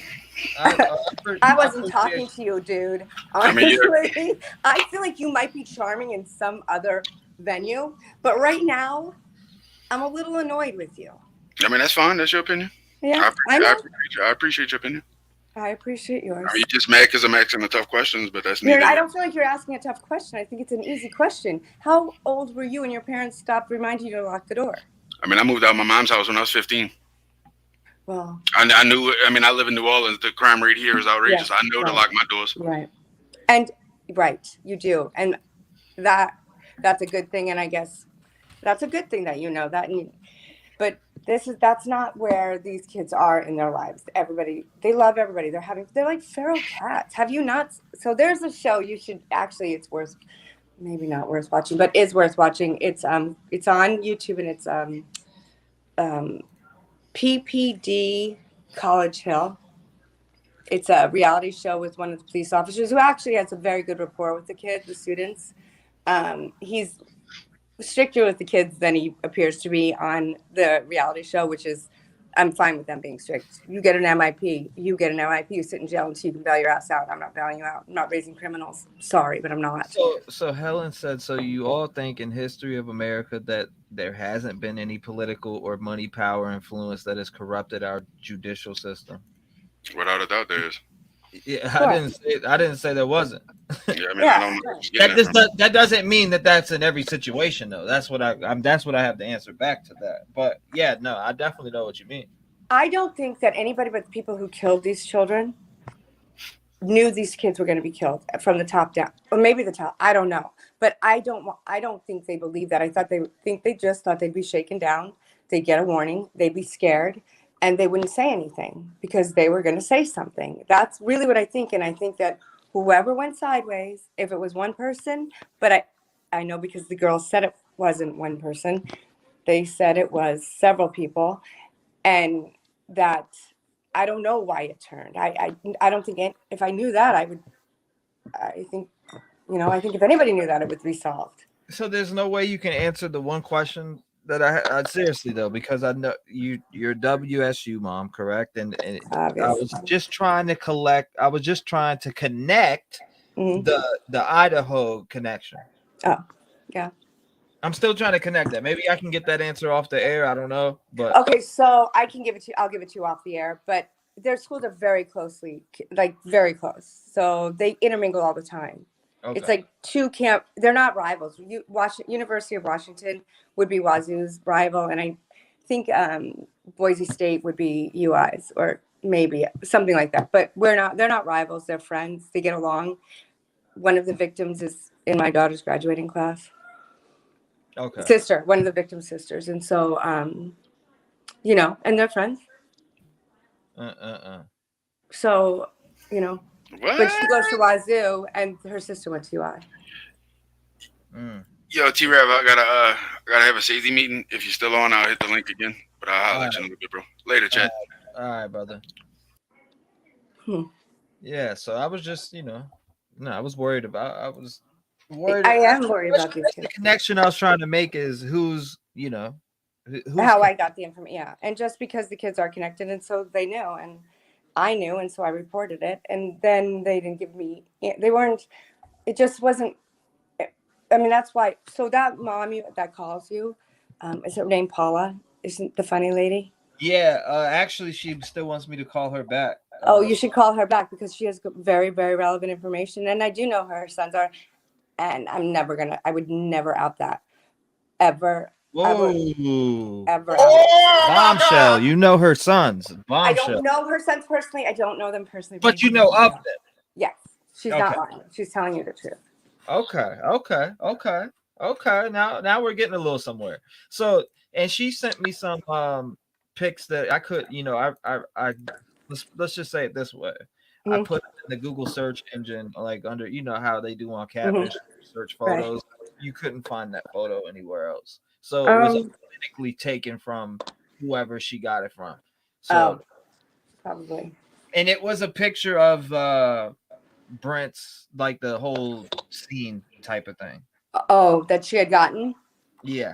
Yeah. I'm sure he was probably because she had information like that. I think that I checked and was true. I can't remember what it was. It wasn't major, but it was just about. I mean, they were so vague. They're still so vague about that shooting. But I can't remember quite what it was. But everything she said, I found her to be very truthful. So yeah, she wants to talk. She said she actually hit me up and said she knows some more information and she wants to talk. Oh, I would get that information because it might be really relevant and because something's going to have to break this case, And I don't think the got orders stopping anything from breaking. I'm not sure. I could go in and sit on the trial. Well, I couldn't because I have more information than that. But with what I know about this case and not find him guilty, I don't see anything to point to him directly that he should be put to death. That's a huge decision. And Yeah. I could, but they got to give us more. Like but the problem is we're so busy hiding things. Oh man, the chat is going crazy over the blood on the washing machine. Oh God, please. Oh my They're God. going wild over They it. called the police. The police did not do DNA testing. I said, don't you think? And so when I called the police, I said to them, they said it was a neighbor's bloody nose. And I said, did you talk to the neighbor? No. Okay. So how do you know? I don't know. Somebody told him. This is true. This is a fact too. And I said, did you do a DNA test? This would be a good time to start collecting DNA when you have an opportunity. I mean, considering all things, don't you think? Yeah, no doubt. And then they said, so then her door was tagged with some upside down, I don't know, it was phallic, they said, or something. I don't know what it was, but several doors on Greek were. And I called the police department and I said, you and I are done with each other in about 2 months. So how about this? How about you just amuse me? And you do drive-bys by these houses every night until school gets out. And you just continue to rotate around. And so the way I was able to really start sleeping again was to download the police scanner, so I could hear. And at one point I heard my kid's address and they were doing a drive-by and it was a car that was there, but it was fine. There was nothing bad about it. But so they did do that. So I should give kudos where kudos are due, and they did do that. And they do check on them. But she also, there's eyes on her anymore. So, All right. Well, I do appreciate you coming up. I'm about to hop off here, but I will call you up there because I want to divulge more information. Okay, perfect. Thank you, and thank you for the time. And the detective, thank you for the time. And if I've hurt anybody's feelings, I don't mean to. And I'm coming from a place that just wants people to be safe and justice for those families. So okay, well, I appreciate you coming up and actually coming up and talking. And I'll answer when you call. Thank you. I appreciate that. Okay. I'll talk to you soon. Thank you. Take care. You too. Bye. Well, shout out to her for coming up. What do you guys get from her coming up in chat? What do you guys get from Kim coming up? Since you guys already know, what do you guys get from Kim coming up on chat? I mean, I noticed that everybody has you're disrespecting her. You're letting people say this and that. I don't control what other people say. First of all, second of all, I've already had them up as guests. So I mean, whatever happened between them is with them. That ain't with me. Stop being a Karen. Stop crying. That ain't on me. People can talk and say whatever they want when I have an open panel. It is what it is. If y'all get disrespectful, it is what it is. When two people start getting disrespectful towards each other, I have no control on that. The only thing I can do is remove you or just listen. Possibly we may find out more why he was not dressed and running. Not really sure. We learned nothing. Shout out to coming up, though. Crowd with nasty towards him. I seen a bunch of Karens in the comments, though. Come on. Get the fuck out of here! She's telling the truth. Well, you never know. I mean, is the truth okay? So the truth, you must believe speculating facts then, because it is speculation. All of it's speculation. It's the same thing I've done. I've speculated on a lot of things on this case. Anyways, I appreciate you guys coming and joining me today. I'm out of here. Have a great one. And let me take this off my fucking head.